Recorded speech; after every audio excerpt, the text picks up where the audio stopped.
We can see the tornado. Give us a description where you are and where it is. Okay, Gary, we are at Indian Hills Road right now, about a mile west of I-35, looking straight west at this tornado. It formed rapidly, came straight down. It's turning into a fairly strong tornado at the moment. It is. There's a debris cloud on the ground with it, Gary. It's straight west of us, slightly south of straight west. This thing looks like it's moving. It's going to skirt the north side of Norman or the south side of Moore. That's what it looks like. Now, fully on the ground, Gary. All right, Gary, I'm on South Pennsylvania here. Look at the tornado now. Take our stream. It'll be slightly delayed. This is going to be an EF-2. It's going to be about 200 yards wide. EF-2, now it's growing. Wow, Gary, it's a destructive tornado. Now becoming a destructive tornado. EF-2. There it is, shot right there. Yeah, great. Hey, this is just west of the turnpike. This is west of I-44. Okay, right. this is moving toward I-44. It's just a little south of Southwest 156th Street, and it's a little bit north of, this is in the Newcastle area, the Northeast 24th. So they get over toward Moore and Norman. It's West Franklin Road. So right now it's north of Franklin Road. North of Franklin Road, you're seeing a tornado on the ground in southwest Oklahoma City. Actually, Newcastle getting ready to move into southwest Oklahoma City and Moore. And this storm continues to move, looks like east-northeast, quite wrapped up, as you can see. And Rich, Gary, this is Val. Rich, if you could just pull back a little bit, we look like we've gone fuzzy there. Go ahead, Val. Yeah, we're watching the tornado. It is getting bigger, Gary. This thing is growing. It is a stovepipe all the way to the ground. Okay, Val, tell us. We've seen several, multiple vortices kind of try to form and rotate around the storm. This thing has definitely gotten stronger and picked up in both size and intensity, and it looks like, Gary, it is just about, it's between Franklin Road and Indian Hills Road. Very shortly, it's going to be coming across Indian Hills Road and is almost due west of us. The storm is moving east-northeast. Let's go to Bob Mills, Sky News 9. Jim, go ahead. Gary, I'm just on the north sides of Newcastle, shooting back to the northwest. You're looking at that tornado. Now, it is moving towards I-44 here. And like I said, we had tons of traffic coming down I-44 moments ago. We need to get these people off. I see OHP. OHP is running up the road right now. He's trying to get these people cleared off. This has turned into a massive tornado. As you can see, these live pictures from Bob Mills, Sky News 9, just a humongous tornado here that is I'm just sitting probably just about a mile and a half to the south of this tornado as it is moving towards I-44. Now, right now we've seen debris in the air. We've seen it hit houses. We've saw power flashes. This is turning into a very destructive tornado, and it is getting bigger by the minute, Gary. Jim, it's a huge tornado. As you stay with us here, I'm just going to give some streets. It looks like the center of it's right over South MacArthur, very close to Southwest 156th Street in Southwest Oklahoma City. A little southwest, it looks like it's crossing the river there to Southwest at that point. Continues to develop. It is a major tornado. So if you live, this will be in for Cleveland County and McLean County, if you live north of Indian Hills Road, or north of 24th Street in Newcastle, continue the tornado precautions. And if you live, if you live east of Council, that's the warning. So it's east of Council, north of Indian Hills Road. Indian Hills Road is in north sections of Norman. So this tornado is going to move across to the north right toward Moore. It's continuing. I see a debris ball there, and you're seeing it from the Bob Mills Sky News 9. This is a significant tornado in the metro, in the Oklahoma City area metro. The movement right now, they're about to issue a tornado emergency. East-northeast at about 20 miles per hour. Is this, which cam's this? That's the Newcastle exit. Look at that. That's Bob Mills Sky News 9 right there. Okay. There, Jim, we can see a ton of debris in the air around this tornado. Just debris everywhere. Sure in fact, we're probably going to have to back off just a little bit because we got so much debris. OHP is running down 44. They're going to the east. It's right at the spur there where the H.E. Bailey Turnpike breaks off. OHP is running. They're trying to get these cars off I-44, and it's going to cross 44 here in just a matter of minutes. And it is just a classic, huge wedge-shaped tornado. And you can see all the debris coming around the outside of it now. I mean, it has just destroyed everything that it has hit, and it is turning into a huge tornado. Look at the wedge at the bottom of that. Right now, I would estimate it's probably anywhere from a quarter to a half mile wide sitting at the bottom of that wedge right now, Gary. It's and now huge. It's getting ready to cross 44 here. This is almost taking the same path as May 3rd, 1999. It's just a little north of that path. May 3rd, 1999 here as it tracks to the east-northeast. Okay. All right, Jim, I want to get some more streets. This thing is, the debris ball is about a mile wide, so the tornado itself's half mile or more. And you see it's a violent tornado. This is a tornado emergency. And we got power light, and it's going through populated areas. My God, get below ground if at all possible. Okay, this thing is moving right along, right towards southwest 149th. It's moving towards southwest 149th and Portland. It's almost and it's moving towards southwest 160th. So the core of it right now is at southwest 156. Southwest 156, and it's southwest 149th. So it's just a little bit east of MacArthur Boulevard. This is in Power flash. Tinker Air Force Base. Power flashes. Okay, Gary. tornado warning now issued for Tinker Air Force Base. Tornado warning for Tinker Air Force Base. Take your immediate tornado precautions. And as you look at all this is a major tornado in the metro again. It is a life-threatening tornado. So the precautions are, below ground is best, and that's a storm shelter, a cellar, a basement. We got people talking over each other. So this, now it looks, it's slowed just a little bit if you look right there. It's just slowed a little bit, but it's that gives it more time to organize. It's a giant tornado. Safety precautions are below ground's best. If you don't have that, you get in a well-constructed building, or you get in the center part of your house, closet or bathroom, put many walls between you and the tornadoes as possible. Go ahead. So Tinker, you guys in Tinker, if it maintains itself, 341. Tinker Air Force Base 341. So I'm going to read these off. Let's go south 164th is just about on that right now. This is a huge, deadly tornado. North 12th and Western, North 27th and Western, that would be Edmond. Moore, that'd be Moore. 319 will be in Moore. Tinker Air Force Base 341. And so Moore, Moore's in the bullseye. So I'm going to give, as we look at your shots there, we can see it. Who's got it there? Is that Marty's got a great shot of it, too? Val and Marty. Yeah. There may be a second tornado. We need to check with Val. Go ahead, Val. Where's the other tornado? We have a huge debris ball on this storm now, right up as it's crossing I-44.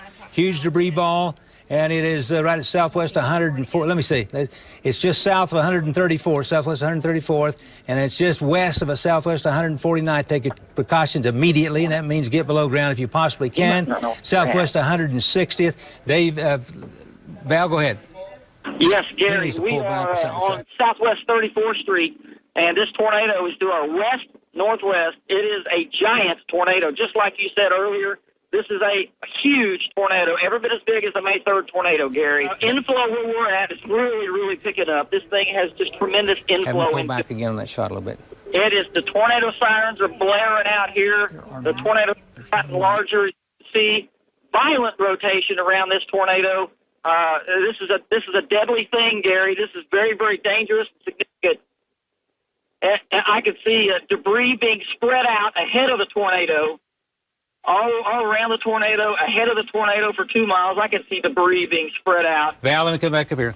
Okay, Jim Gardner and Bob Mills Sky News 9. We see this huge tornado, and I'll tell you, as far from our vantage point here, it's moving right along southwest 149th. That's the core of it. So it's South Portland Avenue, very close to southwest 134th Street. Take your immediate tornado precautions. It's southwest 149th. And it is South Portland Avenue. Take your immediate tornado precautions. And it's going to be moving up toward southwest 134th Street. Got power flashes. It's going through populated areas, obviously. This is a major tornado. Here's a new projection on it. It's right along 37. And what is that right there? That's the south 164th at 314. Yes. And in Moore, it's north 12th and western. And at 317 North 27th and Western. Downtown Moore right on Interstate 35, 322, Tinker Air Force Base 343, Stanley Draper 345. Right now should go a little south of Del City, but there's never any guarantees on this.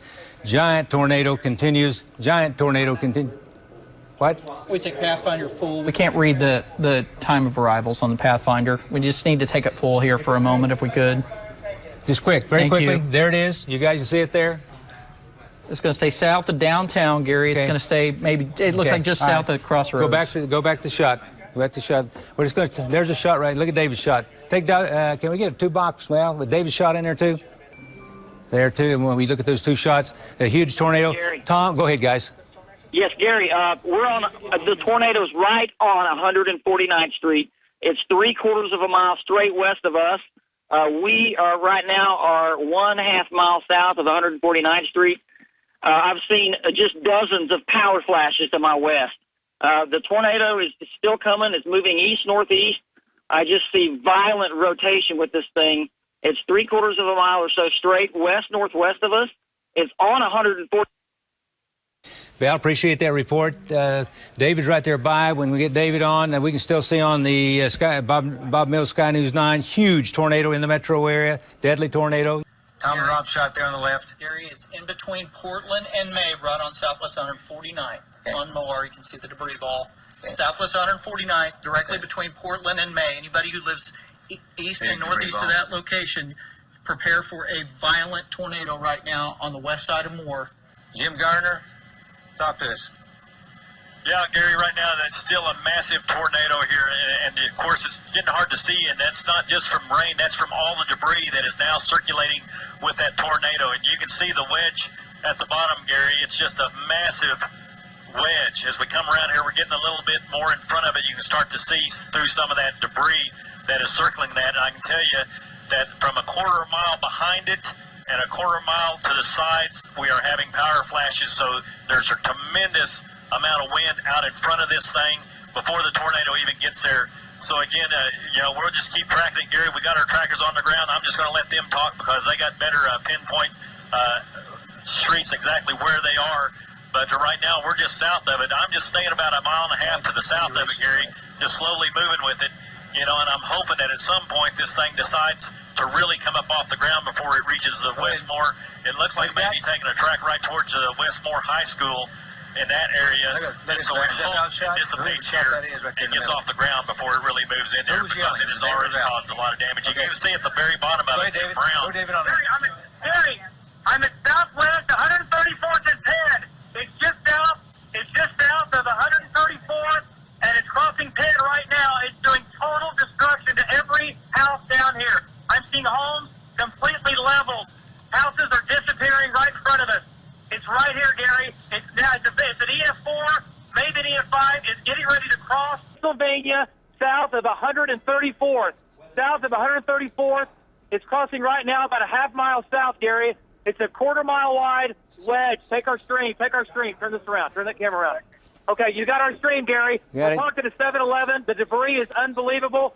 Violent tornado. We saw it take out numerous homes. There goes another house. Okay, Val, go ahead. Yes, Gary, this thing is on 149th Street. It's right in front of us. It is tearing up everything it hits. The sky is absolutely full of debris. Gary, I see boards. I see roofs of houses. I see tin. Everything is flying through the air. We're getting probably 80-mile-an-hour winds at our location. This thing is a 1/4 of a mile north of us. It's on 149th, and Gary, it is moving straight east right along 149th Street. Yeah, man, if you live there. And that means 19th Street and more, Southwest 19th Street and more. 149th Street. Val, check your GPS. Check your GPS. It's gone off. There is just a ton of shot debris. Is that right there? I see all different. Tom and Rob, have them pull back just a little bit. There's Gary. Val's shot, too. Take Val's shot in there, too. You guys, you can alternate these shots, guys. Which ones you think's the best, okay? Gary, there's houses in the air here. I know. This is serious, Gary. This is passing over a large power lines here, large power lines. The air is full of debris. I don't know. We're actually getting hit by debris here. It is just a 1/4 of a mile to our north. This is a violent, deadly tornado, Gary. Please take cover if you're in the path of this thing. Okay, the core right now, it's going through Southwest 140th Street, Jamie Drive. I've heard these before. Foreman Drive. And it's moving right toward Southwest 140. So it's going right now. It's moving a little. Let's call it east-northeast. And right now it's just a hair east of May. So it's a little east of May now. East of May, and it is right in those areas I was just mentioning. The next north-south road is Pennsylvania. So it's going to be Pennsylvania and Southwest 134th. Go ahead. Okay, Gary. We're at Western, and what's our east-west street? 134th and Western. It's about ready to cross Western here from the southwest. You can take our stream. It's right in front of us. The tornado is a very, very violent tornado. Like Val said, this is May 3rd, 1999, all over again. It's almost going down the same street that it did before. Okay, Gary, look at our stream. My goodness. This is an extremely violent, this is a killer tornado. And like you said earlier, if you're not below ground, you will not survive this tornado, Gary. Let's give a safe room. This is a killer tornado. The motion is amazing. Look at the motion here, Gary. It's crossing Western. Oh my it's about God. 200 yards west of Western, Gary. It's moving more easterly than northeasterly now, but barely, okay? Okay. Large and violent tornado crossing Western. Okay, it's right on Southwest 19th and the Moore, coming across Western. And, of course, that means it's going to be moving by Santa Fe Avenue. It's just 1 mile from Santa Fe. And it is 2 miles from, about a little over 2 miles from I-35. So, once again, right now it appears it's going to be north. This is in Moore, Southwest 34th Street. Southwest 34th Street. It's a little bit north of there, and it's still a little bit to the south, and it's approaching Southeast 4th Street in Moore. So this thing is going right through West Moore, Southwest Moore. Looks like it's headed toward downtown Moore. It may have occluded a bit, but we still have a huge debris ball along Southwest 149th Street. I tell you what, come in just a second, the shots are not that good at this moment. You folks in the path this thing is in Moore. Moore is just south of the Oklahoma City area. It's moving east-northeast at 20. Sometimes the direction varies a little bit, but you may take your tornado precaution, and that means you need to be below ground if at all possible. If you can't do that, you stay in the center part of your house, closet or bathroom, helmet, goggles, that type of thing, and stay there. And unfortunately, you'll have to ride this storm out. It's still moving toward the Tinker Air Force Base area. Now with also Stanley Draper, it's right on Southwest 149th. And you might take a quick look. Can you move up a little bit, Mike, so we just look at this? What you want to do? Center it right there. Yeah. I'll read off Moore 3, downtown Moore 322, Tinker 344. And I'll tell you, if you look at very quickly at Pathfinder, that white area right down there in the middle of it, right down to Southwest 20, that's a huge debris ball. That's houses and trees and such. Bob Mills, Sky News 9 HD. Bob Mills, Sky News 9. Gary, can you hear me? Go ahead. Okay, I believe that's Santa Fe right there. Is a log jam. It's a log jam right there. Now this tornado is only about a quarter mile west of that road right there, and it's just log jammed right in there. Those people need to get out of there. They need to keep traffic moving. They need to get them out of there. Right now I'm just moving. I'm just about a half mile to the west of I-35, shooting back to the north, and I believe that's Santa Fe. You can correct me if I'm wrong, Gary. Santa Fe. Right now I'm having GPS problems up here also because we got so much electrical storms going on here out in north of this. I mean, I'm just looking at across the tornado east of I-35. Okay, it's coming right on. Pelted with lightning back. Okay, it's coming. You guys, man, it's there. It's just basically coming in on Santa Fe Avenue in Moore. If you people see a large building nearby, because it looks like the traffic is jammed in there, this tornado is moving right towards Santa Fe. In fact, it's almost there. The southern edge of it appears to be Southwest 19th, maybe a little south, because it's huge. It's huge. So expect tornadic winds maybe a little more south than Southwest 19th. But once again, this is in Moore, Southwest 19th. So same thing. Get people, hopefully block it off. It's moving right toward Interstate 35 also. Power line flashes, you can see there, big time power line flashes. This is a critical situation, very dangerous. Do not get caught in your car in this. But keep in mind, beneath an overpass or underpass is not a good idea because the winds will increase. The movement seems painfully slow on this. You agree, Mike? It's crawling. It's just moving incredibly slow right now, Gary. And go ahead. David. Go ahead, David. No, I just said I totally agree with you, Gary. It's moving maybe at 15, 20 miles per hour, maybe. It's really, really slowed down, but then it accelerates. Gary, I want to point this out. It's becoming wrapped in rain. The visibility is a lot less, and obviously debris, all the debris in the air too, but it's also becoming wrapped in rain plus debris. We can still see it because it's so big, but it's becoming a lot harder to see now as it's approaching I-35. I'm at I-35 looking southbound, Gary, and it's just a monster. It's a half mile, every bit of a half mile, and again, probably an EF-4, possibly even stronger. Okay. Wow, look at that. Okay, this is right now. It's part of the damage is occurring right along 19th Street in Moore. It's occurring on Penn Lane. It's occurring in Cardian Place. So right now, it's at least a square mile. It's huge. Hey, see if Jim can fly to the northeast about 5 miles. It is back to the west. It's just crawling to the east. And there's some good and some bad about that, but it's doing terrible damage in that part of the world there. Gary, let me say, down at Santa Fe that Jim was showing us, there are power lines down on Santa Fe, and we're hearing that those may be students leaving from the high school down there at Westmore. Okay, So, Kelly, also I want to mention we have a tornado 3 miles east of Bray, Oklahoma, down south. See folks down there. There's a shot right there, Kelly. That's in Moore, and that's David's shot. Wow. And I can tell you right now, David is right on Interstate 35, and he's on Northeast 12th in Moore. And that's 2 miles. That's 2 miles south of the Oklahoma County line. This thing is just plowing through Moore. We're going to go right through downtown Moore, right across Interstate 35. So if you're coming up along Interstate 35 from the south, you're in the Norman area, stop. If you're in Oklahoma City coming south, if you're, say, north of I-240, stop. Get off of it. But this thing is crawling along. Looks like it's doing some great damage. What we call a debris ball is huge. David, go ahead. All right, Gary, again, we're at 134th and I-35 looking south, and the back edge of the tornado is not quite I-35 yet. I can still see the front lip, but you can see our stream here. Absolutely, how amazing. And it's amazing. It's every bit of a half mile, maybe a mile wide, and it's about ready to cross I-35. I'm at 134th in Moore, looking off to my south at this monster, at this absolutely killer tornado. The good thing about I've seen troopers going up I-35, so there's hardly any traffic on I-35 right now. I'm just seeing state troopers and emergency units up I-35, so there's some good news here, but this is a killer tornado. We have debris being thrown out everywhere. I hated this thing. And this is another deadly tornado coming through Moore. It's, again, if you're looking southbound, down I-35 from our stream, and the tornado continues. It continues. The motion is very fast. It's very violent. And, again, Gary, it's completely wrapped up in rain and debris. It's just a big, dark, black area of debris and rain rotating from left to right with huge chunks of debris coming out of the sky, now coming into Moore. Gary, back to you. Okay. It's moved a little, the north edge of the tornado has moved a little north of 134th Street. This would be south 134th Street. That'd be Oklahoma City notation, even though it's in Moore. And so it's right, it is West Moore, downtown Moore, moving into eastern Moore, southern sections of Moore. It is along 149th Street with respect to the Oklahoma City notation. And as far as in the... Gary? Yeah, go ahead. If I can point something out, I think, call me crazy, but I think this tornado, it looks like it might be beginning to shrink. I can see a little bit of it, and it looks like I might have a new meso forming on the north side.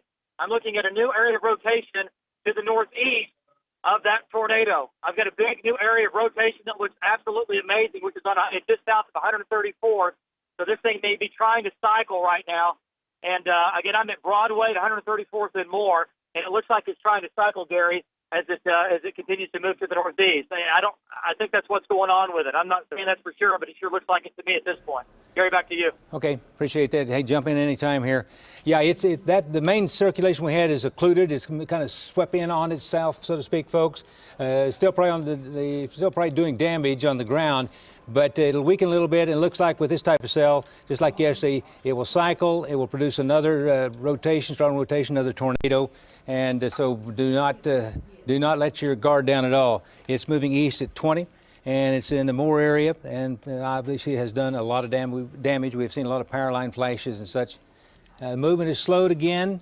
It looks like it may be reorganizing. Look, there's some weakening with it a little bit. What do you have? Velocities are still there, aren't they? Yeah, they are.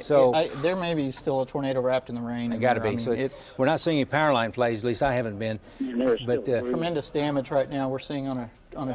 Guys, that damage is being brought to us from Southwest 119th and Western. I'm telling you, down from 134th and Santa Fe and all through that area south, north of there, it is just a disaster area. It sounds like they're trying to set up command posts, and they're still tracking at the same debris at 4th and Broadway and Moore now. And but it's so similar to what happened on May 3rd. The damage looks the same. Okay, this is in Moore. It's moving towards Stanley Draper all across northern sections of Cleveland County. It may miss you guys in Tinker, but it still may turn up that way, so stay alert in the Tinker area where you see that, at least where you saw that big circulation. As you look at all this, I'm just going to tell you what we're seeing out there in times of arrivals. Okay. Here you go. It's Stanley Draper 353, Stella 422, Nuala 439, and Hera 445. Oh, there's the tornado. Oh man, it's still there. Huge. Man. All right, Bob Mills, Sky News 9. Jim Gardner, go ahead. Well, I moved around here a little more to the northeast. I'm about 2-3 miles southwest of Lake Draper there, shooting back. Got a little bit better look at it, and you see it's just still a massive, massive tornadoes. You can see all the power flashes coming off at the bottom of it there. It is still causing major damage here. And like I said, I'm about 3 miles to the southwest of Draper, shooting back to the northwest, looking at that tornado as it comes through more here, and you can just see all the power flashes. Yeah, it occluded, wrapped up on itself, but now it looks like it's intensifying again. Now the upper wind speeds have not changed. It made a jog there. It is into east sections of Morse, East Main Street, Smoking Oak Circle, Avery Drive, Southeast 8th, and I think the schools are right in that. Some big schools right in there. Northeast 5th. Gary? Go ahead. Okay, Gary, it's crossing Southeast Bryant right now. I'm at Southeast 104th and Bryant. You can take our stream. I'm looking south from our stream. It just crossed Bryant Avenue. It just crossed Bryant Avenue about a half mile south of 104th. 104th, Southeast 104th and Bryant is where the tornado is right now. It just crossed Bryant, moving east, Gary. Gotcha. We got you located on radar here. You're a little bit to the northeast of it, so you have really a good shot of it there. So, yeah, actually, the tornado now is to my south-southeast. Okay. It's to my south-southeast, moving east. Okay. Holy moly! And Gary, I still think the new updraft's developing now, and we're going to have another tornado. It's going to be at a different spot. So it's developing to your east?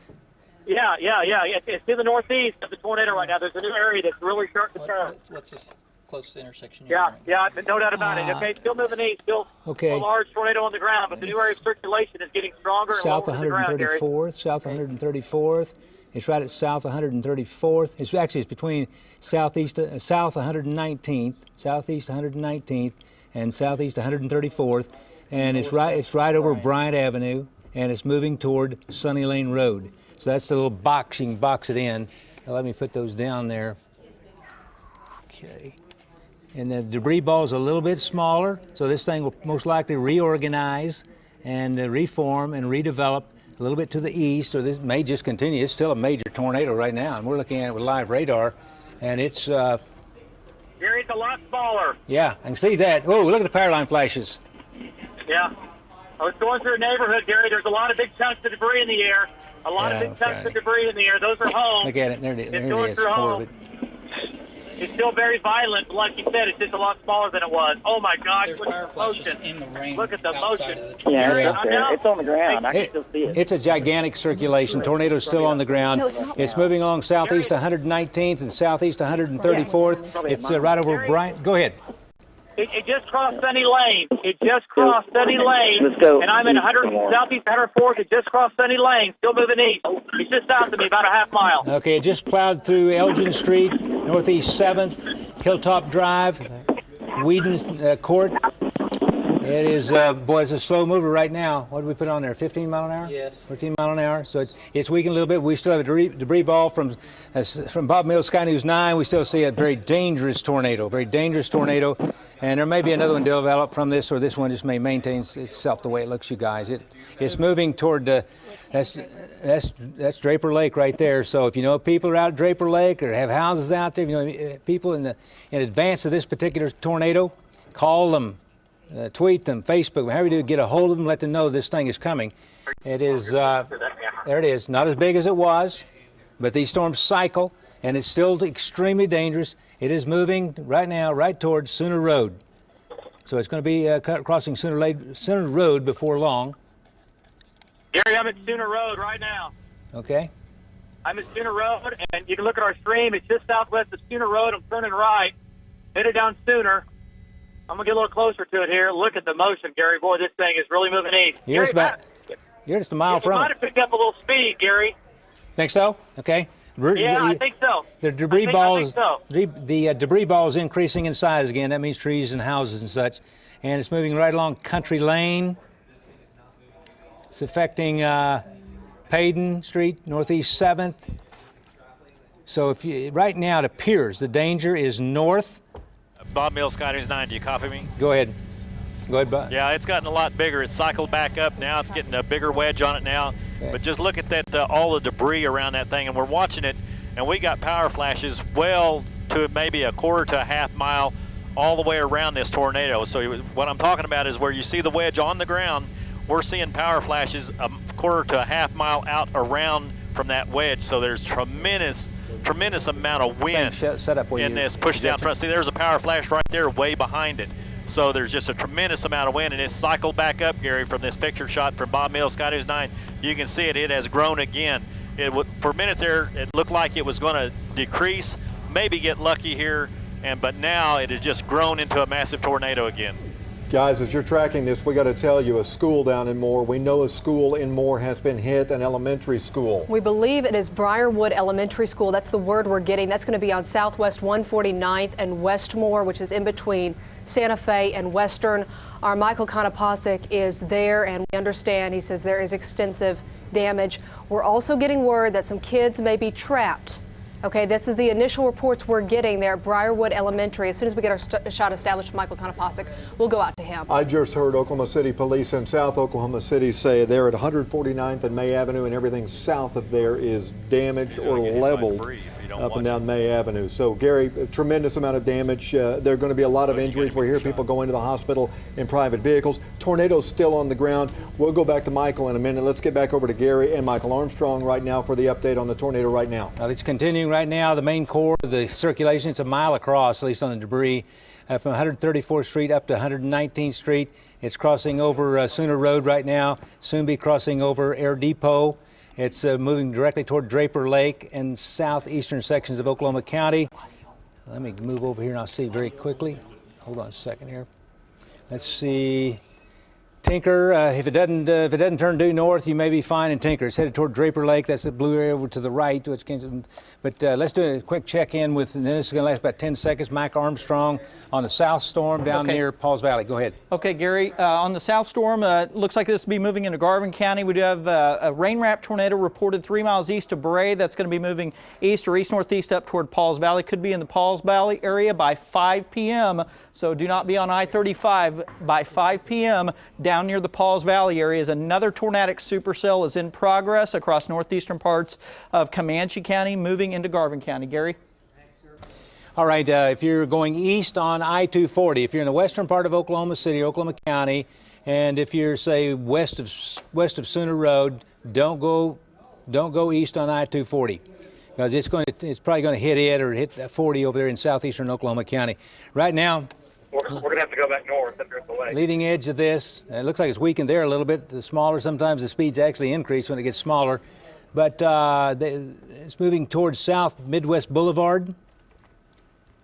And we're going to cut east at 25, so it's a little east-northeast.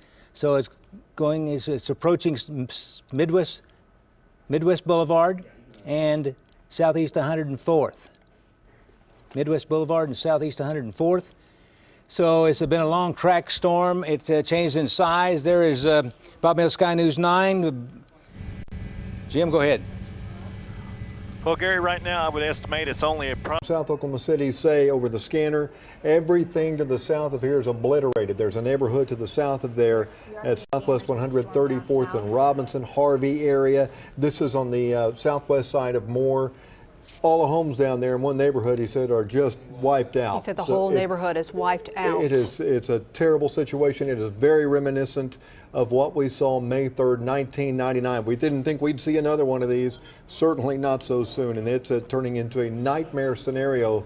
This tornado that touched down at 2:52 down around Newcastle and has tracked across southwest Oklahoma City's Moore area, now into the Mid-Dell area. It's just terrible. Let's go back over to Gary real quick. I want to say a message to Jim. Jim, that looks like a new wall cloud developing over to your right. There's still a bit of debris. And over to the right, it looks like that's where that will develop. Mentioned we also have a tornado down west of Pauls Valley. You guys, and we've had to ignore you some because this huge deadly tornado here in the metro. It's west of Pauls Valley, moving east-northeast 25. There's other storms near Stillwater, storms near Kearney, and there's another back in southwest Oklahoma City. But the main monster we have right now is the one moving toward Draper Lake. Now the circulation looks like it has weakened somewhat. Jim, scan over to the right. It looked like a new wall cloud developing over the right. Thought we saw. Yeah, it does, Gary. Right now, there's no rotation. We're kind of moving back Let's check route. to There's the still south rotation. here. Yeah.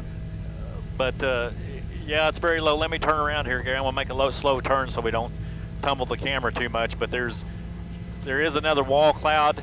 Like I said, since that one roped out, I haven't really seen as much rotation in these clouds as I did before that big tornado. So again, let's just hope that this is done. But there is definitely another lowering there. One there. That's pretty ragged right there. It's really not spinning that much, Gary, like we showed in earlier shots. But that's not really spinning too much. But with this storm, let's hope it expend all its energy here. But at any time it could drop another one here. We're going to move down, and then we'll have to go get fuel here pretty shortly, Gary. Jim going to report live from Bob Mills, Sky News 9. Back to you. Appreciate that report.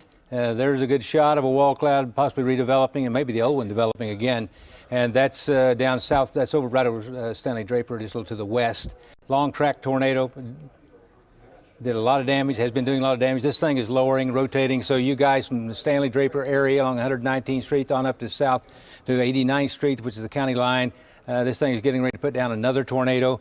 So just continue with the tornado warning from Stanley Draper Lake to New Walla. Right now, it looks like you guys in Tinker will be fine, all you folks that this is new to you.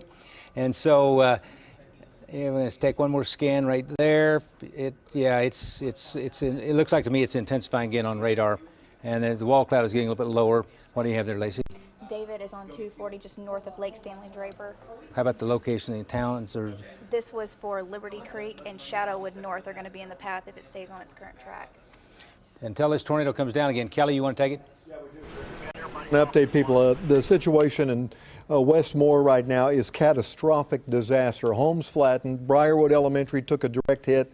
Kids are trapped in there. I'm hearing still multiple kids trapped there. There's an ATM machine apparently where kids maybe took cover at 149th and South Harvey, and the kids are trapped there. It is a nightmare scenario. Well, we can tell you that the school down, Tornado warning on the storm. This is from Stanley Draper Lake on over, so it's parts of southeastern Oklahoma County, northeastern Cleveland County, on into Lincoln County, the way it looks this time. Move into, continue to call it east-northeast 25, tennis ball size hail. Tornado warning continues, and this most likely will produce another damaging tornado before too much longer, the way it looks this particular time. So it's cycling right now. And I want to mention also that tornado continues west of Pauls Valley. Could you zoom in on Garvin County for me just a second? Yes, sir. And let's look at those towns there. Okay, moving toward south. It looks like it's a little south, Lindsay. Moving toward Maysville, Paoli, Pauls Valley, Elmore City. So you guys, Garvin County, continue the tornado precaution. Tornado has touched down with that, and I see we have I guess that's David's video up. Yes. And he's down there with that particular storm. So now, Kelly, guys, you take it. All right, Gary. We understand that we can toss it out to Michael Konopasek, who is live outside of Briarwood Elementary. Michael, give us an update. South Santa Fe and 141st Street. We saw this thing coming in. It was a huge tornado dumping debris throughout this area. I'm going to step out of the way and show you the scene right now. People are going into this neighborhood where there is complete destruction. Tears in people's eyes as they see this scene. It is absolutely an amazing scene. And a Moore police officer just told me just a short time ago there is an elementary school that was hit. I asked if there were kids inside that elementary school. He said yes. So right now what you're seeing, parents in this area, tears coming down their faces, going into this area, not sure what the heck they are going to see when they get into this neighborhood. And so that's what's going on right now here at Moore, South Santa Fe and 141st Street. Kelly and Amanda. All right, Michael Konopasek for us in the Westmore area. Folks, what a terrible scene. A lot of these folks are probably rushing down the street to get up close to the elementary school that has been hit. Briarwood Elementary is the name of it. Kids are trapped there. But folks, there have been neighborhoods that have just been leveled. I'm listening to the scanner. Go ahead, Amanda. Yeah, I'll let you listen. Step in, Kelly, if you hear something new. IMSA is responding to that area near the school, Briarwood Elementary, also responding to the area of 149th near there at South Harvey, South May, Southwest 44th Street, just all around that Moore area. IMSA is responding to multiple injuries. We are hearing that there are a number of people who are trapped underneath debris right now. Just heard police calling out 2 being transported critical from Southwest 141st and the Robinson area. Again, this is the Westmore area. You can see with these live pictures, and you can tell there's some rain there on the camera, but you can just tell already that some areas are just obliterated. Wow. That's Jim Gardner. Jim, can you tell us, if you can hear us, Jim, where are you? Okay, I got him. Jim, go ahead, buddy. Hey, Kelly, you got me? Talk to us. Where is this? Okay, this is a school right now. We're in heavy rain. That's why, I mean, we're in heavy rain. But I can tell you, one part of the school looked like it traveled right down. It's possibly the gymnasium or whatever. Is Rich? Rich, where are you pointing? Come over back this way. Come to the right. I'm gonna have Rich come back around. You're gonna see a heck of a debris path. Keep coming around. Okay, there's the part of the debris path. Okay, there's the gymnasium, Kelly. Do you see what I'm talking about? We got a lot of heavy rain, so the picture's going to be kind of distorted because we got so much rain here. But it went right down. It looks like that may be part of the gymnasium or something, but it tracked right through the center of that, and I mean just wiped it out. Jim, There's is this a high huge school? debris trail. I mean, it's just reminiscent of May 3rd here. We got buses out in front of the school. As we pan up a little bit, we got buses to your left there, Rich. We got buses in front of the school. We have kids standing under the awning right there. As he zooms in, you can see the kids standing underneath the awning right there on the right-hand side of the screen. So again, it looks like it just took the gymnasium right down to the center of it there, Kelly and Amanda, you know, and just hopefully we didn't lose any lives here. But boy, I mean, it just tore through it like a truck, just run right through the center of it. Do we believe, and maybe our sub-A can ask Jim, do we believe that school they just showed was Briarwood Elementary, where Michael was standing across from? We'll try to get some confirmation on what school we were just looking at, because obviously some very severe damage there. Let me also pass along, because we had reported earlier on that Oklahoma City Public Schools, they were holding kids until the storm passed. As far as Oklahoma City Public Schools, they have started their bus drop-offs for all elementary and middle schools, so they will go ahead and dismiss at this time. If you have lost any power, you can take refuge at Oak Crest Church of Christ. They are taking in storm victims who have lost power or have lost part of their house and need a place to go to right now. I'll tell you, part of the challenge, as I'm listening, they're trying to figure out how to get to this elementary school, Briarwood Elementary, because so many power poles are down. They're having to try to route these rescue crews and this heavy equipment back in there because they have kids trapped under debris at this school, and they've got to get the tractors and backhoes and everything else back in there to lift this debris off. And I'm not sure that gymnasium we saw there was actually that particular school. From what I'm hearing on the scanner, that school took a direct hit, and that's why we have so many injuries. And I'm not sure that that was it, but we're going to find out, so we'll narrow it down.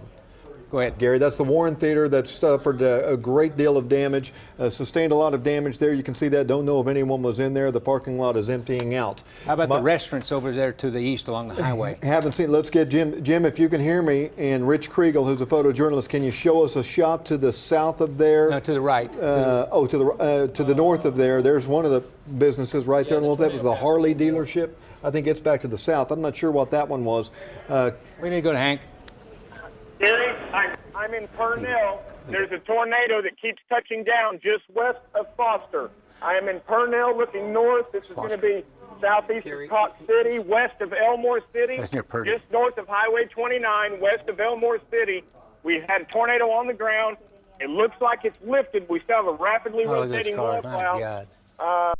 4, 5, 6, 8 miles maybe west of Elmore City, somewhere near Purdy. For you folks that live down here, northwest of Foster, it's going to be well south of the Lindsay area. It's west of Elmore City. That's the best place I can tell you. West of Elmore City, I'm straight north of Purnell. Is where this is at. There's a rapidly rotating wall cloud. It keeps producing a little small tornado. Okay, what we'll do, we'll keep watching that storm if you stay on it for us. So tornado warning continue, probably tornado warnings for Garvin County and over toward Elmore City, Purnell, Maysville, and Pauls Valley. You guys watch that, stay alert, and let's go back to Calliogo. Kelly? Yeah, all this destruction we're seeing down there is around 134th, between 134th primarily and 149th, from Santa Fe all the way back over to May Avenue, some south of there in the May Avenue area. I don't know if Jim can hear me right now. Jim Gardner in Bob Mills Sky News 9 HD right now. Jim, okay, he's talking on the radio, but Rich Kriegel, our photojournalist, might be able to hear me. Rich, I want to just show us that shot of I-35 again. Cars just smashed up against the center median there, right in front of the Warren Theater. People who were just unfortunate to be along I-35 at the wrong moment. Terrible destruction in the Moore area right now. And you can see traffic that is backed up there and getting off the highway. And Kelly, one thing we're hearing rescues about, still going on. And that's exactly what the rescuers are worried about right now, is they're worried about explosions because of gas leaks in that area. So the first responders are not only dealing with the down power lines, but also that risk of the gas exploding, especially near Briarwood Elementary. And again, as we're speaking right now, they're trying to get there and try to rescue any kids that may be trapped inside that school. There's one of our storm tracker shots. I don't know, guys, can Michael... It's who? Valcaster's shot right there as he continues to track the storm. Well, Michael Konopasek, can we go back to Michael, guys? He is on the ground in the Moore area right now. Street that is behind you, okay? I was just talking to a man holding his 2 little girls. He was so happy to see them, to see if they are okay. I said, "Are you coming from the elementary school?" He said, "No, we're coming from the daycare," which is apparently nearby. Obviously just elated that his kids are all right. These parents are very concerned. These kids are trapped at the elementary school. I'm going to go ahead and step out of the way and show you the scene here. You can see the destruction as far as the eye can see here on this main stretch of road. I just talked to an emergency response official here on the scene who told me that they are going to be looking at injuries 100 or more. Those are obviously very early estimates. Another thing that they are very concerned about right now, are gas leaks. They are getting reports of gas leaks and they are afraid of explosions. So they are going all over this place, just scouring this area, responding to people trapped, obviously, gas leaks. I mean, there is so much that these emergency response officials have to be dealing with right now. And then, of course, the human emotion of all of these people coming in from the entire area, just looking to see if their loved ones are okay and to make sure that everything is all right. Another thing that we've been experiencing in this area are pets roaming around. It is a crazy scene out here. Kelly and Amanda, Michael Konopasek reporting live. All right, Michael Konopasek reporting for us down in the Moore area, and just listening to the scanners, 3 people reported critical in that area around 144th, actually 313 Broadway Circle. That's at 134th, 149th, and Santa Fe area. Just devastation down there. It sure is. It sounds like we might have some more active storms. We want to go ahead. Gary, if you're ready, we want to go ahead and check back in with you to get an update. There's a weak circulation just to your west that Val is on. Check the velocities on that, will you please? I did. They're not significant, but okay. MOAR showing there is a little bit of rotation in there. Okay, guys, can you cue Carl and ask? Let's find out what he has to say. Carl? Okay, we have Carl. Let's go to Carl People Torp. are obviously hurt down here. We Go, also Carl. have a fire going. You see that in the background right here? I can't count the number of homes that are absolutely destroyed. It's in the dozens. There's so many here, and if you kind of look at all that's gone right here, you'll see these pockets of people. They're usually surrounding someone that is in need of medical assistance. So we have firefighters on scene, we have police on scene, and we have people in absolute disbelief down here because of what happened. Again, I'm just trying to get a number of homes damaged or destroyed. I can't do it. I mean, we have 30 to 40 from our vantage point, at least.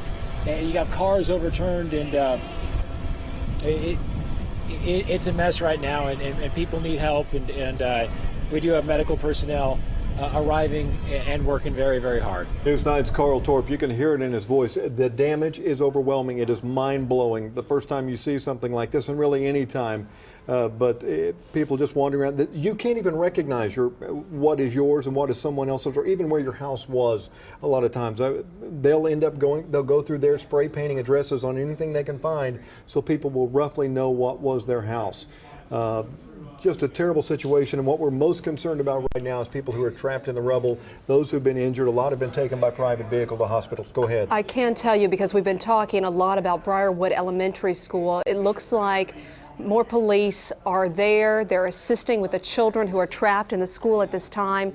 You're looking at live pictures, though. We can see first responders running into these neighborhoods. More police do confirm, and we don't even need them to tell us this, but multiple neighborhoods have been hit. We're looking at those live pictures as they try to treat those on the scene who have been hit with the debris, with the damage. We're also getting word that I-35 north and southbound, both ways are shut down between I-240 and Indian Hills Road. Not a big surprise, especially when we saw earlier on from Bob Mills, Sky News 9 HD, and Jim Gardner showing us those scenes of the cars literally crushed on I-35. It looks like people just got stuck right there as the tornado was going through. So our coverage will continue, obviously, throughout the evening, folks, and just an unbelievable scene. We want to let you know that right now you're watching News 9 at 4 o'clock. Gary and his team still tracking storms in east of the metro now. Another developing wall cloud. This is just west of New Walla. New Walla is in southeastern Oklahoma County, just north of I-40. It's west of Tinker. So from New Walla on in to Lincoln County and maybe northwestern Pottawatomie County, stay alert. It's not a tornado yet, but it is intensifying some. And Michael spotted another system, another circulation. And it's actually, it looks like it's fairly close to Valley Brook. And it's not a big deal, but it is there. Some Valley Brook over toward Tinker, stay alert, and also in southeast Oklahoma County, guys. So Kelly, and keep in mind, tornado warning continues. Garvin County, that's the Pauls Valley area. So back Kelly. All right, Gary, looking at the damage here, and this is the tornado. Okay, let's go to Carl Torp. The video on the right is video from when the tornado moved through southwest Oklahoma City, and it was really powerful, folks. That is recorded earlier. Now Carl Torp live on the scene in the Moore area. Carl, go ahead. Are you're okay? All right. Okay. Hey, Kelly and Amanda, 144th and Robinson, and here's this neighborhood again. We have destruction everywhere. I mean, countless number of homes are done. They're gone. You have this fire out here in the distance that started the last 10 minutes, and then we have a woman over here who's kind of pinned in. Apparently she's been injured.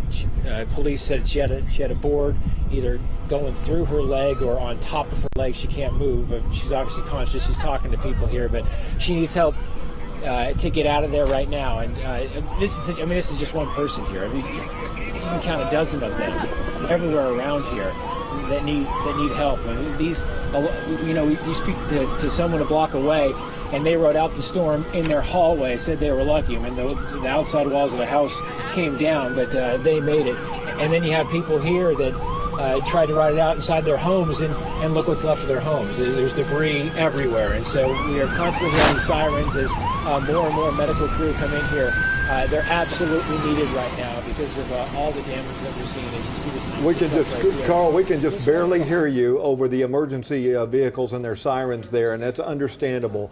Folks, the video on your left is the tornado from earlier, okay? Well, there's not currently a tornado on the ground. We want to clarify that. There are still strong storms that are threatening, and Gary and his team are tracking them. On the right, we are watching the rescue efforts in Moore. We understand the command post has been set up at the Warren Theater. If Carl or Michael can hear me, we need one of them and their photographer to run down the street from where they are and go to Briarwood Elementary, which is not far from them, at 149th and Hudson Avenue, which is about 2 blocks to the west of Santa Fe.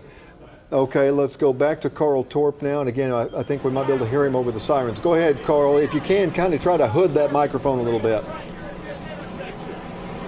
Well, okay, I understand. Basically, you see these emergency crews coming in.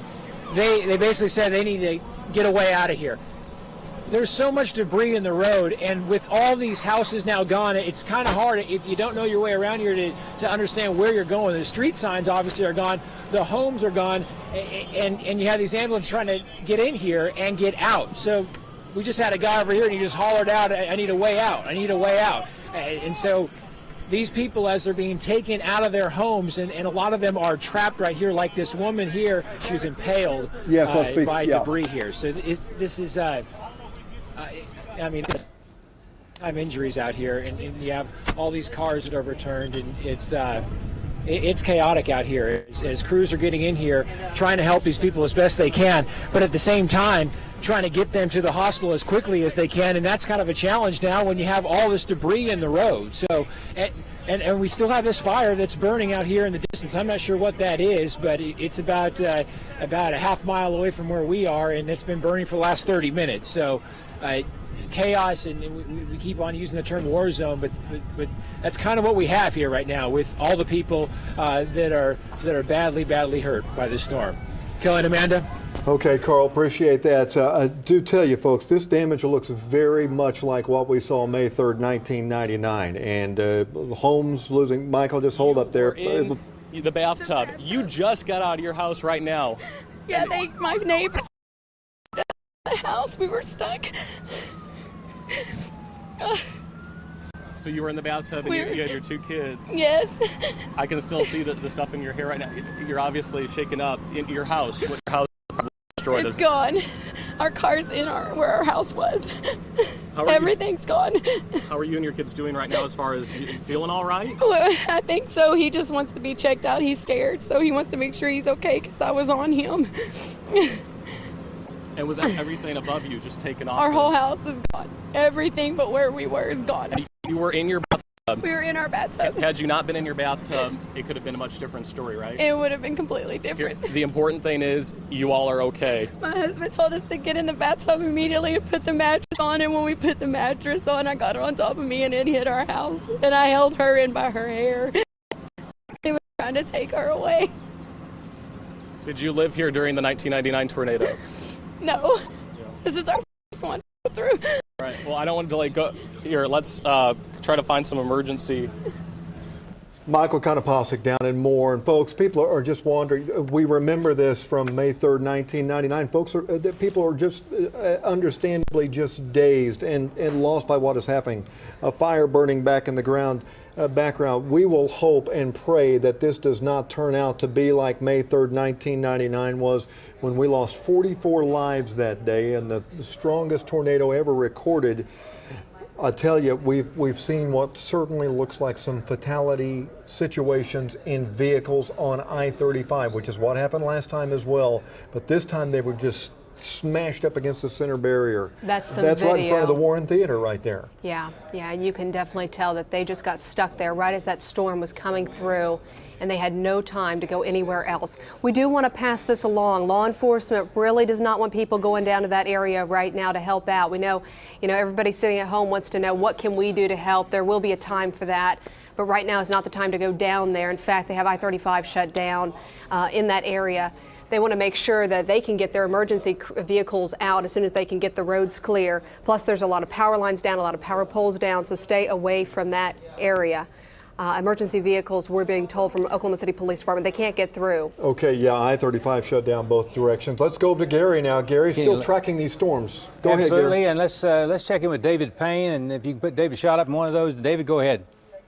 All right, Gary, again, we're on eastbound I-40 here near New Walla, looking off to the west-northwest, and we still have some circulation here going on. This is this big storm that produced the big violent tornado, and still rotating, still spinning as it creeps down I-40. Everything's still flowing into it. It still looks impressive as far as being a tornadic supercell. So we got to watch everything here. Right now, though, Gary, I can see the rotation. It's moderate, but nothing off the charts right now, and nothing says that it's going to produce a tornado in the next few minutes, but it doesn't take a whole lot. But just slow to moderate rotation from time to time north of I-40 near New Walla. All right, I think Bob Mills, Sky News 9. Kelly?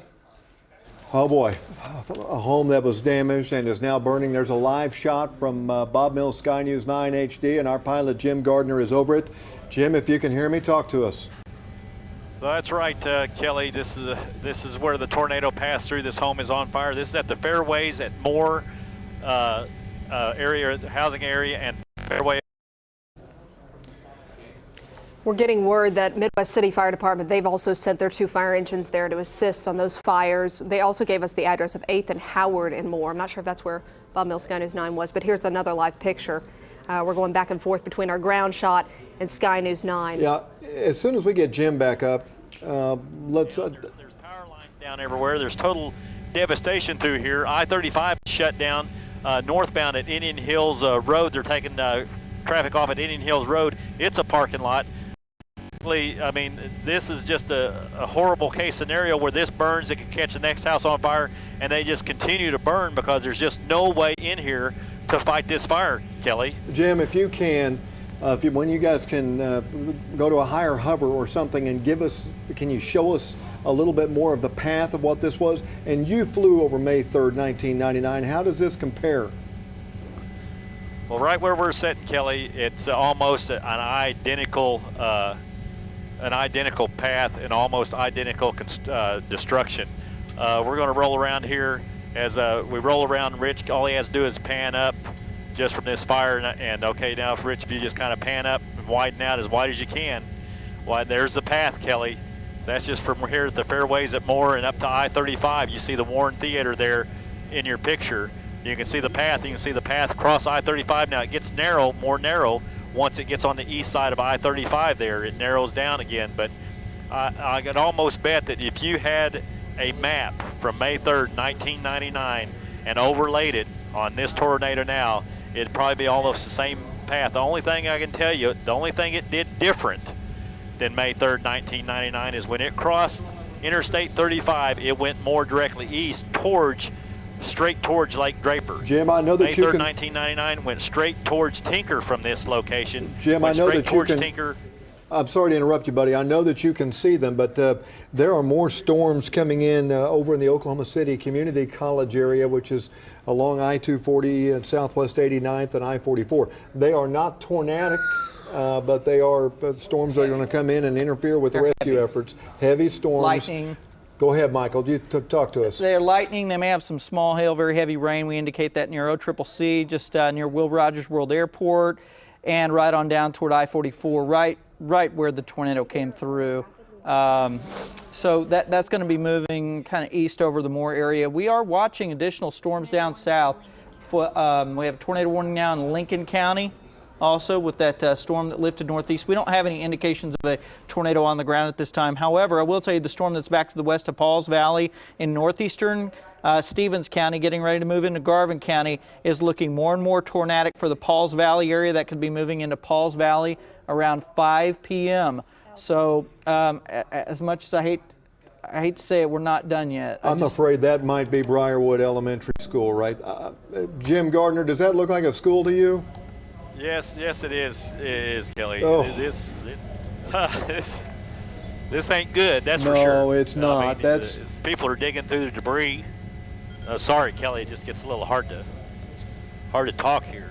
Yeah, we'll take it for a moment and tell everyone where this is. This is up around 149th and Westmore, which is in between Santa Fe and Western. Yeah, it's between Santa Fe and Western. Mm-hmm. And folks, we know that there were children trapped underneath this. I saw one Twitter post, and of course we're working to confirm it, that some of the kids were in a cellar there. So they might have had some sort of safe room there. Obviously still trapped, so they're trying to get to them, but let's just hope that they are in fact okay.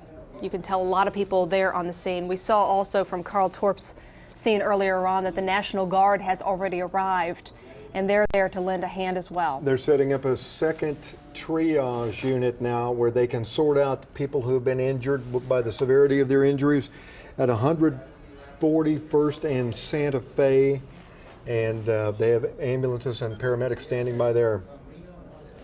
We also understand that Carl Torp, who is there right at ground zero, has been talking to the folks there impacted. Carl, if you can hear us, let's go ahead and get an update from you. It's still, people are just kind of wondering how they can get help and when they're going to be able to get out of here. This is Misty Denton, and Misty, I understand you're trying an ambulance right now. Yes. Where did you ride out this storm? It's down the street at 14604 South Broadway Avenue. You were inside the middle of your home? Me and my mom were getting ready to leave, and our next door neighbor told us there's no way that we could survive it, so he told us to come to his house, and we went into his house, into the bathroom, and that's when it just hit. I mean, we could just hear everything, and so luckily we're alive. You got your dog shaking here. It's my brother's dog.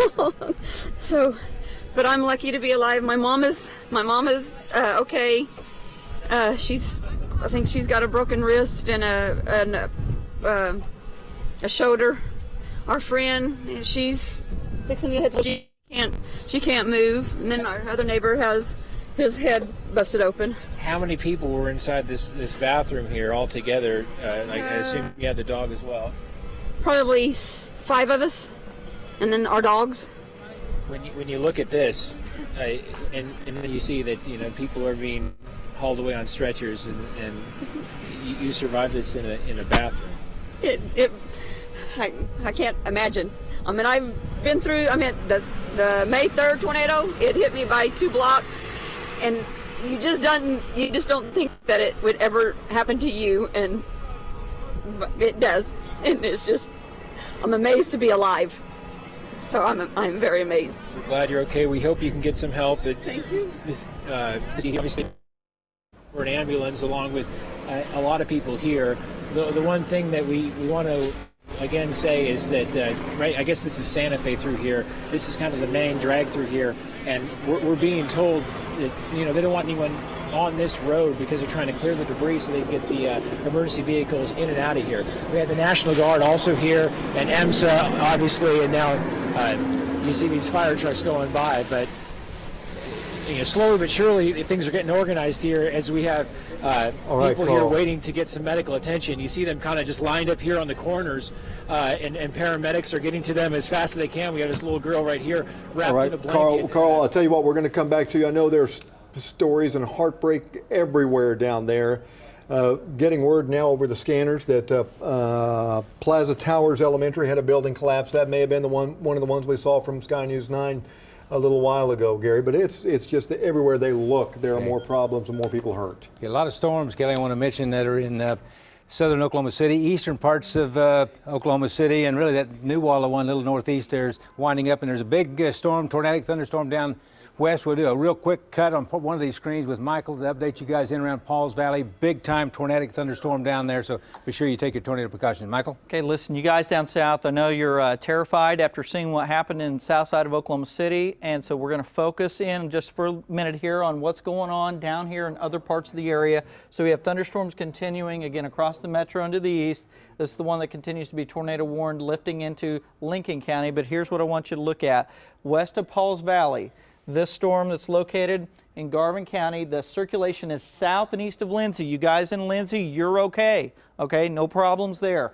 Maysville, you're going to get a lot of hail. Here's the rotation back in here. We also have a secondary rotation that's north and west of Pauls Valley lifting up toward Paola. But right now, this storm that's crossing from Stevens County into western Garvin County, let me measure this from Pauls Valley. Okay, this circulation is 18 miles from Pauls Valley, and the storms are moving at about 20 miles an hour. Okay, so listen, you guys in Pauls Valley, get ready for the potential for tornadic activity moving into the Pauls Valley area along Interstate 35 as we move into the 5 o'clock time frame. Let's check in with Hank Brown on that storm. Hank?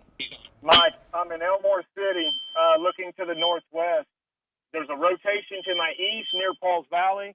There's a large lowering to the northwest of Elmore City. It's probably going to be directly west, maybe, of Antioch, northeast of Purdy.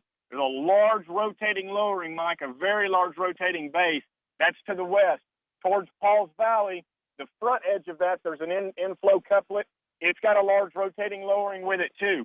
The dominant one that seems like it looks like it's getting ready to tornado, Mike, northwest of Elmore City, southeast of Erin Springs, north or east of Purdy, west of Antioch.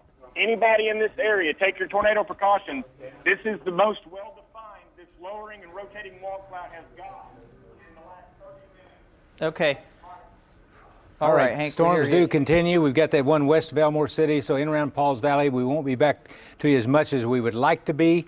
There's still a lot going on up here. We have still somewhat of a circulation trying to develop near McLeod over and moving into Lincoln County. The storm developing at Will Rogers Airport, that probably mainly a hailer, a lot of hail also near the Spencer area. And let me just mention where the other ones are located. Central and eastern Oklahoma County on into Lincoln County. The other ones over northeast have moved on out just a bit, but a tornadic thunderstorm near Waurika, south of Waurika, moving toward Ringling. Another tornadic thunderstorm moving directly toward Pauls Valley, so please keep that in mind. You guys down there, take your tornado precautions now. And this storm near Harris still could produce another tornado. There's circulation trying to develop near McLeod, hail near Jones back in here. So we'll continue to watch all of this, and we'll go back to Kelly Ogle. Kelly? Gary, it's worst fears being confirmed down there, and it's concerning fatalities in the area. We don't have a hard count, But I can tell you what I'm hearing from more police. They're putting out the word. One of the supervisors is saying, as you encounter a fatality, secure the area. So we know there are going to be multiple fatalities in the Moore area especially. They've currently set up a triage area at the area of 141st and Santa Fe, 141st and Santa Fe, where they're going to be treating those who are hurt. Just the most recent one I heard, a fatality in the 1400 block of Southeast 6th Street in Moore. Just devastation down there, and sorting through this looks, and we think this was Briarwood Elementary that took a direct hit earlier this afternoon when this tornado moved through the Moore area at about 3:15, little more than an hour ago, and flattened countless, look at the shot on the left, countless homes. That's I-35 right in front of the Warren Theater, folks, where this tornado ripped across and undoubtedly killed people in that area as well. We're continuing to listen to the scanners, to listen to our crews who are out there on the scene, and as soon as we get the very latest information, especially we know everybody's on edge to hear about the schools, especially Briarwood Elementary School, and as soon as we get word about any of those kids who are rescued, we're going to bring that to you. We're working to get that information. And this looks like a live picture from there on the right-hand side of your screen, and you can see a lot of people standing around, emergency personnel. We also heard there may have been a gas leak right around there. So we saw from the earlier fires, that's a big, big concern right now, because if you have a gas leak and that thing explodes, you have big trouble. Yep. Hey, guys, if we can real quickly, I think our graphics department has drawn up a map for us of where this thing tracked through the south side of the metro area. Can you go to that? Do you have that map loaded? They do. They're going to pull it up for us in a moment. Just to give you an idea of where it went, there you can see this thing really started on the other side of I-44, and then it tracked north of Newcastle through the south side of Oklahoma City and right into Moore. And we'll start to add some of the details to that map so it's a little bit easier to read, but there you have an idea. We're starting to hear some of the personal stories and how the storm has impacted the folks down there. Our Carl Torp has been down there just right after the storm passed through. Let's check in with him for an update. Carl? Yeah, I just want to show real quick here. Just kind of indicating that they all clear. There's nobody inside here, and so they're going around here screaming to see if anyone needs help, and then securing the home with this ribbon. This home actually belongs to this gentleman right here, and you saw this storm coming and you got out. I did. I saw it coming up the street here, 144th Street. I saw the funnel and the debris field coming directly this way, so I hopped in my car and drove a couple of miles north and got away from it just in time. What did you think when you returned to this neighborhood and you saw your homes come? I didn't know where I was, honestly. I couldn't find my home. I had to get some bearings and find street signs that were down and just try to piece it together and find my way back home. We're glad you're okay. Any sort of landmarks around here have blown away, and so paramedics are actually having a hard time kind of getting in and out of here because so much debris is in the road, and also the landmarks to tell you kind of where you're going are missing too. So, you know, just one aspect of what's going on down here. Kelly and Amanda. We need you back. All right, Carl, appreciate that. We want to go back over to Gary and Michael, still tracking storms. Storms still developing and tracking ones that have moved through. Guys? They are, and there's storms still going on in Oklahoma County, and I'll just tell you about this. Will Rogers had 2-inch hail a little while ago. Those extend up to central and south Oklahoma City, Del City area, Midwest City, Nakoma Park, north of Choctaw up to Jones. So the thunderstorms in Oklahoma County are not tornadic at all as we stand right now. But the storm that's over north of McLeod, it has a rotation, a wall cloud, quite a few things with it. That's McLeod and Dale, and it's just north of Dale, up toward Jacktown, Meeker, moving east-northeast 25. So you guys from I-40 north to McLeod, Jacktown, Meeker, and then on up toward Sparks and later toward Prague and possibly at the Chandler area, stay alert. And there's a very strong to severe storm in the Jones area. So the Jacktown, McLeod storm capable of producing a tornado. We're on the video we're watching from those areas. There are very low wall clouds, but as of yet, no tornado showing up. So Kelly, we'll go back to you now. All righty, Gary. The damage at we believe that's at that looks like Briarwood Elementary. The shot that we saw a little bit earlier, I think that's what the area people have been looking for. That we had a report of children being trapped. Michael Konopasik's also down in the area. Yeah, let's go ahead and check in with him. Michael, give us an update. My elbow was not feeling well. Got scrapes there. Michael, I know you're busy out there. Go ahead if you can hear us. Well, we're looking at live pictures from the scene there. You can see first responders there, the fire department's there, and they're kind of making their own makeshift triage right there on the streets of Moore. We see Carl Torp right there. Okay, so this is probably the area of 144th and Robinson.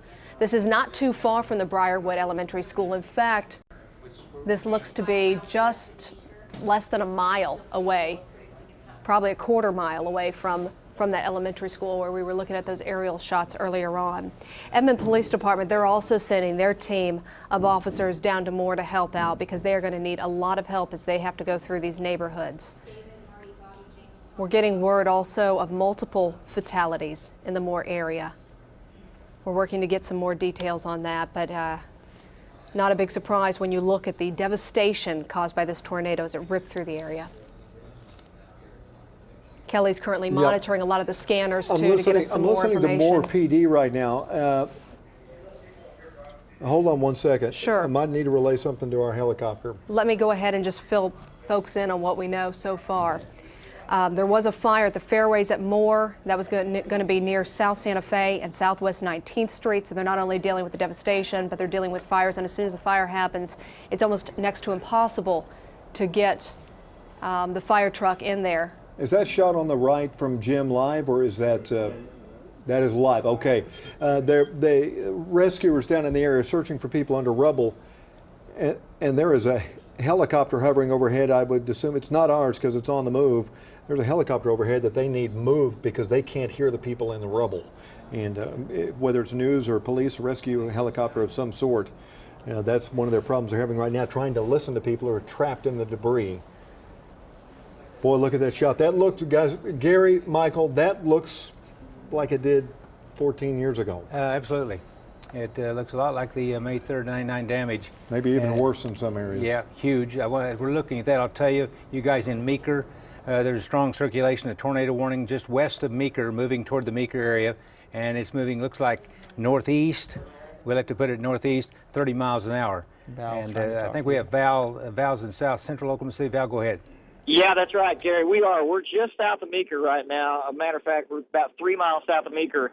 And this lowering, matter of fact, it's getting lower just to the southwest of Meeker. So the storm is still moving northeast. It appears people in Meeker are in possibly some danger right now because this thing is getting lower all the time, Gary, and it looks like it's moving right towards Meeker, I think. Hey, Gary, we're here. Go ahead. Okay, Gary, we're north of Meeker, just like Val said. We're north of Meeker, about 3 miles. North of I-40.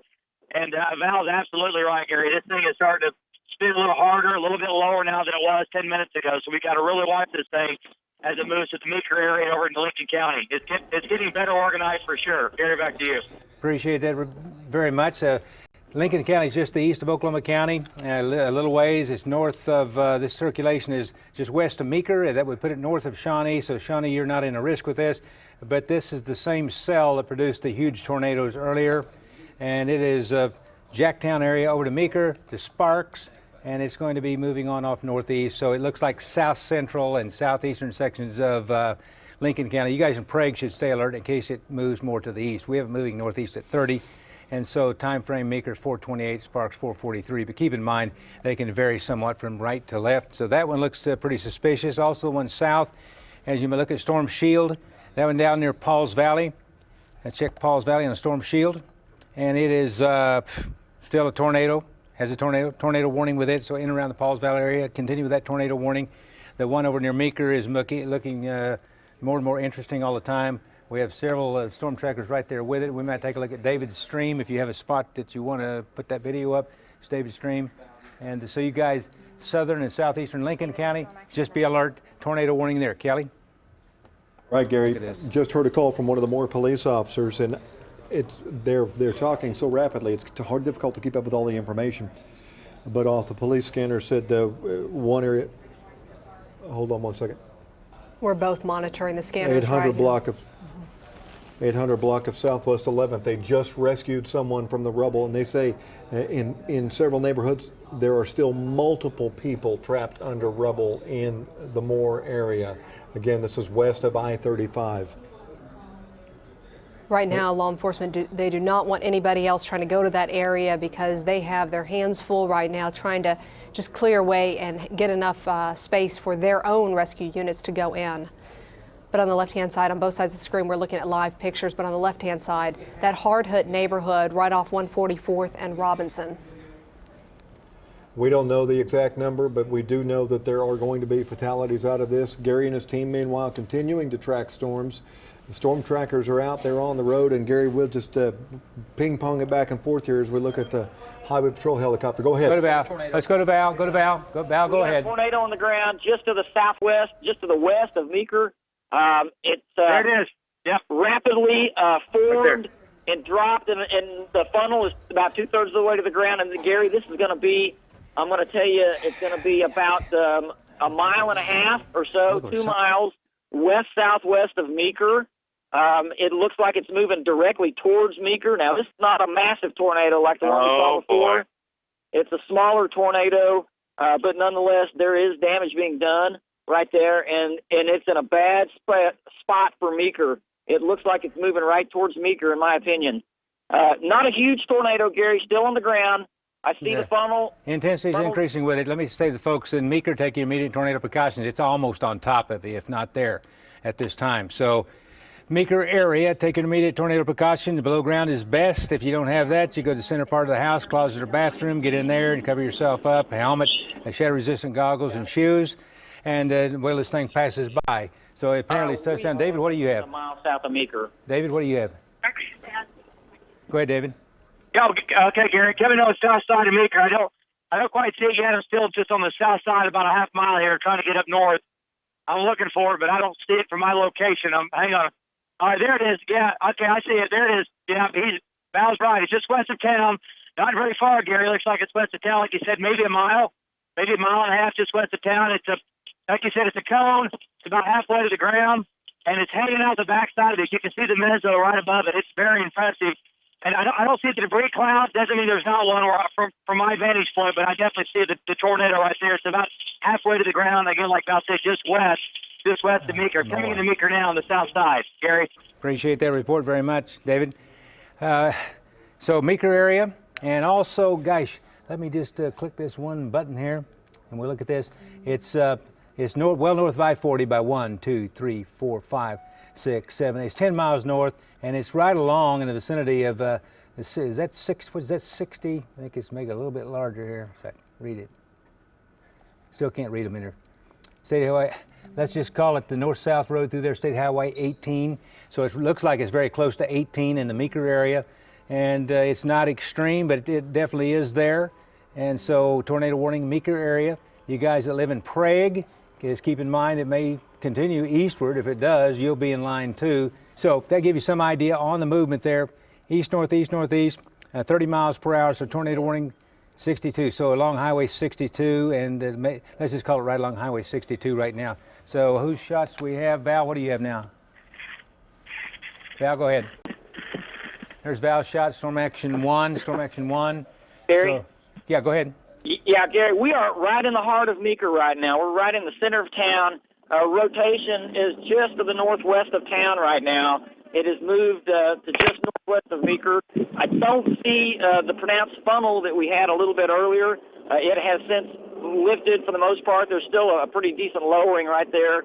But the rotation is just to the northwest of Meeker, not very far, and it's still there. It's possible there could still be damage on the ground. I don't see a debris cloud, and at the moment, oh, wait a minute. Wait just a minute. There's a huge lowering about 2 miles north of Meeker.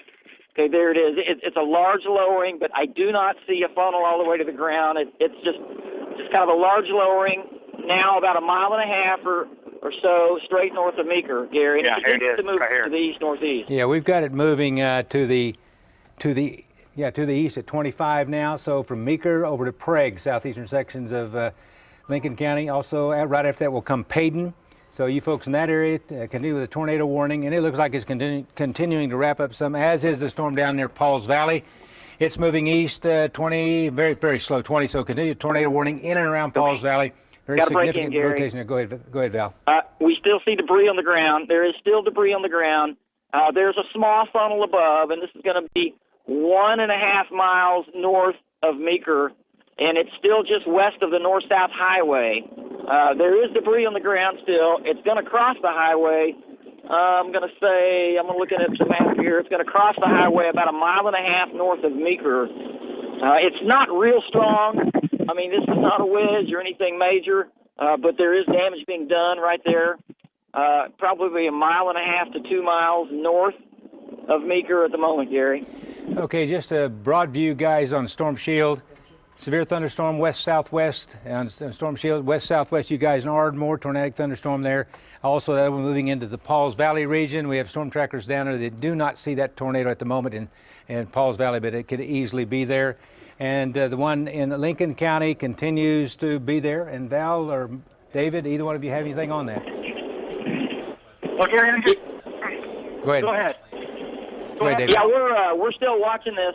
I see debris still, and this is going to be still to the west of the highway, just not far west of the highway, north of Meeker, probably around 2.5 miles now. This thing almost looks like it might be lifting more northeast at the moment.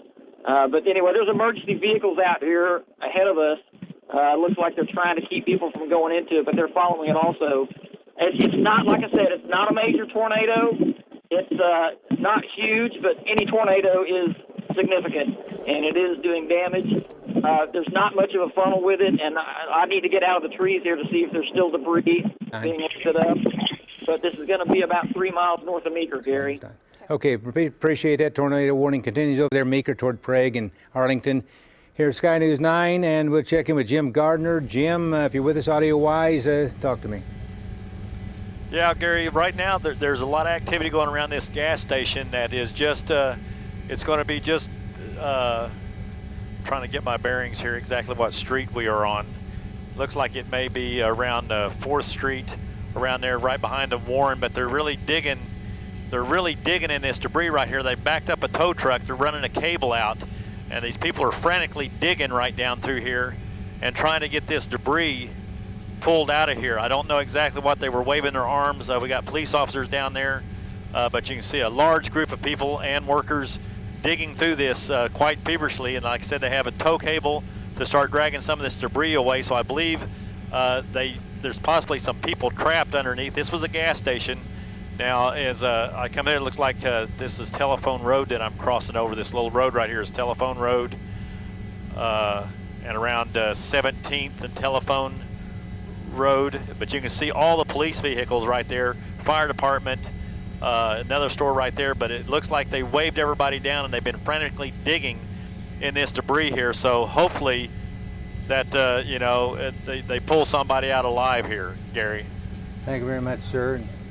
That's Bob Mills, Sky News 9, Jim Gardner at the helm, and over the Moore area. This is a very large tornado, obviously very powerful, and a deadly tornado from what we're hearing. You can see they're searching apparently for survivors there. It's down in the Moore area. Covered a huge area. It was on the ground for about 30 miles. That was from close to Newcastle all the way over to the lake, to the east-northeast, and then weakened there rather rapidly. Now that storm has gone on, is intensifying some just east of Meeker toward Prague and Payden, so you guys be alert to the tornado over there. Once again, you're looking at the damage recovery going on, or looking for survivors, and this is in the Moore area. Jim Gardner there in Bob Mills, Sky News 9. This, like I said, this tornado on the ground about 30 miles, close we can estimate, and it's very similar to some other tracks that we've had. It may not be as long, but it looks like it's just as severe. We don't have a count on possible casualties yet, but it doesn't look too good. And this came in, a lot of people were on the way home from work. We don't know if people have been, were caught in their cars at all, but we noticed as it was approaching Santa Fe Avenue and more, the road was covered with cars, I guess trying to get home and such, and then that tornado swept across there, so it's not a good deal at all. The warnings are very good in this part of the world, but you got to have your radios on and your TVs on to get it. Val, go ahead. Gary, we got a tornado on the ground northeast of Meeker. Gary, about 4 miles northeast of Meeker, a new tornado has formed with the new wall cloud. All about kids' daycare. This thing has formed very, very quickly. I don't know if you got our stream yet or not, but this thing came out of, it formed fast. It's a new circulation that formed to the northeast of Meeker, about 4 miles, Gary. What size on the tornado, and what do you think about it? 4 miles approximately northeast of Meeker. New tornado formed. It's still on the ground. It's to our east, about a mile or so. Looks like it's moving due northeast at the moment to me. Oh, hey, it's getting bigger. Gary, this thing is getting bigger. It's going to be to the northeast of Meeker. It's pretty much out over open country. Show me where that is. Okay, that'd be right. No big towns in its path I can see right now. A little town called Payson.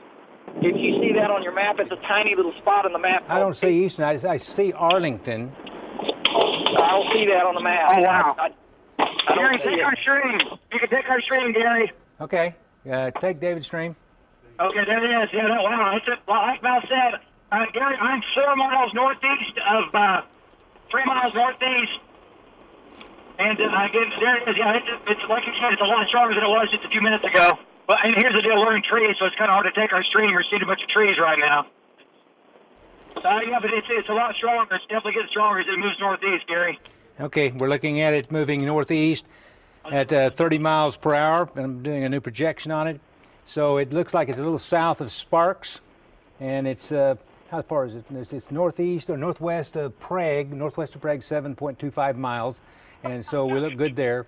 Arlington Gary. is moving toward Arlington. Go ahead, Hank. Gary, I've got a small funnel developing just west of Falls Valley. I am on Highway 29 looking north about 3 miles. It's going to be very close to I-35. It might be just to the northwest or just straight west of Falls Valley. Small rotating funnel forming at this time, Gary. Okay, quick check on Storm Shield, guys, and we'll look at that storm south on the Pauls Valley storm, about to produce a tornado down there. Big circulation, but a very persistent supercell, and it is moving. I'll move this just a minute for you here. Paul's severe, we'll call it Pauls Valley 450, Byers 512, Stratford 521. So it's getting ready to cross Interstate 35 down there. Storm tracker Hank Brown is on that one. So you guys in around Pauls Valley, continue with your tornado warning there. He doesn't have the tornado in sight, but there is a funnel cloud with that. We continue with a tornado warning. As we look on the left there, we continue with a tornado warning over in Lincoln County, southeast Lincoln County, moving towards Southern Creek and northern Okfuskee County. So that last I heard on that one over, it was doing some damage. So a tornado warning continues over there. A tornado warning continues south. A quick check on the rest of the metro. Let me just back up here on Storm Shield. We have another storm developing west of Purcell. In the metro, we still have some showers and thunderstorms in Oklahoma County, some hail and some wind. They don't look that bad right now, so we're happy about that. But we do see more storms down just to the south. So tornado warning down here at Pauls Valley, and a tornado warning over northwest of Prague and northeast of Meeker. That's moving on over toward, it looks like it'll go south of Stroud up into Southern Creek County. So we're watching that, and let's go back to Kelly and Sky News 9.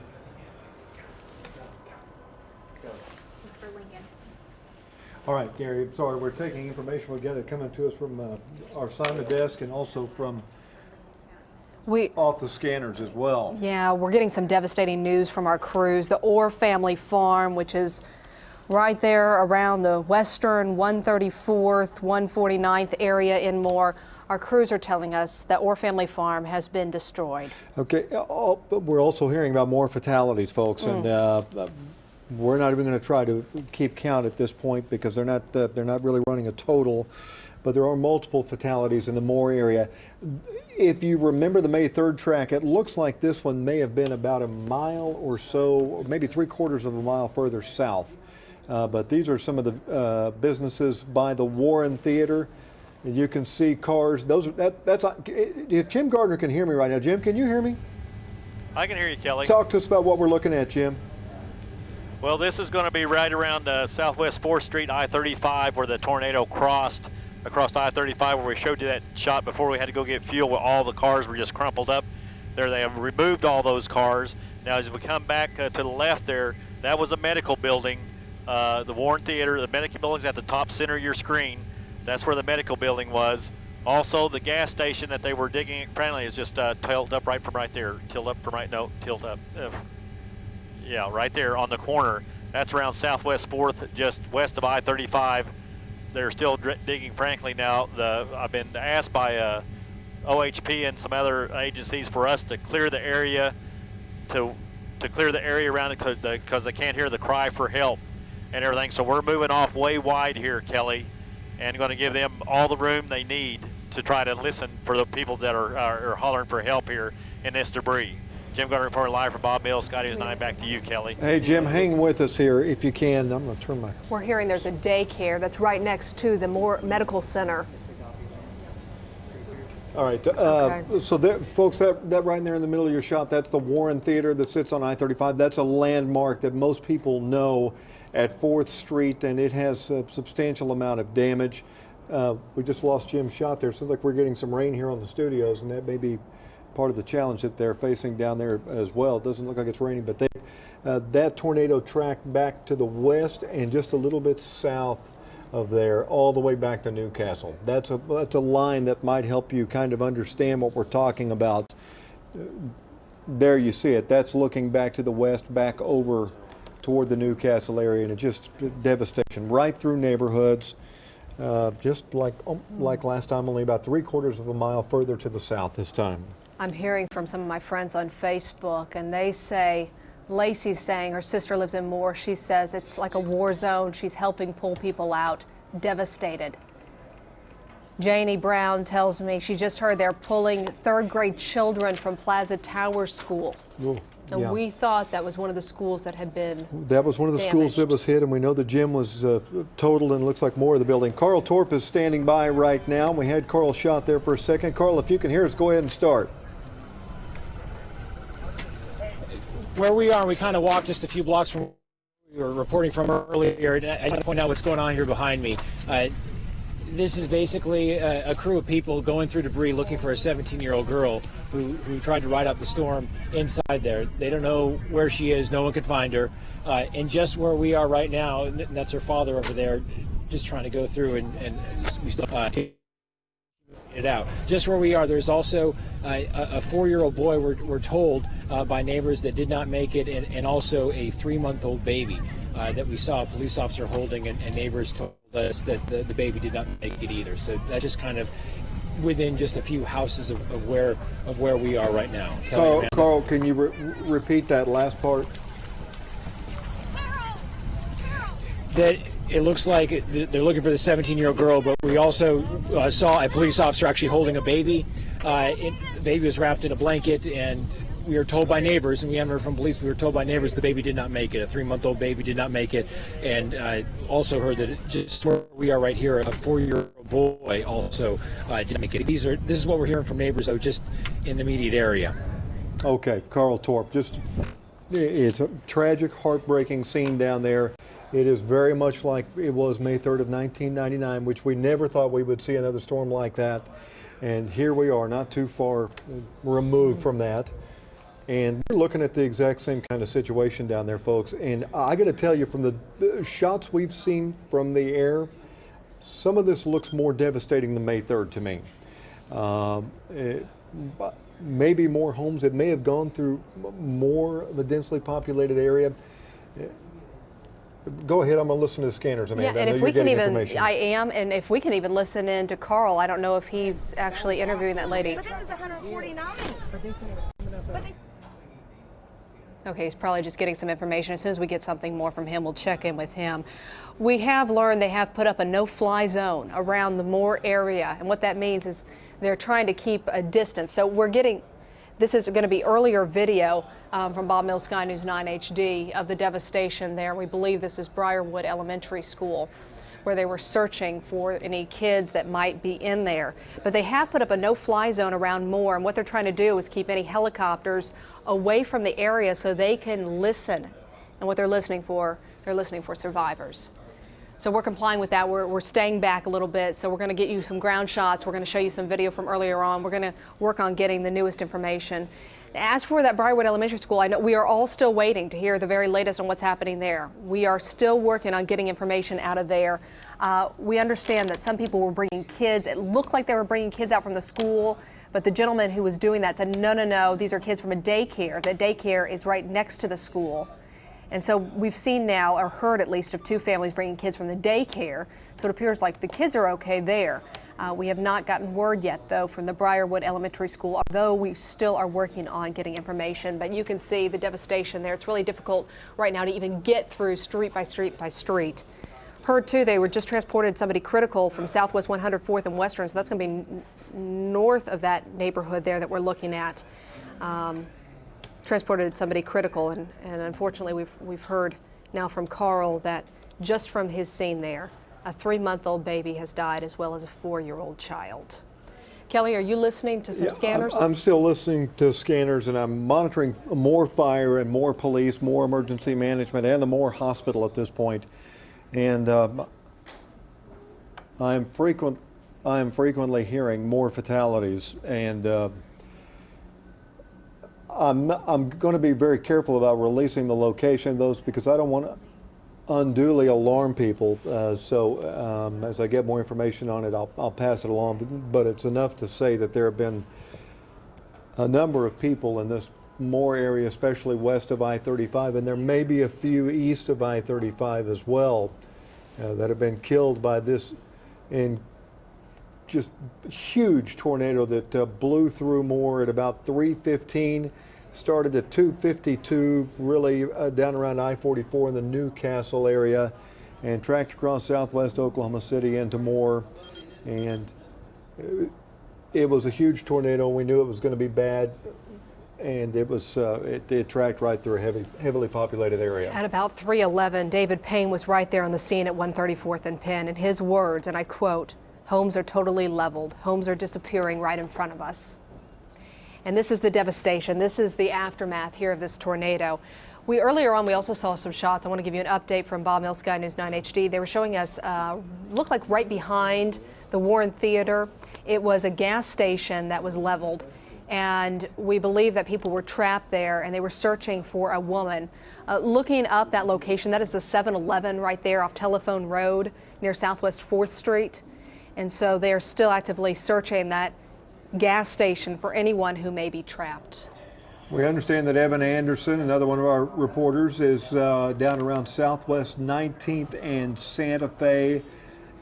This is going to be by the Moore Golf and Athletic Club, kind of down in that area. Evan, if you can hear us, tell us what you're seeing down there. Okay, we may have lost him, guys. You might have to just start him on the phone. Kelly and Amanda, if you can hear me, we just ran back, had some shoddy cell service, but if you can hear me at this moment, we are at the corner of Santa Fe Avenue and Southwest 19th. Mass destruction as far as the eye can see. Really, words can't explain this. I just want to turn back this way here, or he's pointing over here, but actually if you look down this way, people are sitting around, walking around, looking for loved ones, trying to find things here.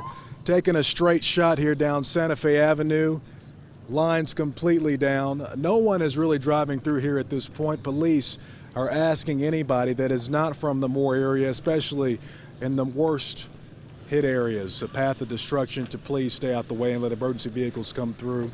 I just want to say, had a number of people come up to us. These scenes very reminiscent of May 3rd, 1999, if not worse. We've seen complete structures completely leveled on the way in here. Shopping centers, as soon as you come off I-35, completely destroyed. We're talking to people trying to find their cars, trying to find out where they've been thrown to.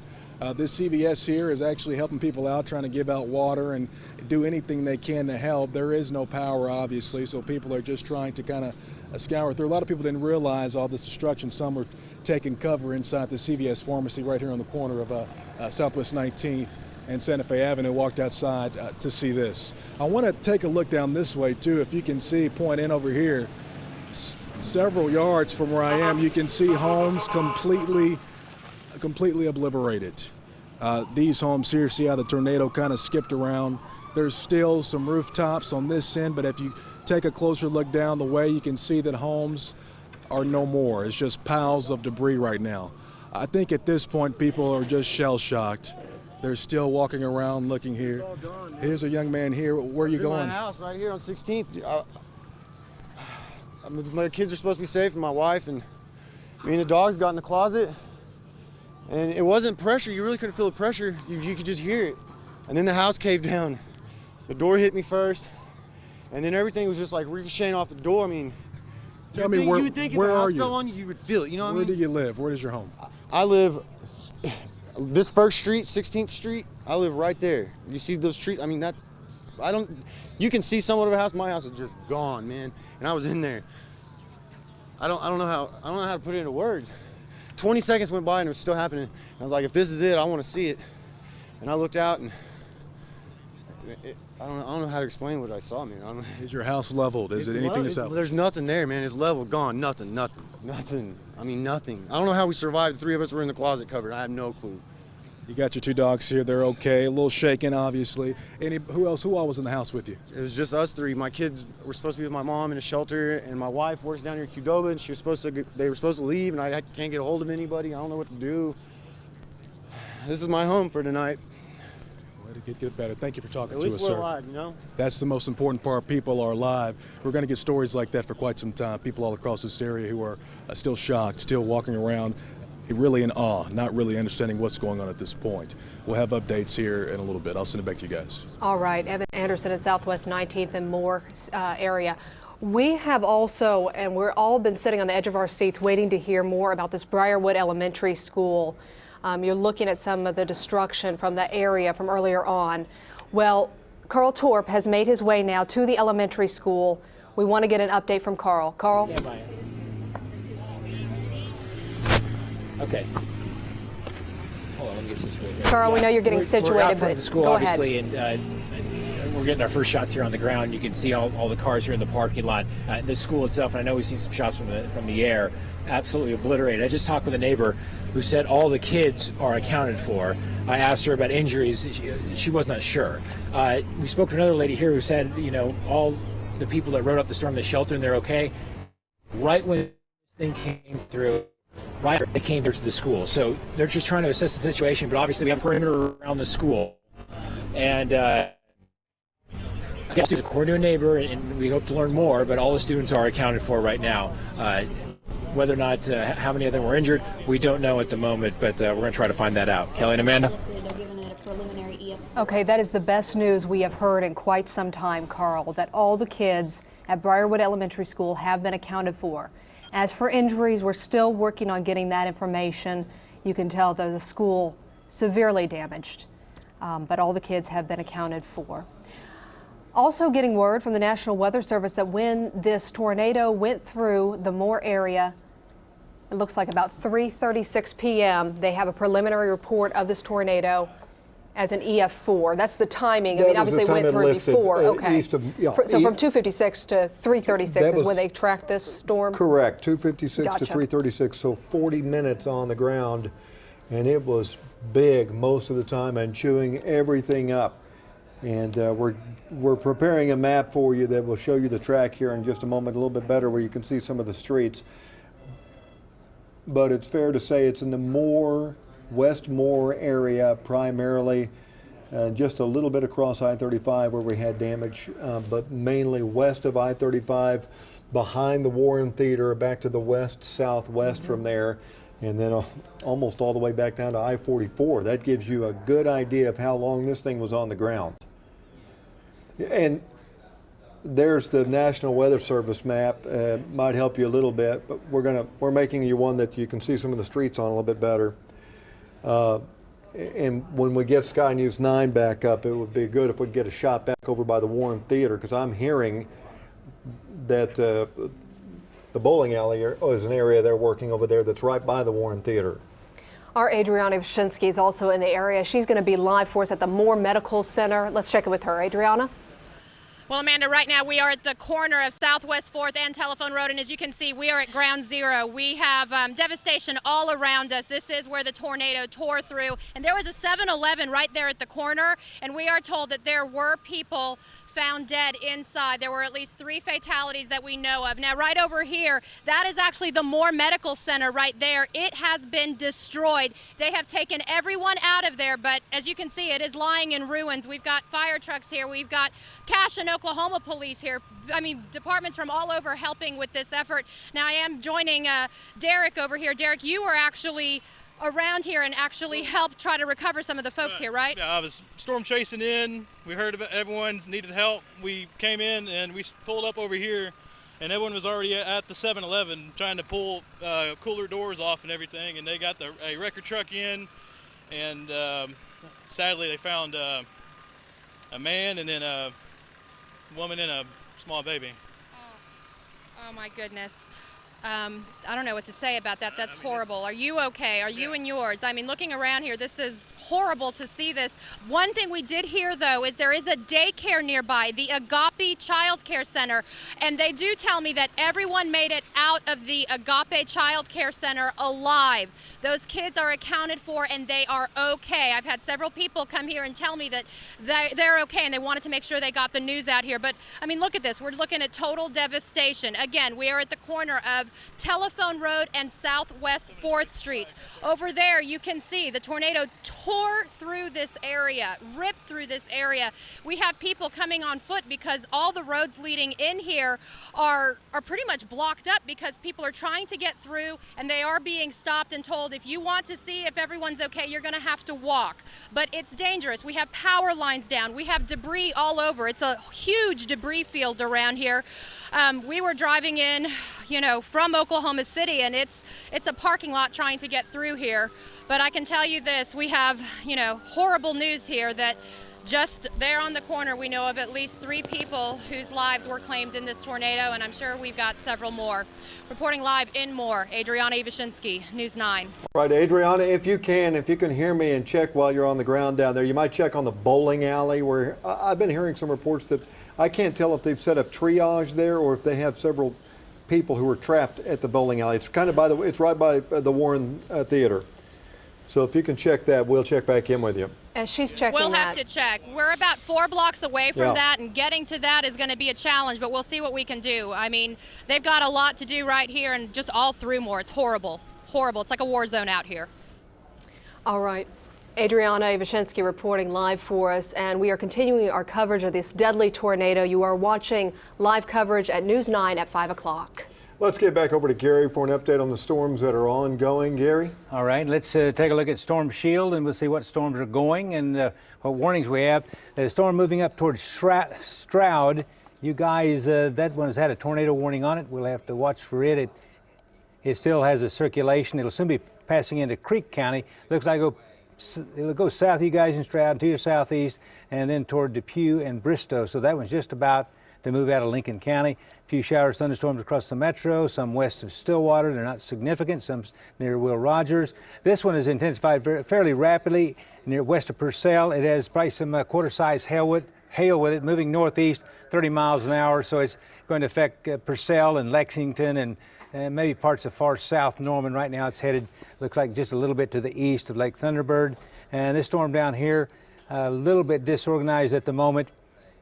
Showers, thunderstorms with it, no tornado warning. That one's gone. And could still have a tornado develop with these storms down near Ringling and Hilton moving toward the Ardmore area. But that's a very strong to severe. This one's still potentially severe. This one could produce severe weather. As far as strong tornadic circulations, none in central Oklahoma, except we still have a moderate circulation over here to the east of Oklahoma City, and it's moving on out. So that kind of updates where we are. Michael, you have anything? Well, I was just going to mention, Gary, I think that tornado warning does continue until 5:15 for the storm that's back a little bit further to the east, but the rotation does not look real intense with it, Gary. That's the one that passed over Pauls Valley. Listen, we've had guys all around these storms, and they just dropped it. Okay, so this storm has some rotation, but it's very weak, honestly, and so we haven't seen any tornadoes. We've had guys all over these. And this storm down here does continue quite intense down near the Red River. That'll be moving up toward Ardmore in about the next 30 minutes to an hour. So you guys out in Ardmore, just stay aware. Have any indications of a strong tornado or anything like that with it at this moment. So that, really, it looks like the most intense storm is the one up near Stroud. So, guys.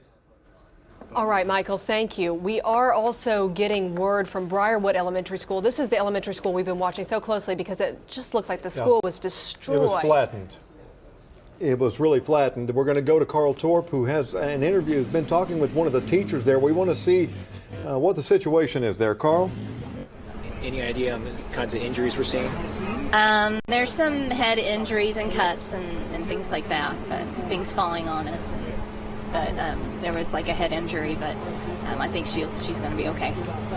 We appreciate it. Thank you very much. Kelly and Amanda, that's the latest from the school. Again, all the kids are accounted for, and the injuries appear to be minor right now, as we heard from a teacher.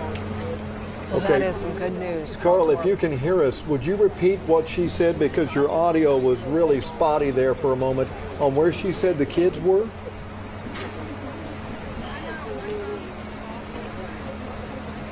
Okay. Guys, in Subway, relay that information to them. We'll come back. I'd like to know an explanation about how the kids survived their school being leveled like this, basically. The teachers and the staff there did a fantastic job. If all the kids are okay there, that's a miracle. It really is. We're also getting word that Highland East Middle School got hit as well. No word on any injuries or the extent of damage there, but that's another school in the area that we heard was hit. Police also confirmed what Adriani Wyszynski was telling us earlier. They do confirm 3 people dead there at the 7-Eleven store. Yeah. Well, we know, sadly, that the number is going to go up because you can't have homes like that destroyed, cars like that destroyed on the interstate. And, you know, it's such a difficult call for the schools at that point. Do you hold the kids? You don't want to let them out in school buses. You don't want school buses running out there in this weather either. And you know, the safest place for them is going to be inside a building.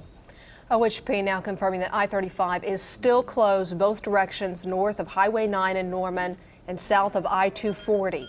Again, I-35 is closed. They have a police command post they've set up at the Moore Community Center there at 4th and I-35. And they've also turned the Warren, which has also been damaged, but they've turned the Warren into a triage center for the injured because that's a location right there on the edge of some of that damage. Now, we did get information back from Carl on how the kids survived there at Briarwood Elementary. He said the kids were in the hallway. That's where they always taught us to go, the hallway. Right. And you did the duck and cover drill, and that some of them were under their desks.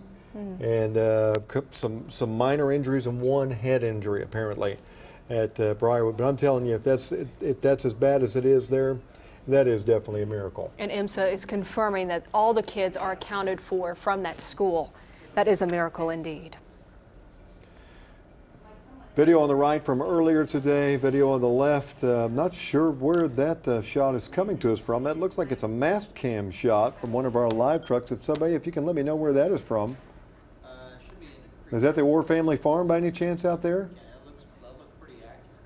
Well, we'll find out. But we are getting folks, word about the Orr family farm, though. There's an aerial shot from a little while ago. Yeah, the Orr family farm took a hit.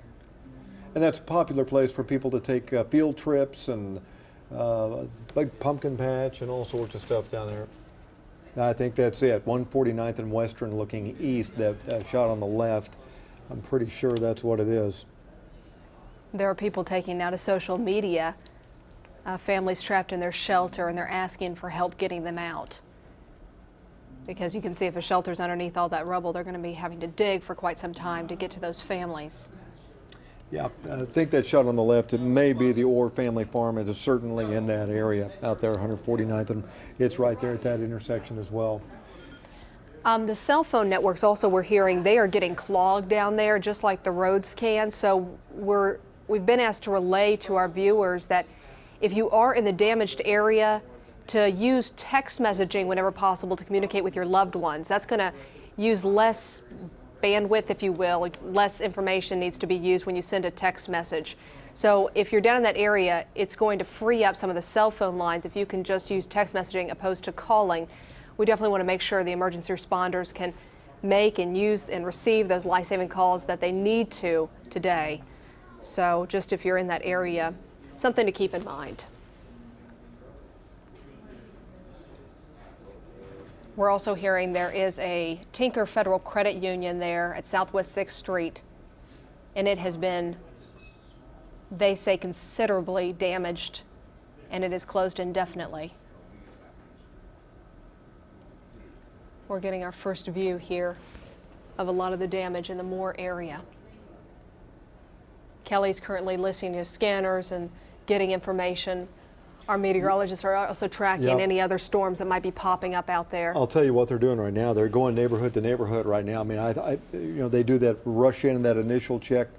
looking for people who might have survived and are under the rubble. Now they're being more methodical about it. They're kind of taking the west side of Moore in a grid, and they're going neighborhood by neighborhood.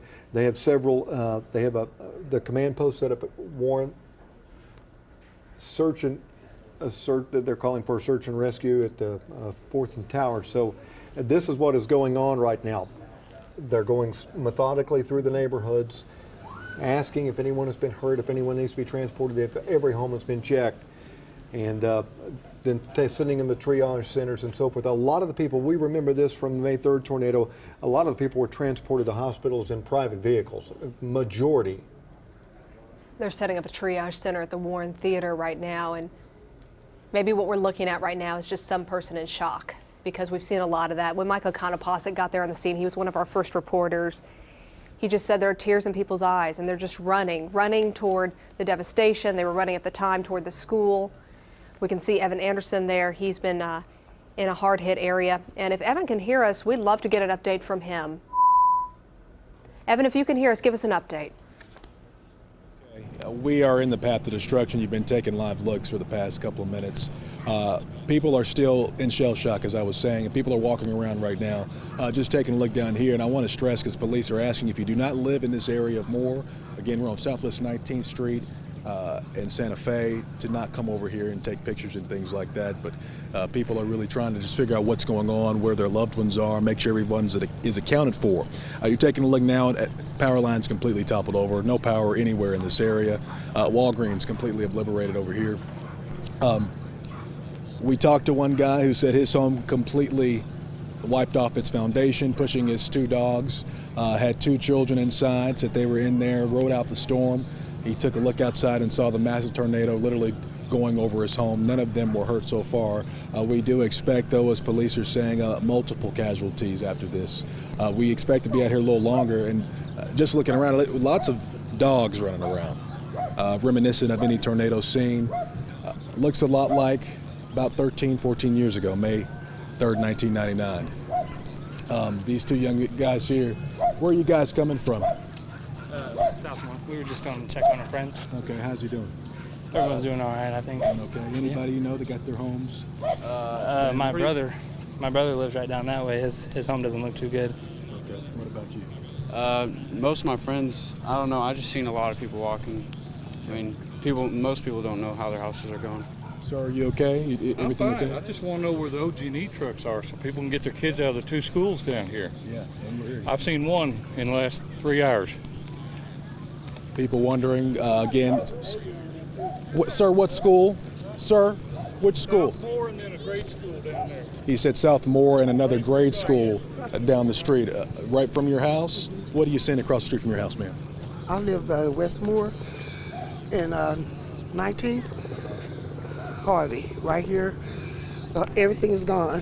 The school, some of it's still standing, but it's a lot of kids up there. I think it hit right when school was getting ready to get out.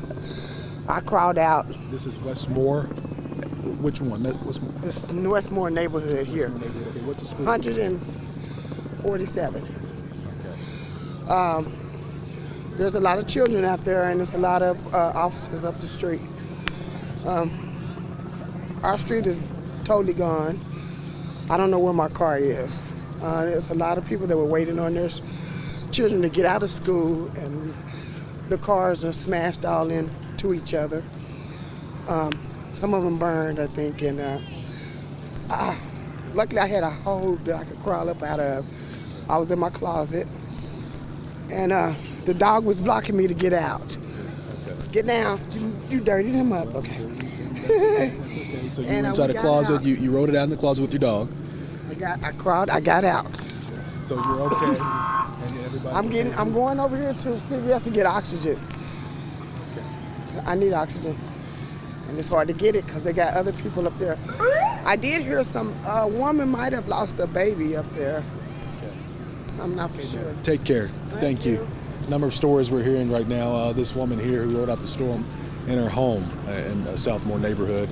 We're getting reports of students trapped inside of this school. People are wondering where crews are, but again, they are out here, and they're working as fast and as hard as they can to get things it's somewhat normal if that's possible at this point. I'll send it back to you.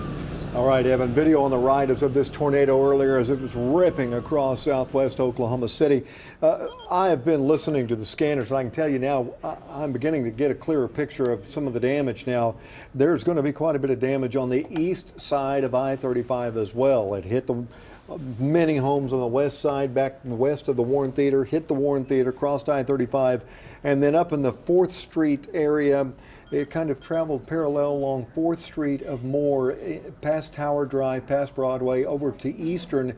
I just heard 2 Midwest City fire trucks and a Nichols Hills fire truck have teamed up, and they're going to canvass the area around 4th and Eastern, which is a half a mile to the east of I-35 in Moore.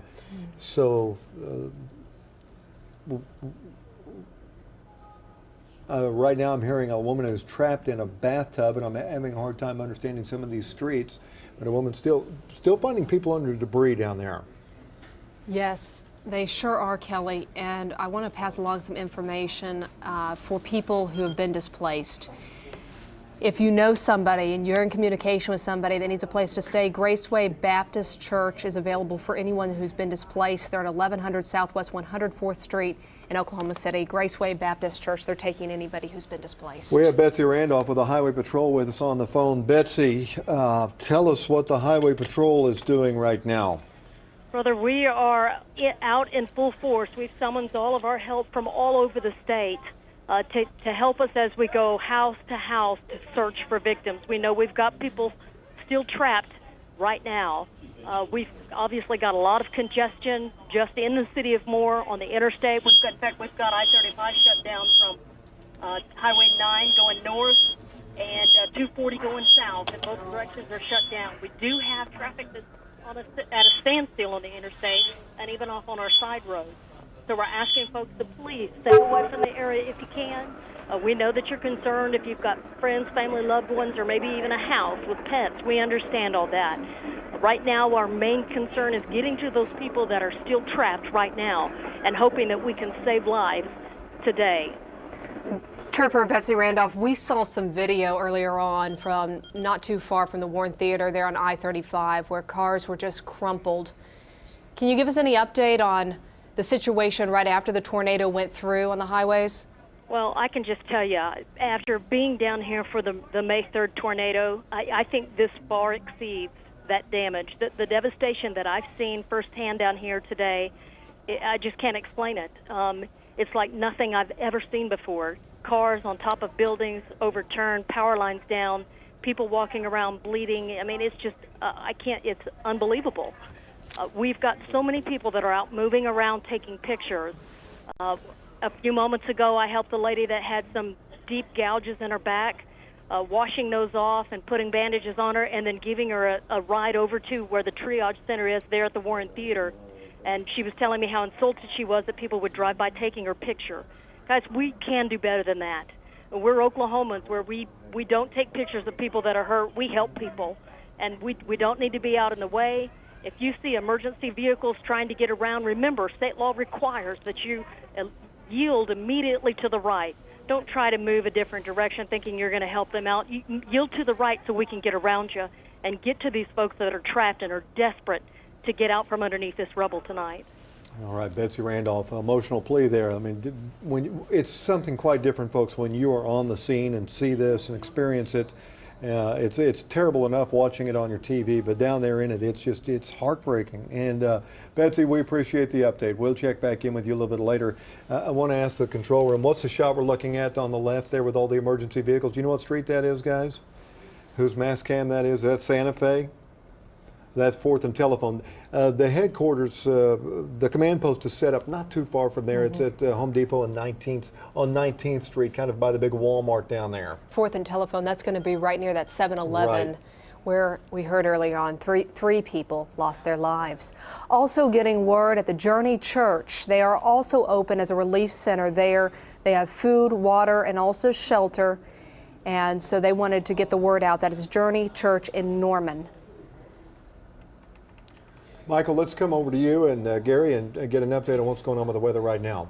Okay, yeah, we can do that on Storm Shield. Let's take a broad view along the state. I have seen some new development up southwest of Stillwater. There's a severe thunderstorm 5 miles east of Mulhall, north of Guthrie. This thing could have some quarter-size hail and some winds to 60 with it as it moves up towards Stillwater. So we're still watching this area. It's still unstable. Temperatures in the 70s and dew points in the 60s, so these storms could still get quite severe. I'm going to back out and go back down to the south now.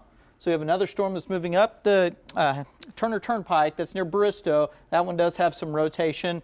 Really nothing going on around the metro at all right now. A small storm that's down north of Purcell at this time. It's severe, could produce some hail, but at the moment it doesn't look too ugly at this particular time. This storm has been weakening north of Stratford, moving up towards southeastern parts of Pottawatomie County into Seminole County. We'll keep a close eye on it. Some other storms around Ada, those are not particularly strong at this time.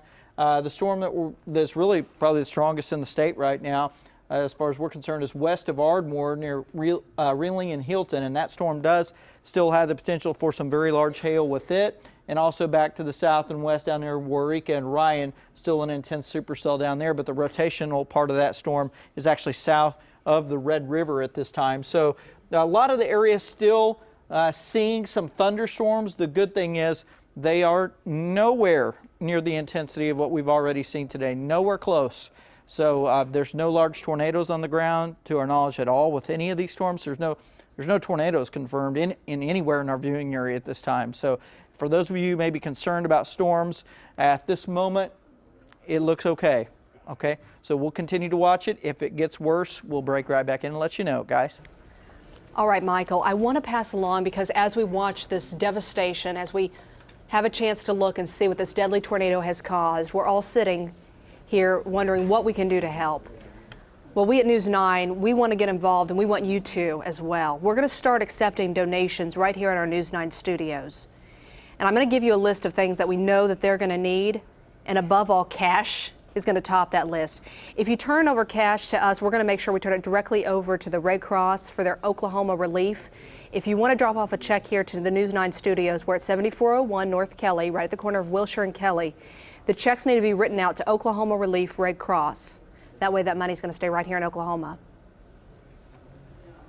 Now, right, let's check in with Adriana Ivashinsky, who's been down in that area of 4th and Telephone Road down there in the Moore area. Let's check in with her now for an update. Adriana? Hi there, Kelly. Yeah, we're still here at Telephone Road and Southwest 4th Street, and people are just walking all around here trying to literally take in all of this devastation. Many are just trying to make sure that their loved ones who lived in this neighborhood behind this 7-Eleven are okay. We've seen a lot of walking wounded. The worst that we've heard has happened right there at that intersection right there. That was a 7-Eleven, and I talked to a man who said he actually helped pull people out of that 7-Eleven, and there were 3 bodies that were found inside. He tells me it was a man, a woman, and a baby. So horrible news here at the intersection of Telephone Road and Southwest 4th Street when it comes to that. And also, we do have some good news. I've been approached by parents and teachers from the Agape Land Child Care Center that was located right across the street near the Moore Medical Center, and they tell me that everyone that was inside there made it out okay. All the children are okay. They were inside the building when the tornado hit, but they made it out alive, thank God. But you can see this is just a war zone out here. We've got power lines down. We have power poles barely standing up. It's just horrible. We've got emergency crews from all around. We've seen Edmond here. We've seen more police. Jones City are here as well, and people just walking from all around, seeing what they can do to help pull rubble off of people. 4 blocks away from us is where the Warren Theater is, and that is where they have set up a triage center, we understand, and the only way you can get there is to walk, but that is where they have set a triage where they are treating patients, and that is really where people can go to see if their loved ones, if their friends that live in this area, if they're worried about them. That is where you need to go. But the problem is this: all the roads in and around this area are either packed with cars trying to get through or blocked because of the devastation and because it's just dangerous to get around here. We've got a power line right down in front of us. Thankfully, it's not live and it's not arcing, but it's a dangerous situation out here. And right now, the best way to get around is by foot and try to stay out of the way of the emergency crews that are out here. It's just horrible. It reminds me so much of May 3rd, 1999, and almost worse, because it's just unreal to see this all over again. It looks like a nuclear bomb went off right here. Kelly, back to you. The damage is incredible, and I got to tell you, from the aerials we have seen so far, the damage does look worse. That's a first glance at it, but the trail looks longer and wider, and it just looks like there's more devastation down there altogether. We're going to get another look here. This is earlier on from Sky News 9, Bob Mills, Sky News 9 HD, but we're setting the chopper back up. There has been some flight restrictions in that area, and that's because they are desperately searching for anyone who may still be alive. They want to be able to hear the littlest of sounds. That's why they're asking all news helicopters to stay away from that area so they can hear any survivors. Right now, there are some parents who may be listening to our coverage, and you may know them. I need to pass along a message because they are probably incredibly worried right now. St. Anthony's South Healthplex. They have a 3-year-old little boy that came in from A Step Above Learning Center. Okay, they have a 3-year-old little boy there, and he knows the name of his parents, Keith and Melanie Thompson. They want us to pass along. If you are Keith or Melanie Thompson, you know them. If they hear this, they need to call the Healthplex Center. I'm going to give you the number, 272-7955. 272-7955. Again, a 3-year-old little boy has come in without his parents, but he is safe. He's at the St. Anthony's South Healthplex. If you are missing some of your loved ones, there is a place you can go right now. Yeah, the Red Cross has set it up, but I just went there, and there's people who have a chance can go there and register, but there's really, I didn't find much going on there yet. Okay, I was going to say it's safeandwell.org, but as Kelly mentioned, it's probably too fresh, too new to have anything going on there. But again, if you're in that area, you may want to text message opposed to picking up the phone and calling. That's why it will help keep those phone lines open, those cell phone lines open for emergency personnel who's in that area.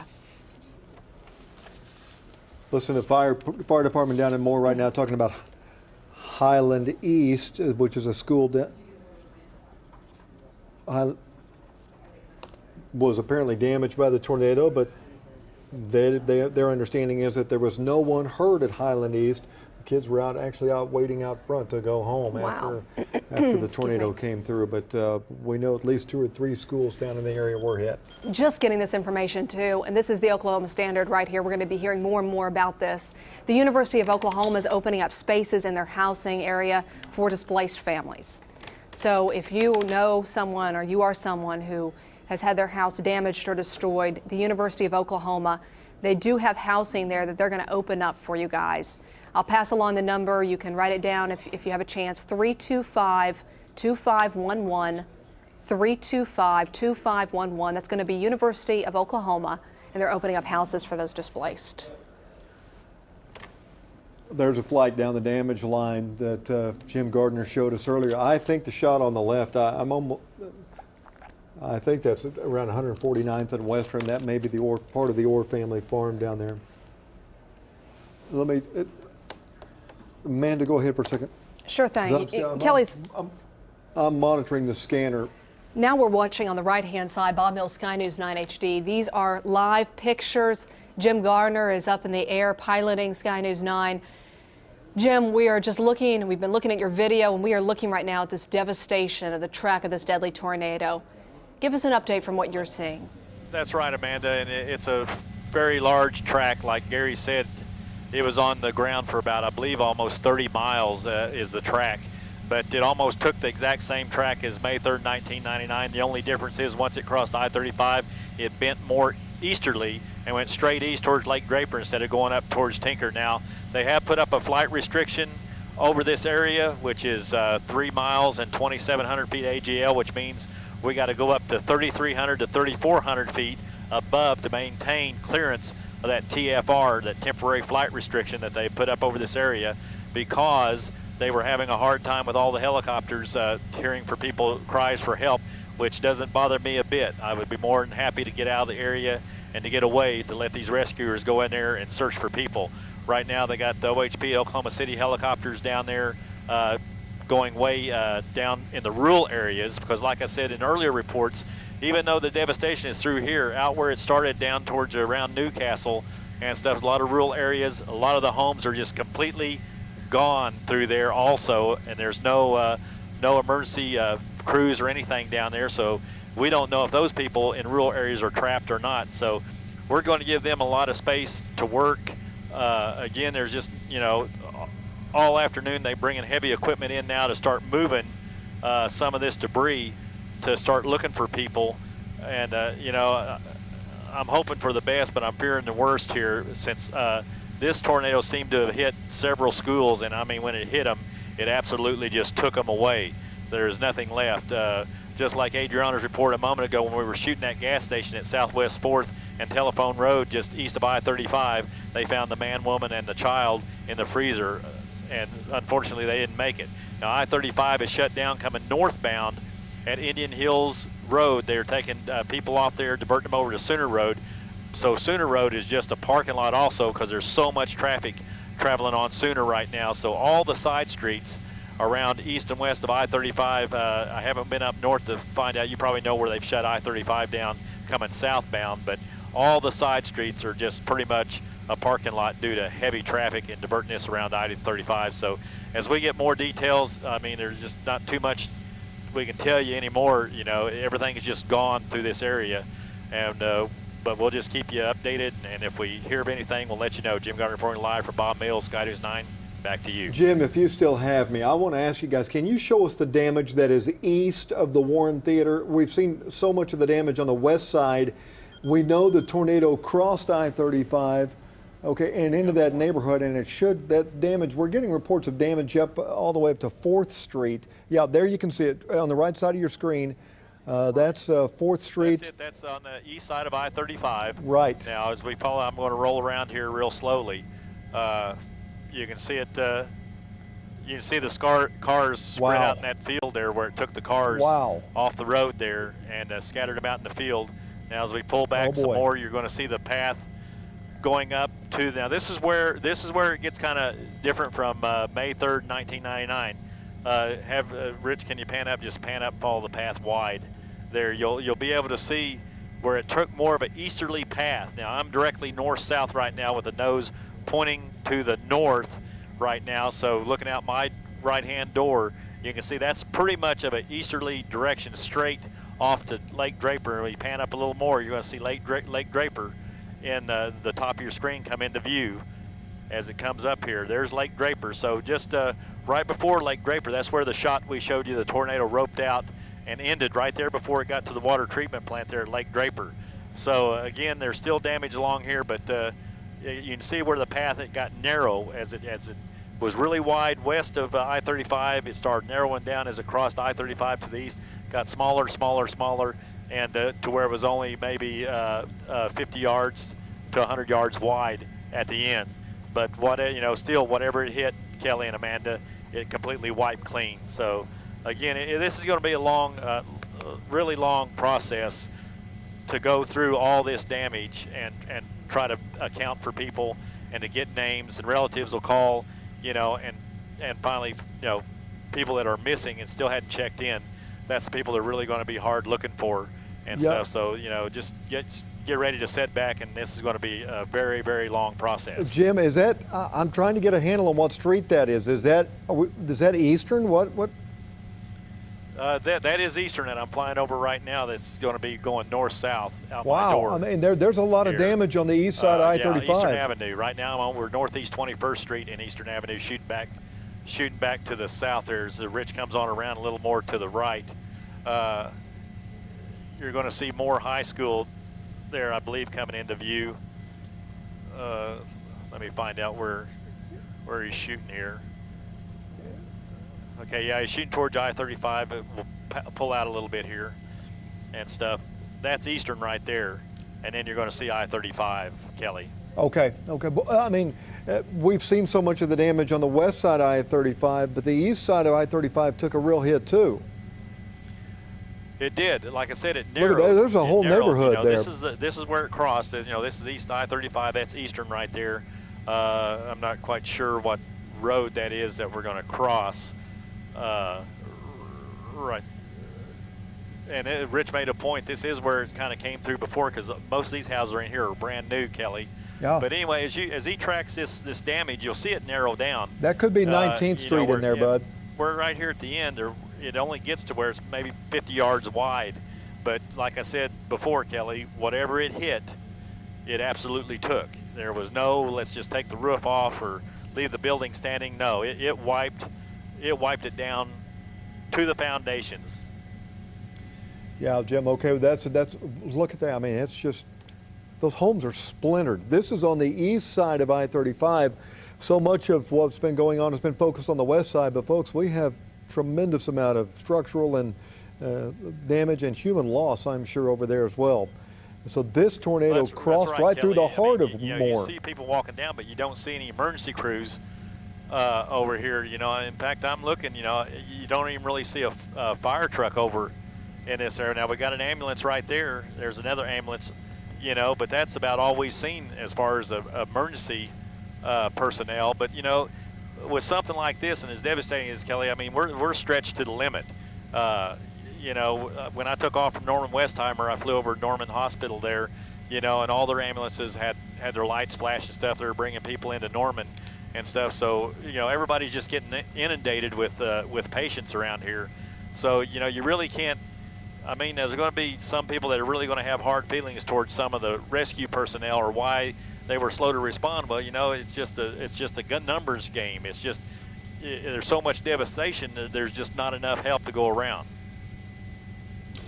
All right, Jim Gardner, our pilots, and Bob Mills, Sky News 9 HD, and our photojournalist Rich Kriegel. They're showing us the damage on the east side of I-35, and it is extensive.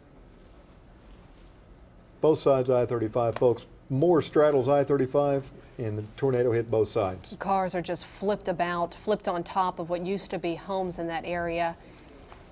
And we haven't gotten word. Kelly, I know you've been listening to scanners. I have not heard of any search and rescues going on specifically in that area. But you see some of the folks there surveying the damage, and maybe they are looking for people who still might be trapped. I think they are still going through that area because I'm listening on the scanner, and they still have crews over there. That's where some of those Midwest City crews were working. Mm-hmm. This has been described, and we've heard it a lot, being described like the May 3rd tornado. And we've even heard people down there at Ground Zero saying this to them looks worse than May 3rd. Yeah. We've tracked it out for you. Yeah, track was very close. I think the May 3rd was swung a little bit further north. You can see it right there. There's a good look at it. The May 3rd tornado is the green path, and as it got into Moore, it was about a mile further north and then took a turn up toward the Del City area. This storm kind of flattened out and moved more east by the time it got into South Oklahoma City and Moore. Governor Mary Fallin joins us right now on the phone as Kelly's going to take some more notes. We'll check back in with Kelly in a moment. Governor Fallin, thank you for joining us. I'm sorry we have to talk once again about these devastating tornadoes. Looks like we're still trying to get her on the phone. As soon as we get her, we'll check back in. Yeah, and I'm sorry I was interrupted. I was listening to the Moore command down there, and it's just they're still dealing with chaos down there in bodies, folks. I mean, it's just tragic. I don't know if you guys mentioned this, but Life Church at 7800 South Walker is a place of it's a shelter. Yep. Okay. Getting word from Michael. Life Church at I-240 and Walker. Right. That's the South OKC campus of Life Church. Yeah. OKC campus. A lot of churches down there are opening their doors for right anybody who's been displaced. Also, they're right next to the academy down there. We also at News 9, we know you want to help. We all want to be able to do something. Not only are we taking donations at our studios located at 7401 North Kelly, but we're also going to be giving items that are needed. This is what you need to do. If you're at home and you are moved like we are to help, you can text food to 32333. Text the word food to 32333. What that's going to do, that's going to donate $10. You'll see it on your bill. We'll donate $10 in storm relief. Another way you can help, and this is going to be desperately needed, you can drop off gloves, boots, toiletries, shovels, trash bags, dust masks, or cash at our News 9 studios. We're right at the corner of Wilshire and Cowley. We'll start accepting those donations immediately. Now, I understand we have Governor Fallin back on the phone with us right now. Governor, can you hear me? I sure can. Governor, unbelievable. It's just unimaginable that we are dealing with this tragedy like May 3rd in the same community. It's just unbelievable, and we are just devastated by what has happened today. And certainly yesterday was very, very tough, but today's even tougher. So we're just giving our thoughts and prayers to the people in those communities, and we're very worried about what we're going to find once we get into these communities and start going through the schools and the theater, the hospital, and the homes and the businesses in this area. But this tornado could be as big as the one that hit Joplin by just looking at what the television is able to show us from the air itself. Yeah, it's unbelievable damage. And Governor, we're in fact watching the OHP chopper right now, which is working the area. We've also heard reports that some of the National Guard members are already on the scene. Right. I called our Adjutant General Miles Deering and asked him to get the National Guard out. We want to make sure that we get into all these buildings and facilities and these homes and neighborhoods and make sure there aren't people trapped there. We certainly want to help find people that might have lost touch with their loved ones. That's our first and foremost goal right now is to have search and rescue efforts. And, of course, we want to secure the perimeters of these sites that have received the damage to make sure that people are safe. There's a lot of down power lines. We've had major roads that are blocked right now. I-35 is closed. I-44 is closed over by the Newcastle Airport area. There are various major streets that are closed. Traffic is a big problem. But we want people to, also remain safe that are in these particular areas and let emergency personnel get and do the assessment of what is needed so we can get all the state resources out possible. Governor Fallin, have you had to initiate any more state of emergencies for any additional counties? I sure have. I've added 5 new areas to an emergency declaration. We bumped up the emergency declaration directly online on the phone, I should say, to FEMA, and the head of FEMA itself. I had to verbally give emergency command orders to FEMA to initiate more federal assistance directly that will bring immediate resources into the state and allow immediate money to come in to help these local communities. This is, very expensive to undergo an emergency rescue effort, so the communities need immediate help with that. The president called me a short time ago and gave us a direct line to his office and said that he would be standing by, willing and able to send any type of search and rescue efforts that we need or any type of other authority that he can help us in going through this search and rescue effort. And while we have you on the phone, Governor Fallin, I know this morning you had a chance to tour some of the damage that happened from yesterday. What did you take away from that tour? Well, we went out early this morning and we went out to Kearney and walked through the various neighborhoods and talked to the people there. There's certainly the whole community itself was without power. And, basically we were telling them we were very sorry, that we were going to do everything we could to help them get back on their feet, but also warning them to please stay weather alert. When these communities lose their power, they can't watch the local news stations. And by the way, thank you for the great job. I can't tell you how many people told me that they were watching Gary England or some other news station, and that's how they knew to take cover. You saved lives yesterday, and I'm sure you saved lives today too. But telling the people to please watch the weather. We still have many active storms throughout the state that are very serious. Some tornado warnings that are out throughout the state, and that help is available. There are a lot of people that lost all their possessions, and we went down to Bethel Acres and down to the Shawnee area and saw the devastation in that particular area. This has personally affected my office. My scheduler lost her home and lost everything, and we've been taking up money in my office today to help her get back on her feet. It has impacted so many people here in our community, people that we know, our friends, our neighbors. Governor Mary Fallin, thanks for joining us on the phone. Well, once again, thank you for your station, and thank you to your newscasters and your weathermen and all the great work you guys have done over the last couple of days. Absolutely.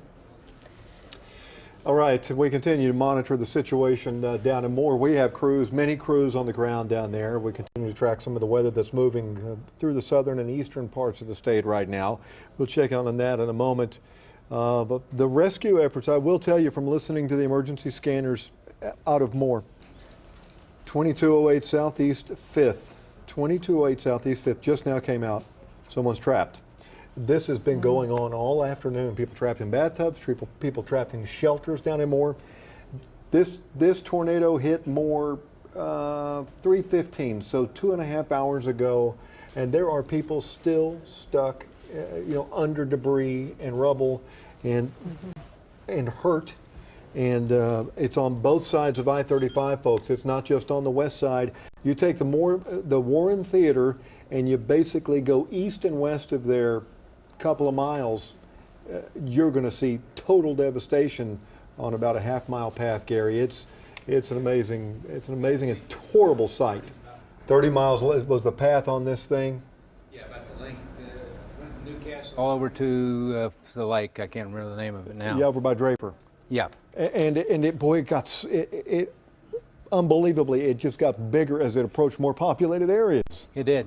Conditions were ideal. We talked about it yesterday. Today would be a bad day, and unfortunately turned out to be that way. And that's the reason you need the storm shelters. You need to know your safety precautions. You need to always stay weather aware. You need to know what's going on. Whether it's television or radio or your cell phone, you got to have that stuff. And it's just not Oklahoma. It is Texas all the way to the south of Canada and to the East Coast. You have these kind of days. Oklahoma usually does pretty good because people are pretty weather aware and know the safety precautions and know what to do. And the good thing is, Kelly and Amanda, it appears that tomorrow any severe weather will be far southeast from us. Well, there may be some coming in, later. Yeah. But for tonight, I think we're good. Tomorrow, I think we're good. Well, we don't wish it on anyone, obviously, Yeah. but we don't need any more weather trying to deal with this. These emergency calls out of Moore. Just a moment ago, they got a cell phone call from someone who was trapped in the Green Forenza. Apparently, this person was trying to evacuate to the Moore Hospital when the tornado was coming, was going to the hospital. The tornado hit the hospital, hit their car. They're now trapped in their car, have been for the last 2.5 hours, have just now been able to get out on a cell phone and ask someone to come rescue them. We want to check in with our Carl Torp, who has been down there at the scene of the tornado. Let's go ahead and check in with him for the latest. Carl? From earlier, I know we told you about this search for the 17-year-old girl. What we can tell you is that 17-year-old girl was found, according to a neighbor. She's found. She was safe. She wasn't at this home. You remember we had a group of people digging for her. She was found, apparently, according to someone here. This is another search going on. The dogs are in on throughout the neighborhood here, and I guess they honed in on something here. So that's why you have about 24 people here just going through the rubble trying to find whoever might be inside. And that's the situation here. I want to also pass along that we talked with an EMSA person, also a firefighter and police, and all three of them were pretty sure that every house for the most part had been tagged and checked just in this neighborhood here. So that's what I was talking about, the ribbon on the house. That has pretty much happened through all the neighborhoods here, all the properties. So we have kind of searches like this going on, and again, the dogs pretty much honed in on something here, and that's why everyone is searching now. Carl, Kelly and Amanda? Yeah, Carl, are these people that's helping search, are these people that just live in the area? Are these people who came in from out of the area? Are they emergency personnel? Who are we looking at here? I think a lot of people are from this area. Just like, a few homes in that direction sort of thing. We've had a couple people coming in that weren't here, but Carl, your audio's just a little bit spotty down there. We understand. Go ahead. Okay. Okay. All right, we're going to try to fix it here. But okay, Carl Torp down in Moore for us, and our photojournalist doing a great job down there. One thing that I do remember from May 3rd is that as they went through the neighborhoods, they had that marking paint, and they would go through and put an X on some part of the property that would show up that said, "We've searched this home. It's clear. Don't come back by here." And in the coming days, you'll start seeing little makeshift signs with that marking paint with the address painted on it, because people, that's the only way you can identify it for insurance people to come through. It's just it's a different world down there. that these people are going through right now. Adriana Ivashinsky is at one of the most tragic spots up to this point, certainly, at 4th and Telephone Road, where some, and Adriana, I got to tell you, earlier in the afternoon, I heard the police saying that they thought they had maybe 3 kids at an ATM machine. I think it may have been at your intersection that were killed. Right. In fact, that's the 7-Eleven store that we're talking about right there. It has been leveled. There is nothing left. And I've talked to people who were actually there pulling people out. One of the people who was trying to rescue these folks, he tells me that there were 3 people. I've just talked to another person here who says that they just did recover the body of the woman that we're being told died at that 7-Eleven. Still no absolute confirmation if there was a baby and a man with her, but I do know, at least through a secondary report, that a woman's body has been recovered from what used to be that 7-Eleven at the corner of Southwest 4th and Telephone Road. Now, joining me now is photojournalist Bo Turner. Bo actually went the 4 blocks into the Warren Theater where they've set up a triage, so I'm going to pass off the mic to him, and he's going to tell you what he saw. It's very reminiscent of May 3rd. People are just shocked. I mean, there's blank stares on their face. As you go down to the hospital, about a block and a half down, you can see an ambulance is still sitting in the overhang.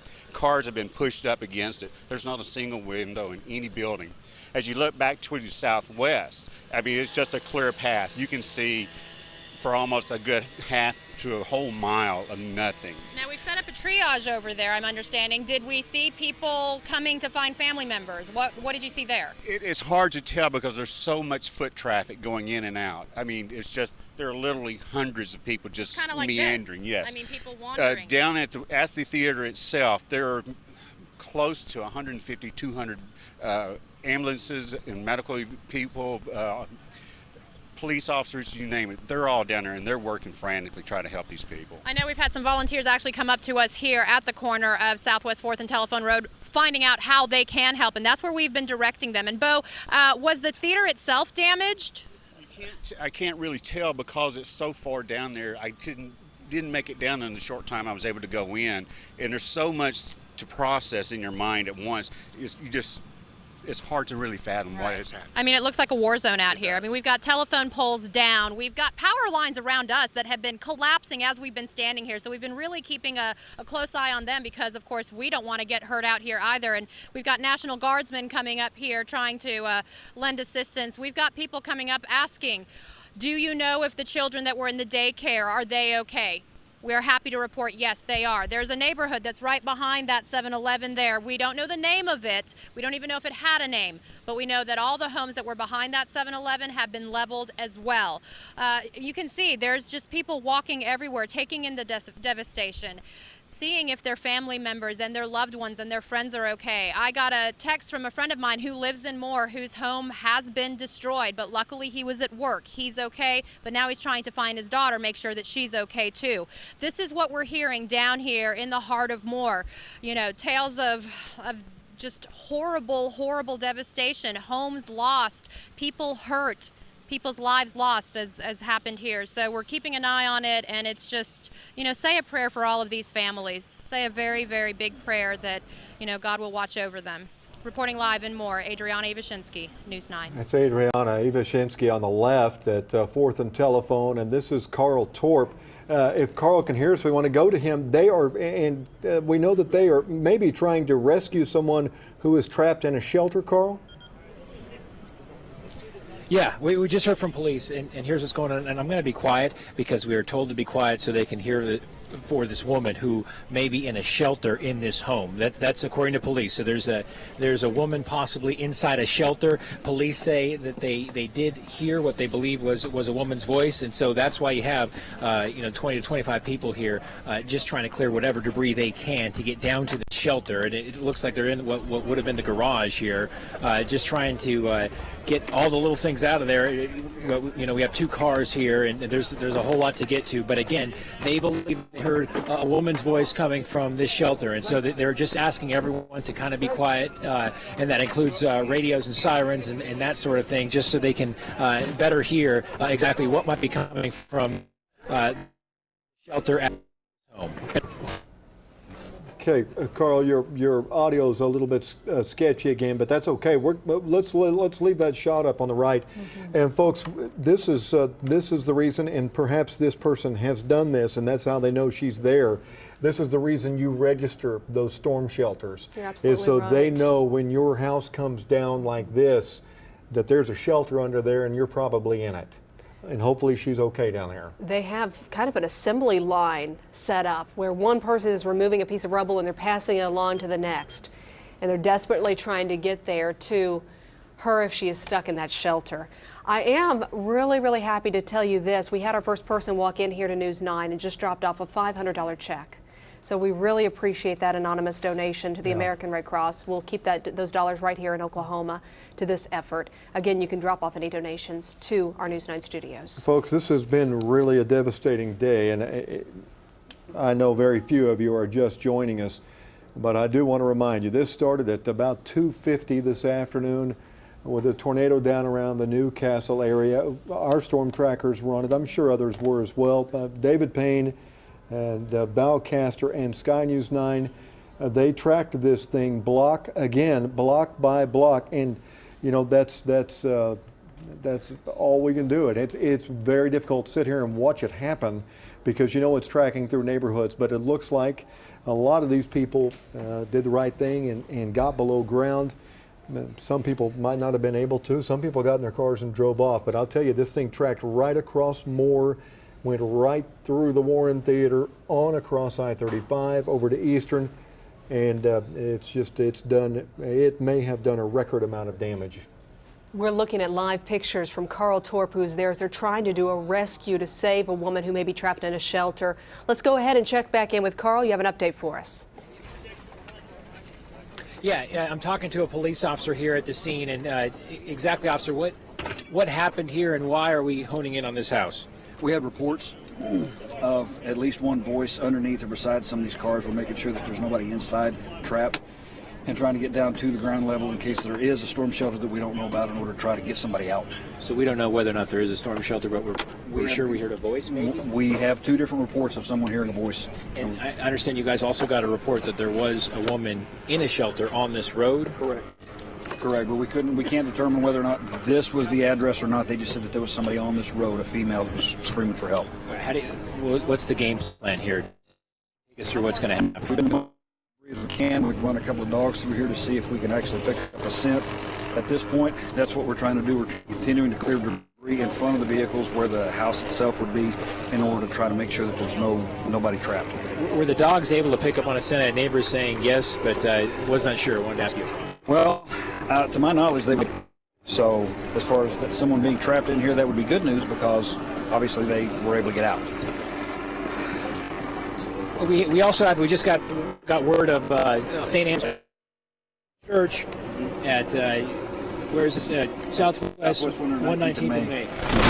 And that's where people from this neighborhood that don't have their home anymore, they're looking for shelter. They can go there. Officer, thank you very much. Appreciate it. All right, everyone's kind of backed out of here, and I guess that's so some of the firefighters can just kind of get a closer look. But we have helicopters high overhead, so I don't know what they're going to hear. But the search continues, perhaps for a woman at this home. Kelly, Amanda, I'll send it back to you. All right, Carl, good help down there. The shelter that Carl mentioned, I want to repeat that. It was a little hard to hear. That's at the St. Andrew's Church at Southwest 119th and May. They've set up a shelter there for anyone. Wow, they are trying to remove a lot of debris from this home to try to get to her stuck in this storm shelter. And that hot water heater, they're probably working right over what was the garage area there, and that's where a lot of these in-ground storm shelters are now, in the garages.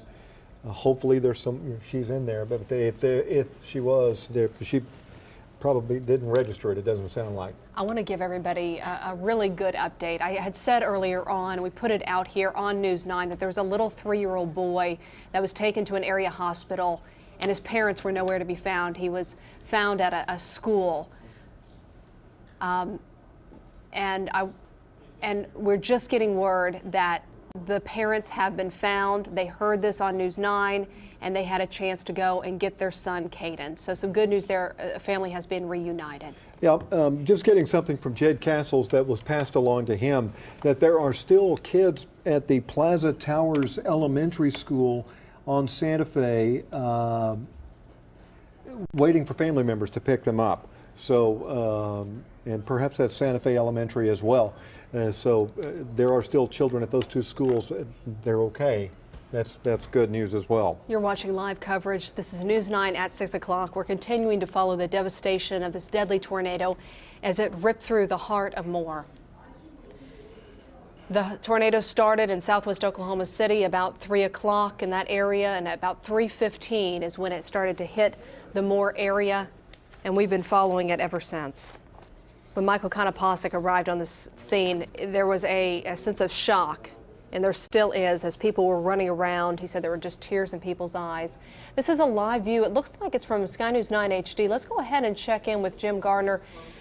Jim, we know the rescue efforts are underway, and it looks like they are acting fast and furious in this area. That's right. That's at home. They believe the woman is trapped in, and they've been digging furiously, trying to get the rubble and debris out of the way there. Now, just a quick little note here that I was talking with emergency crews at Air One through here, and they have marked it on their GPS. They've flown from point to point. Said this tornado was on the ground for 11.2 miles is what they show on the GPS as they went from one end to the other. So it was on the ground for 11.2 miles as it passed up through Moore here. So again, this is just one of the many rescue efforts still going on in Moore that will probably continue to go on through the night as more and more people are listed as missing and not showing up, and they go to the residents and try to find out if they were in a storm shelter that's possibly blocked, or if they went someplace else. So there's going to be a lot of chaos here for a while until they get everything lined out, just like the little 3-year-old boy. And because of you, Amanda, and Kelly, and giving that information out, the parents was able to find that child. Well, that's going to be a lot of that going on through the night. So here we're just watching them the rescue efforts on this woman, and hopefully we'll definitely bring her out alive. Jim Gardner reporting live for Bob Mills, Sky News 9. Back to you. Jim, can you tell us where this house is? We know Carl's, is it 149th and Santa Fe area? Where's? Yeah, that's right, Kelly. It's around Santa Fe and 149th is where this addition is, and it's right on the southern edge. You can see at the top of your screen, right across the street. That's another housing addition. Didn't get touched by the tornado. Right across on the north side of the street, that's where the devastation started, right there. So it's right on the southern edge of the tornado path. Wide path too. Well, on the left of your screen, I believe, is that the Moore Medical Center we're taking a look at, guys? And already the heavy equipment is in there. We saw a couple of National Guard members running up the street. The National Guard is there working. They will start a curfew. They don't want people down there. This is what happened 14 years ago when the tornado hit Moore. They locked it down, and rightfully so, that only people who could show ID and show they lived in that area could go in and out of there. And that is so wise. Governor Mary Fallon has called in 80 troops with the Oklahoma National Guard to go down there and assist.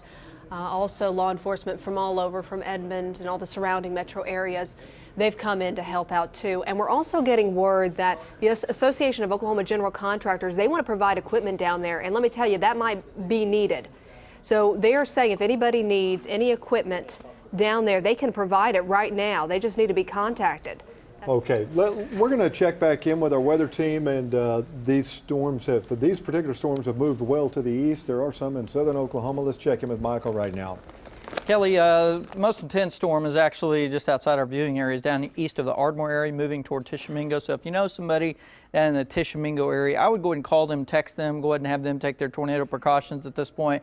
The storm has some rotation with it. It's a long way away from the radar, but it's mid-level rotation. But really, if you look at it across the state, you know, the areas that are up south and east of Tulsa, south of Muskogee, and then back to the south are really the areas that are most intense right now. There's really nothing going on here in central Oklahoma. We still have a cold front that's near us, though. I think we're probably going to have some more thunderstorms late tonight, or maybe during the overnight hours, because we still have plenty of moisture around.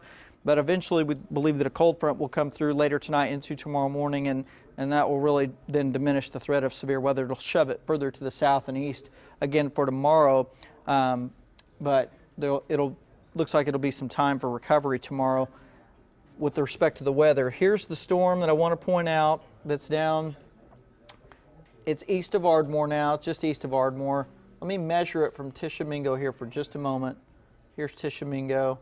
and so the center of circulation is 17 miles west-southwest of Tishomingo. So you guys in Tishomingo, again, that would be the area down across southern parts of Oklahoma. Again, it's east of I-35 now. There's another storm, but it's south of the Red River. So that's really the only one that I'm concerned about, really, that's even close to our viewing area. So, you know, I would tweet people that you know in Tishomingo, go ahead and let them know on Facebook, text them, call them, whatever, and just let them know that they do have a rotating storm that does have a tornado warning on it moving toward them, and they need to take their tornado precautions in Tishomingo right now. So that's the radar update for us right now. That's just southern Oklahoma is really the only area that they're concerned about. And you know, we'll continue to update these as we go through the rest of the evening. Kelly. Good work, buddy. We appreciate that. Hey, and Val Castor's back in house. We might have Val join us out here in just a second. Val, I don't know if you can hear me over there, but we might round Val back up. Val was tracking this one. He tracked the May 3rd tornado too, and so he's seen some of the worst of it. And it's a helpless feeling for these guys, but they did a fine job of tracking this thing and giving people a lot of warnings. So we'll check in with Val in just a second. I will tell you the scanner traffic has slowed down there. They're asking for crime scene tape now to mark the houses that have been searched. They're also sending more people there at 4th and Telephone, which is the area of the 7-Eleven where we have what we believe to be 3 fatalities. 3 people died, a man, a woman, and a child. Adriana Ivashinsky has double confirmation on one of the adult fatalities down there, and they say they have recovered that body, and we're still waiting to hear on the other 2. And also that Carl Torp reported earlier that a baby and a 4-year-old boy were taken out of a home, the bodies of a baby and a 4-year-old boy. A 3-month-old baby boy held in the arms of a first responder, and that baby was dead. We're also getting word that Oklahoma City police dogs are in that area where Carl is. Right, 149th and Santa Fe, a dog reacted to something that was in the rubble there, and they're now checking it. So we'll go back to Carl here in a few moments. There's a good wide shot from Bob Mills Sky News 9 HD, pilot Jim Gardner, photojournalist Rich Kriegel. Both those guys extremely experienced. They experienced May 3rd, and boy, look at, I mean, that is a wide damage path, folks, that once again, I don't know how many homes have been destroyed, but there are hundreds, at least hundreds. At least. And Kelly, you're talking about May 3rd, and we've kind of compared the 2 storm tracks, and it is eerie how they both started at almost the same spot. In fact, if we have a map, we'd like to throw it up at some point where we can show you the track of the May 3rd tornado and then today's May 20th tornado. And there it is. You can see right there, we're looking at the May 3rd tornado is going to be in the green, and the red is today's tornado. You can see it started almost the exact same spot. Yeah, and as it went through the Moore area, the May 3rd tornado went a little bit further to the south and actually crossed over, did some damage on into Del City and so forth. This tornado today kind of turned right and went right through the heart of Moore, both sides of I-35. Val Castor is with us. You guys might cue up a little bit of the video of this tornado, and if it's from Sky News 9, that's fine. We have Storm Action 1 that has some of Val's video. Okay, Storm Action 1. This is this your video here, yes, Val? Yes, and so it where were you when you shot this? Do you know? At this point, we were on Portland, up close to 134th. Okay, here's some more of the video right here. This is, we were looking north at the tornado. We were on Portland Avenue looking north as it was crossing the road right in front of us. I think this is another clip here. Oh, and okay, as we approached it from the east, we were on 149th at this point, looking to the west-northwest at it, and we let it come right up to us at this point, or right just north of it. And these are some storm forward clips we sent. Yeah, and Val, I'm gonna add, you were, this looks a lot like the video you shot 14 years ago. You know, Kelly, this is like a replay of your worst nightmare from May 3rd. You know, May 3rd, and this is in almost the exact same spot as the May 3rd video was. I mean, the May 3rd tornado was, and the tornado looked almost exactly the same as the May 3rd. We're going to come back to Val in just a moment. We want to go to Sky News 9 and Jim Gardner, who's over the elementary school, Park Towers, I think, elementary school. Jim? Yeah, that's right. You can see the triage area there. You can see all the stretchers. You can see the crime scene tape. You can see just tons of emergency personnel and EMTs down here at this school that is just completely devastated by the tornado. You can see fire. They're just removing rubble. We kind of heard over the scanner, Kelly, you might be able to verify that they're either rescuing children or they're removing bodies. I'm not sure, and I hope it's a rescue. I hope it's not the other one, but they are really working frantically right in this area, right here on this school. And like I said, you see the triage area. You see all the EMTs there with their stretchers ready to go as they pull kids from this school here. That's Plaza Towers Elementary. We'll just keep you updated, Kelly. We'll just keep our picture up, and if we see anything, we'll get right back to you. This is going to be halfway between Santa Fe and Telephone and halfway between Southwest 4th and Southwest 19th Street and more. This is Plaza Towers Elementary School. And we're hearing that they did pull some kids from the rubble already, and they were alive. So that is good news, but they are actively looking for some more children. Okay, and to help you locate, get an idea of where this is a half mile behind the Warren Theater, a half mile behind it, back to the west, almost exactly. That is where this elementary school is. And Jim? that elementary school was laying dead center of the tornado, Kelly and Amanda, when it passed up through here.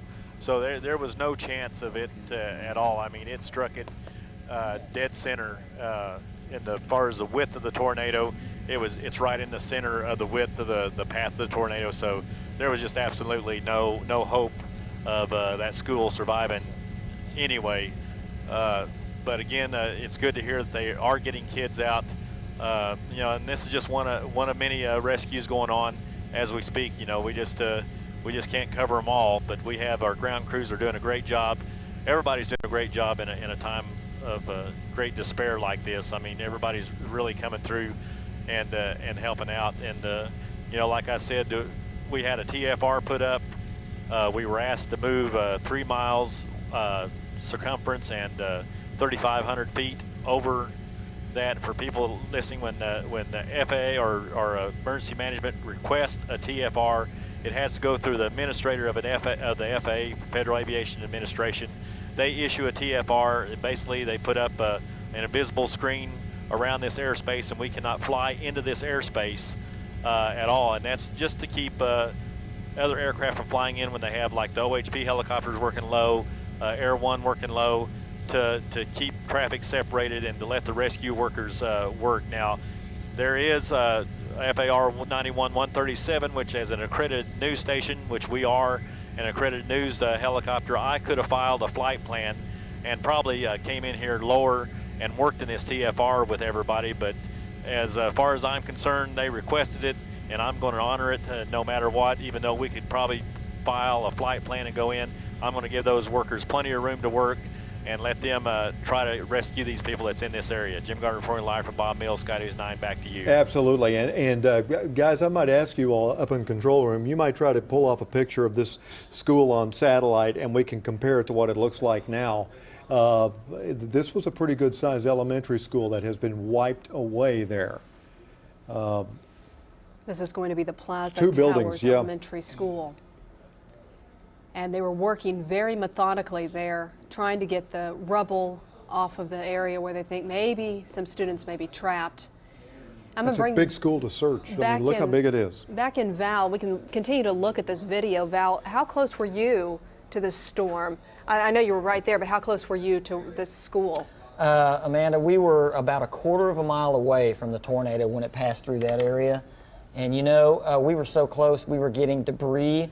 I still have chunks of insulation on my windshield right now. We were getting hit with debris that was hard and heavy, like probably small pieces of boards. Were you seeing traffic on the roads? Was there still traffic that was oblivious to what was coming their way? At that point, we didn't have any traffic when that was coming by, but a little further east of that, we got within a half a mile, and there was a traffic jam of people coming out of the tornado frantically. Yeah. They were frantically trying to escape the tornado a half a mile south of it on Santa Fe and also on Penn. And I mean, you could see terror in their eyes. We saw the headlights from the Sky News 9 shot. and it looked like it was just gridlock, and this thing's coming at them. And people were coming down both lanes too, Oof. and they were Did running they red end up getting lights. stuck? I mean, were they standstill or they were moving? I was able to weave in and out. Yeah. Well, they probably thought I was strange for going the other way, the way they were coming out. But you know, I was able to get around them, but they were running red lights and stop signs. I mean, it was just like a mass panic to get out of there. I don't know if you've seen the video from I-35, but there are cars just slammed against the center median there, just crumpled, probably a dozen of them. Well, you know, there was probably a traffic jam on I-35. Yeah. You know, when they saw it coming, people probably stopped, and it caused the whole lane to stop on that. And being in your car, as you know as I do, it's probably one of the worst places to be. Val, we're going to be talking back and forth with you if you're going to be around. Yeah. We'd love to just get a little bit more about what you experienced out there. So don't go Good too work. far. I know it's a little consolation at this point when you look at this video, but good work out there. Carl Torp is down in Moore, right in the heart of it all, where there's a search going on. Carl, we need some good news from down there. Well, they got this tractor in here, obviously, and you see what's happening. They're using the bucket here at the end to pull out one of the cars. I assume that car was in the garage there to get to a shelter, perhaps, in this home where a 17-year-old, or I'm sorry, a woman might be. That same woman, according to police, who we heard from about 20 minutes ago, they heard her voice on 2 occasions, I believe.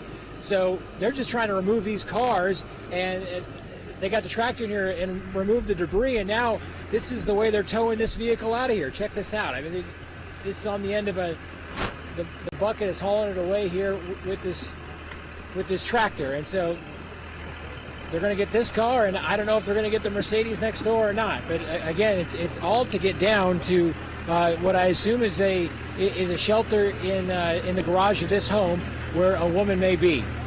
Kelly, Amanda. Okay, hey, we want to pass along some information we're getting from the trauma unit at OU Medical Center right now. 20 patients of various ages at the OU Trauma Center. They have the only level 1 trauma center in the state. 20 patients, 12 adults, 8 children in the trauma rooms at OU and at Children's Hospital. And I can update you also from Integra Southwest. They have 33 patients, 10 in critical, 10 in serious, 12 in fair, 3 are children. And one of the child's condition they just don't know yet. Their oldest patient they have is 91 years old. These injuries, they're telling us, they range from just the minor lacerations to what we would expect in a tornado of this magnitude, head wounds and abdominal injuries. And we're just continuing to get more information from the regional hospitals around that area. Steve Shaw is in Moore with some children who would very much like to be reunited with their parents right now. Steve? Kelly, technically, I believe we're in Oklahoma City. We're in the Stone Meadows neighborhood, where a lot of the kids who live in this neighborhood go to Briarwood Elementary, which is about, I don't know, a half mile from here. I'm going to bring in Shauna Scott. Now, Shauna has been in charge all afternoon of trying to account for kids, for students at Briarwood Elementary who they couldn't find them, or in fact they couldn't find their parents. Could you give me a rundown just where we're at as far as how many kids are unaccounted for and how many parents? We still have about 4 children that are unaccounted for. We started out with a list of about 75. And go right ahead, give us their names. We are missing, or we still have the Parker children, Josiah, Isabella, and Logan Parker. And then we still have Isaiah Orta. His father works at Tinker, and his father's name is Israel. And there's also 2 parents that have 3 children who are also unaccounted for. Can you kind of talk about that? Sampson children, Bradley, Bryson. And then we have Sabrina, and I believe her name is Avella. She's a kindergartner. So the good news is that you started off with like 70, but now you got it down to about 4. Right, yes. And I can tell you folks, we had to walk over dead horses. We had to walk over rubble. We had to walk a long way just to get to Briarwood Elementary, and it's just like Joplin all over again, if anybody remembers that a couple years ago. How can you hold it together out here, Shauna? It's hard. I lost it when I first got to the school. I have a home daycare in this area, and I walked to the school to get one of my children, and I did find him, And at that time, I ended up with probably about 30 children that were running from the school. And we just got them together in a group, and we walked and drove them down to this area, and then cars were transporting the rest of the children. Have police told you, or has the school district told you, that the children, if they, even though they can't find them, they are accounted for? We do have some teachers that ended up in this area. We had some teachers that were hurt, that were transported to the hospital, and we do have some teachers that are still here with us that ended up here at the kind of a command center where we ended up. My husband's a police officer, and so we just kind of pinpointed this area and brought the children here and started a list. Shauna, thanks for talking to us. We're probably going to talk to you a little bit more, and if you get any more news about finding parents, finding kids, we're here. Okay, we're going to keep trying to get more information out here. We're just going to send it back to you. Okay, Steve, appreciate that. It's good. We want to get that information out, so we wanted to repeat those names. And these are kids from Briarwood Elementary. Our hearts just go out to those parents because, you know, they're desperate to be reunited. So hopefully by putting those names out, and we'll do that periodically, we can get those parents reunited with their children, and we can bring you a happy update. Val, we have compared the May 3rd track to this one. This one swings right through Moore. The other ones went up to Del City and a little bit further south. It's mind-blowing that we have had two catastrophically disastrous tornadoes roughly along the same path. Yes, it is, Kelly. And you know, this one was very, very close, and it probably crossed the path of the May 3rd tornado. You know, the May 3rd tornado, the path was a little bit longer, I would say. It went up into Midwest City and such. But, you know, Kelly, this tornado, from what I saw, you know, we were right there watching it, and it was, the rotation with this storm was every bit, from what we saw, every bit as strong as the May 3rd tornado. Yeah. We want to show you, this is, if we can show that shot of Plaza Towers Elementary, I don't know if we're back in that area or not. We have a side-by-side. That is what Plaza Towers looked like on the satellite shot from Google, and that is... He's going to be at the area of 141st he's going to get back Robinson. to it here. Okay. Sky News 9, Bob Hill Sky News 9 was over the area where Carl Torp was, where they are digging right now. They believe that a lady may be stuck in her storm shelter, and they brought in a front loader, a bulldozer to pull it out. Okay, now we got our live picture. That's Plaza Towers Elementary now.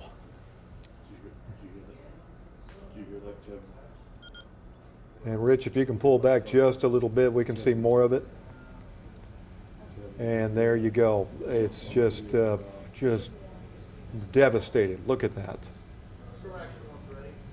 Unbelievable. Yeah. That is really hard to see. And right now, all across that area, southwest area of Moore, search and rescues are undergoing as we speak. Carl Torp has been following one very closely. Carl? Quick update, we saw these two cars. We saw these two cars here that were moved. I just had a police officer tell me there's not a shelter at this home, at least in the garage. So they haven't found anyone, and they moved these two cars to get to what they thought was going to be a shelter in the garage, and there's no shelter. So now you see they're just kind of searching other areas of the house, seeing if there is a shelter, or moving to another house, seeing if they might have gotten these homes mixed up. But that's the latest right here. Again, they had heard somebody earlier on. They thought they heard a female voice coming from that rubble, and that's one reason they started digging, and one reason they believe that maybe there was a shelter there. That's at the area of 144th and Robinson, around that area where they believe they heard a voice. It's also the same area, though, where Carl reported that a 3-year-old baby and a 4-year-old has died in that area. Some of the information we're getting also is that we will get a briefing by Moore and Oklahoma City. They are going to hold a joint news conference at Moore City Hall at 7:30. So in just about an hour, we're going to get some more information, and hopefully we can bring that to you live or be able to relay that information directly to you right here on News 9. If you do have to step away from your TV, let me just remind you that we are going to be streaming this coverage live at news9.com. So you can go there and get the latest as well. We're also going to be taking donations here at our News 9 studios. We're at the corner of Wilshire and Kelly. And so if you're able to drop off a donation We'll get that to the Red Cross. Here's information. If you're at home not able to get out, you can text food to 32333. That's going to donate $10 on your cell phone bill to our storm relief in our area. Also, you're seeing some of the items that they're going to need. Gloves, boots, toiletries, shovels, you name it, they probably need it. And you can drop it off right here at Wilshire and Kelly. Evan Anderson is not too far from the command post. He's in a heavily hit area down there, Southwest 19th and Santa Fe, I believe, is where Evan is. It's a couple of miles back to the west of the Warren Theater. Again, I use that as a landmark because I think it's recognizable. Evan? Yeah, Kelly, right here, really not much has changed here. Lots of activity still, even more so than before. We took a walk down the street, right here down Southwest 19th Street to Briarwood Elementary School, where you saw those pictures, those area photos of that school literally leveled. Amazing, nobody was seriously hurt or no one died. Take a look here. Really, we're in the center of devastation here in Moore, Oklahoma, Southwest 19th and Santa Fe Avenue here. A number of emergency vehicles have come out here. Police are now staged here, right by here by our live truck. Oklahoma City Police, with the help of firefighters from really all over the metro, here right now, just trying to keep people from coming in town, coming in the areas here that do not live over here. Really becoming a very hectic area. People coming, trying to take pictures and stuff like that. But people here really just shell-shocked. We've seen a lot of families just standing in front of their homes that have been completely obliterated off their foundations. Much different scene, and we're going to get some video to you in a little bit. Right down Santa Fe, right down Southwest 19th Street, I should say. Homes, it's wiped out as far as the eye can see. We did speak with the mother and a 7-year-old daughter who was inside Briarwood Elementary School when that tornado hit. Really some riveting sound. The interview that we had a moment ago of that little girl hanging on to her desk when that roof was blown off. Her teacher got caught up under her desk as well, had to be rescued, but again, no one seriously hurt. You're taking a live look down Santa Fe Avenue where you can see a lot more emergency vehicles are down here right now. We're told OG&E crews will begin picking up these power lines, trying to begin clearing the roadway. Really, no one can drive in either direction where we are right now because of down power lines. Really all over the place. It's really still much like it was, but we should start seeing OG&E crews start cleaning up in the moment. We'll have that interview with that mother and that 7-year-old little girl that was inside of that elementary school in a little bit. Kelly, Amanda. Evan, thank you. We had also heard that some of the kids at Briarwood Elementary had not only taken shelter underneath the desk, as Evan just reported, but also in the hallway. And we have no reports of any fatalities there at Briarwood. Again, though, they are still doing a search and rescue at the other school not too far away at the... They're already having some, as I'm listening down there, they're already having some people. There's a shot out in front of our station. People are already showing up, bringing supplies. Folks, they're going to need it down there. They're going to need a lot of bottled water down there tonight for sure, work gloves, things like that. Those folks are going to need everything eventually, but these are things that they need right now. And you've got the list again as people are showing up. Absolutely. Yeah, they're going to need shovels. They're going to need masks, anything basically that you can think of when it comes to cleaning up supplies, cleaning up tornadoes, and the supplies they're going to need. That's what they're going to need. On the right-hand side of the screen, this is live pictures from Bob Mills, Sky News 9 HD, and Jim Gardner. Let's check in with Jim real quick. Jim, is this going to be over the Plaza Towers Elementary School? That's correct, Amanda, and the search still continues for kids in that rubble from the Plaza Tower elements that took a direct hit from this tornado earlier today as it passed through the Moore area. You can see there's a lot of workers down there, man, really sifting through the rubble, taking their time, being very careful as they move debris and everything, but they have a large triage area set up to help people with rich Kriegel pans down. You can see the triage area sitting right there, and all the EMTs on standby as they bring kids out of this rubble. So again, we just hope for the best and hope they keep pulling kids out alive here, Amanda and Kelly. Jim Gardner reporting live from Bob Mills, Sky News 9. Back to you. All right, Jim, and we want you to stay on that situation there.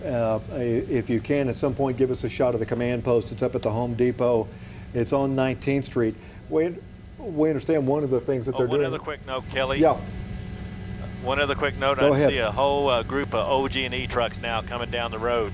So OG&E is bringing a lot of crews down here now. So they will start immediately working on that electrical power here. It's going to be directly south of the school there. I don't know exactly what road that is, but they're starting to amass a lot of OG&E trucks here to start going in here and working on the electrical. Here's something else we're hearing right now, Jim, is over at the Home Depot, they're starting to get some animals brought to them, dogs that are wandering through this, and they're needing resources to try to set up places to hold these animals. I mean, there are dogs running all over the place, of course. They're scared to death. There's a couple right there that the homeowners have, but there are some that they're gathering up that have gotten loose, and you know they have to deal with those too. So when you guys get a chance, Jim, if you guys can take a look over there and just show us what the command post is doing at the Home Depot, we'll check back in. Carl Torp standing by now with a homeowner. Carl?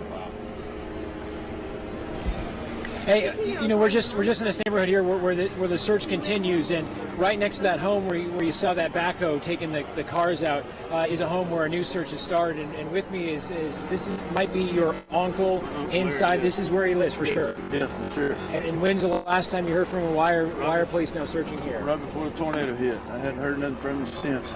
And he was going to ride out this storm inside the home. What was his plan? Well, he said he couldn't get out in time. Got back, and he couldn't get nowhere, so he was going to go in the hallway and put mattresses on both sides. He said he already had them up, but that was it. And that's all I know. I hadn't heard nothing from him since. And obviously you've been calling him and nothing. So right.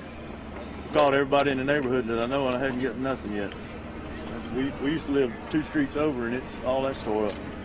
Yeah. The neighbor over there said she couldn't get in. Her dog, she was looking for her dog. She lost her dog, so come here first because he said he was in there, and that's all I've heard. So I don't know if he got out or not. What is this like? I mean, to see the home now in this shape. It's devastating. I just saw this yesterday in Shawnee. That's why I was working in Shawnee yesterday. But it wasn't nothing like this. Thank you. Best of luck. Just want to point out something really quick. The cell reception here is not very good. Everyone's trying to call and get out, so it is tough at the moment. So people that are trying to find loved ones might be very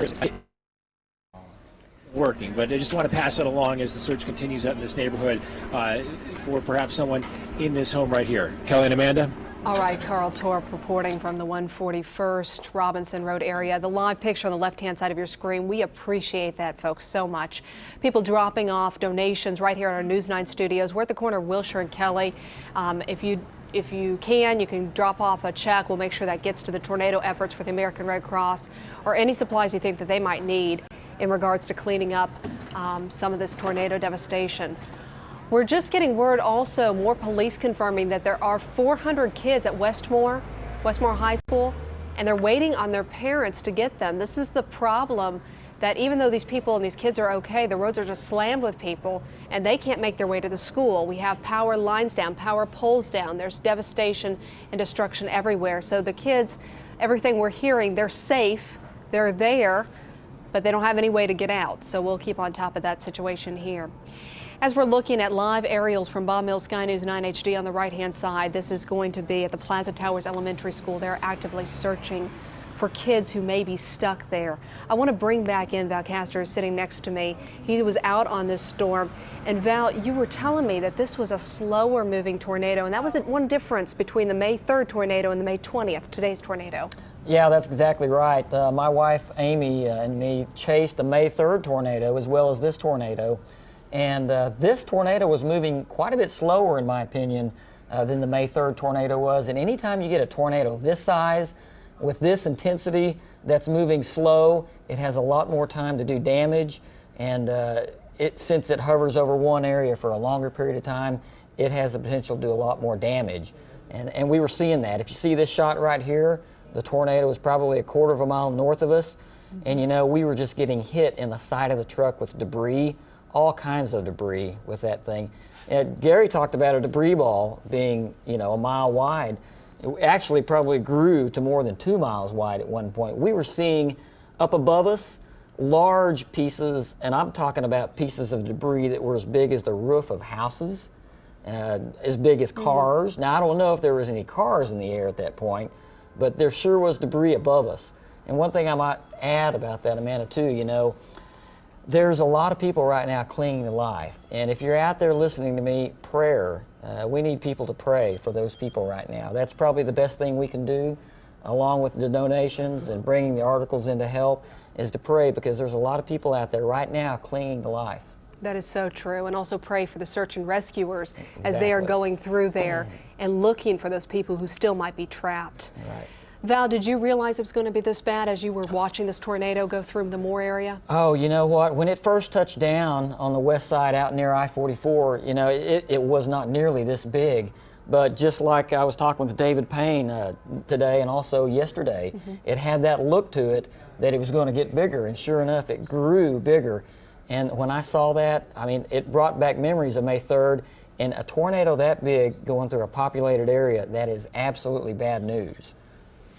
You were talking about the debris ball. Just with yesterday's tornado in Kearney, they were reported up in the Tulsa area that they were finding pictures from people all the way, you know, from Kearney all the way to Tulsa, that it just traveled that far. And they've set up Facebook pages to try to reunite these pictures with these people. And I can imagine something similar will happen here as people start to find these little mementos, because in times like this, the littlest thing can make so much difference to that person who has lost their house. That's exactly right. And you know what happens is that tornado picks up debris and shoots it up to the top of the storm.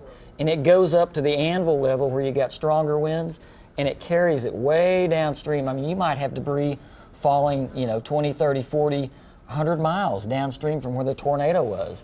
Yesterday, as we were coming south towards Prague, we had rocks falling out of the sky, just about ready to break the windshield. I mean, it was amazing. And we're looking at the devastation live here from Bob Mills Sky News 9 HD. On the right-hand side of your screen, that is at the Plaza Towers Elementary School as they're trying to search and hopefully rescue any children who may be stuck there. Let's check in with Jim Gardner, who's in the air. Jim, they're still actively searching right now. They are, Amanda. They've been searching all day here, and like you said, reported before, they have pulled some children out alive there, but they are still going through the rubble very cautiously. Like I said, they have a huge triage area set up with EMTs on standby there just to, you know, to treat them as they pull them out. But again, you can see the crime scene tape all taped off around the area so the rescue workers can work without any spectators coming in. But a lot of people down there giving a valiant effort to get these kids out of this rubble. And hopefully, you know, I mean, this will go on as long as it needs to go on. And this is just one of many rescues that have been going on all day as rescue workers get calls from people trapped in rubble, trapped in their cars, and trapped in their storm cellars. So, you know, it's just going to be a long process. The good thing is the OG&E crews are rolling out. They are starting to work on the power lines now. But, you know, as flying over this, I just can't get over looking down when we do a really big, long, wide shot of just how smooth everything is on the ground. I mean, just how it just grounded up, and to look at all the bare pads, concrete pads where homes were sitting.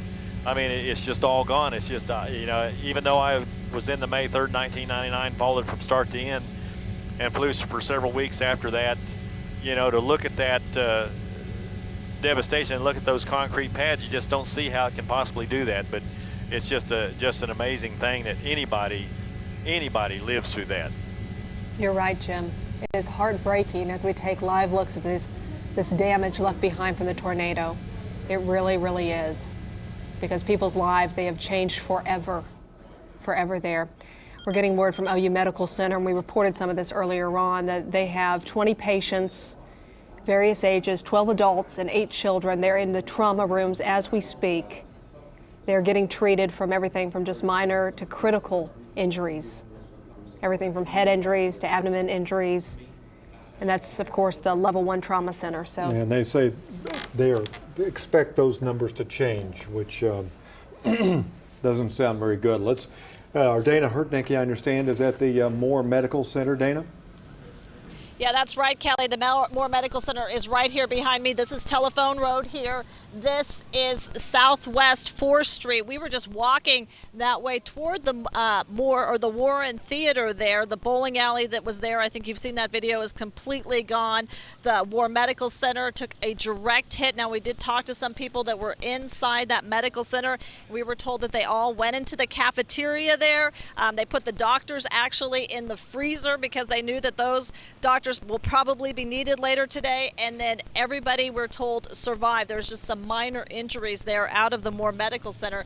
From there, we walked down to the Warren Theater where they are doing triage there, and they are triaging minor injuries there on the scene, and then more major medical concerns. They are rushing those people right to hospitals. Now you can see right here behind me a lot of police presence. I don't know what's going on exactly right now, but all of a sudden just a lot of police cars headed that way. I saw a couple medical examiner cars, so we're going to try to check that out. But that's really what's going on right here, right now. Kelly? All right, Dana, we appreciate that. We do want to pass along some of the numbers, and we'll check back in with Dana here in just a little bit, but we want to pass along some of the numbers of those injured we are hearing. And if we can take a look at that on a full screen. Now, that shot that we had up, we'll go back to it here in a moment. A Mercy Hospital right now, no patients. OU Medical Center, the trauma center there, has 20 patients. We understand 12 are adults, 8 are children, and their injuries range from minor to critical. Now let's take a look at Integris Southwest. There we go, 33 patients, 10 of those are in critical condition, 10 in serious condition, 12 fair to good condition, and 1 child whose condition is not determined. We also know there are 3 children at Integris Southwest, and a 91-year-old is the oldest victim that is being treated there at Integris Southwest. These numbers are going to change. Our most serious concern right now is with an elementary school where they are still looking for children. Plaza Towers Elementary School, which took a direct hit, and I believe that that's Plaza Towers in our shot there on the left. It sure is. Right now is probably a good time to tell you that we are taking donations here at our News 9 studios. We're at the corner of Wilshire and Kelly. This is just one way that we can help out. You're looking at a live picture on the left-hand side of your screen. This is just outside our studios, and we just want to thank you for everybody who so far has dropped off either money or the needed items. I'll just run down the list of things that we know they're going to need, and we'll make sure they get to the area. We're talking about shovels, gloves, boots, toiletries, power bars to keep them going, sunscreen, trash bags, dust masks, and definitely cash. And if you're at home right now, you can text 32333, text the word food, and that will give a $10 storm donation to the storm relief efforts there in the Moore area, and that will just be deducted from your cell phone bill. So that's just a few ways that we can help our fellow Oklahomans and do a little something, because it's at a point like this where it's easy to feel so helpless when we look at the images on the right-hand side of the screen as the rescuers are feverishly working to try to rescue any children who may be inside that school. And Rich, if you can push in a little bit so we can see a little bit, I know that you are on a restricted airspace and they're way up right now, and that shot is giving us a good look at it. I can't even count how many firefighters are down there right now, and they're just throwing the debris off the pile here at Plaza Towers Elementary and hauling it away. I don't see any heavy equipment in there. I know that they can get it in there, but they have buckets, they have shovels, they have everything else, and they seem to be focused on that one area. Guys, Jim, can you show us more of that and tell us what you're seeing down there? Lights up, because with it starting to get, we'll get to sundown here, so they're starting to bring in portable lights, so they'll have that whole area lit up for the whole night, probably, or however long it takes to dig through all this rubble. But again, yeah, like you said, Kelly, I can't even count how many firemen are down there digging through that rubble, but power to them. I hope they just keep pulling kids out alive. Yeah, we do too. This is going to be the Plaza Towers Elementary School, and it's going to be just off of, looks like just north of Southwest 119th Street. It's going to be west of I-35, about a mile. And just to update too, I heard that they're possibly going to go down and open up the H.E. Bailey spur there right at the Newcastle, where it splits off there from 44 to the H.E. Bailey. I heard that they were headed down that way, possibly to get that back open just now, Kelly and Amanda. Well, that'll help traffic a little bit. I assume I-35 is still shut down through the Moore area. Jim, I don't know if you can take a look over that way or not and tell. Right, let us swing over there. Rich, come back to your left. Come back to your left and show I-35. Here, we'll show you what I-35 looks like. Now, they've done a great job of there's I-35. There's no traffic on it. Tilt up. And you'll see right there, they're taking them off at Indian Meridian right there. You can see traffic in the northbound lanes of I-35 getting off on Indian Meridian. Yeah, that's Indian Hills That goes over Road. to Sooner, and Sooner, of course, I can tell you, Sooner from Indian Meridian is backed up coming southbound from about where Indian Meridian is, all the way back into Dale City area, all up through there. So traffic is just inundating all the roads around here. But you can see I-35 closed down at Indian Hills Road, Indian Hills, and I-35 coming northbound. I don't know. I've never flown up north. I haven't seen where it's shut down coming southbound, Kelly. But you probably have that information. Yeah, I think it's, Jim, I'm guessing it's up around, it's not at 89th. We'll find it and give that information, but nonetheless, the I-35 through the Moore area is shut down, folks. And this is Plaza Towers. Let's get an update real quickly from Michael Armstrong on what's going on with the weather now. Okay, we have a severe thunderstorm warning now in effect for Oklahoma County. A brand new thunderstorm going up right over downtown, actually. The core has gotten very, very large quickly. We still have thunderstorms with potential for tornadoes in southern parts of Oklahoma at this time. But as we come in here again into central Oklahoma, right into the metro, notice from Jones, it's kind of a line of storms that runs from Jones back into northeast Oklahoma City, just south of the television station. So at the zoo and then down toward the state capitol, just north of downtown, actually over downtown, and OCU, back to the fairgrounds. So that's really the western extent of it at this time. We might take a look on tower cam here for just a moment, and you'll see this is a very intense looking core to the south. There it is, and there may be some fairly large hail in this as well. If somebody could take that tower cam and just swing it slowly to the west, Matt, that would be great. If you could take tower cam and just slowly move it to the west. It's a very, very intense core. So a new severe thunderstorm warning again here for the Oklahoma City area. This is the last thing we want to hear, honestly, with everything that's going on. Look how dark the core is. Very intense, just south of the station. And the movement on this has been generally kind of to the east-northeast. It's just really blown up over the last couple of radar scans, so we don't have a whole lot of motion on this yet. Kelly, what? And could this thing develop into? Well, the air's a lot more stable right now. I just looked at that because I guess the point of my question I'm asking you, could this thing go tornadic? Right. Yeah. At this point, it looks unlikely because we're fairly stable at the surface right now. Temperatures are in the low 70s. When these storms went up earlier, it was in the 80s. Okay. So it's a big difference right now in terms of how much atmospheric instability these have to work with. But listen, right now, we're not going to count anything out. So we're going to watch this very, very closely at this point, particularly the area that would be down toward the Dell facility, State Fairgrounds, I-40 and I-44, back northwest of Lillard Park. So the area is southwest 15th, and let's say Meridian and MacArthur, and those areas back to the southwest side of the city. But anywhere, really this core, again, could produce hail anywhere north of Interstate 40 at this point, and that extends up toward the Capitol and the zoo, as we mentioned. So really it's kind of bound by I-44 on the north and I-40 on the south. But again, this is just brand new development here right over central Oklahoma, here with literally just within the last 10 to 15 minutes. So there's a look again at tower cam as well. So we'll continue to watch the storm. I can bring you updates here again as needed if you guys have some more information to pass along. Sounds good, Michael. We are getting word that if you do live in the southeast Oklahoma City area, to stop using your water. Officials say Draper Water Treatment Plant in Oklahoma City was knocked offline because of this tornado. So they're asking any residents and businesses in southeast Oklahoma City to stop using their water.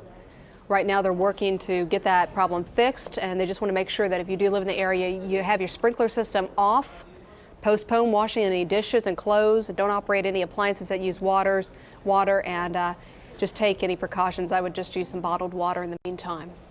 Folks, we continue to watch the rescue efforts down at Plaza Towers Elementary, where they are looking for any children or teachers who might still be in the rubble down there.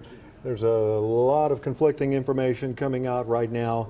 Obviously there are rescue efforts underway, and as we get information that we can verify, we'll pass it along to you. But it's a serious situation down there, and they have a lot of debris to go through what was once that school. It is, and we're going to stay on top of this because obviously our hearts are just with this story, because we know children were here at the time the tornado went through the Plaza Towers Elementary School, and we know right now they believe that children are still there, so they're actively searching for the kids.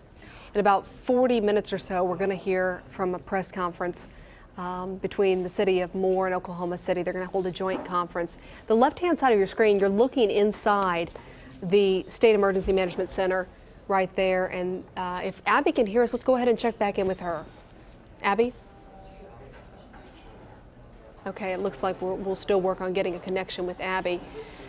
In the meantime, the right-hand side of your screen is the big story right now, one of the stories coming out of the Moore area, and you are looking at a massive search and recovery rescue operation going on right now. Listening to more scanners, and they are calling for heavy equipment over here at Plaza Towers Elementary School. They're asking for more lights. They don't want you to bring them down, folks. They have the equipment they need. They're just asking for it to be brought from the command post. They don't really want any volunteers. They can't handle more people in the Moore area, but they need they're going to set up some lights over here in this area, and they're asking for canteen services for 45 to 50 people down there. Those are the people who are working through the rubble there, trying to find any survivors.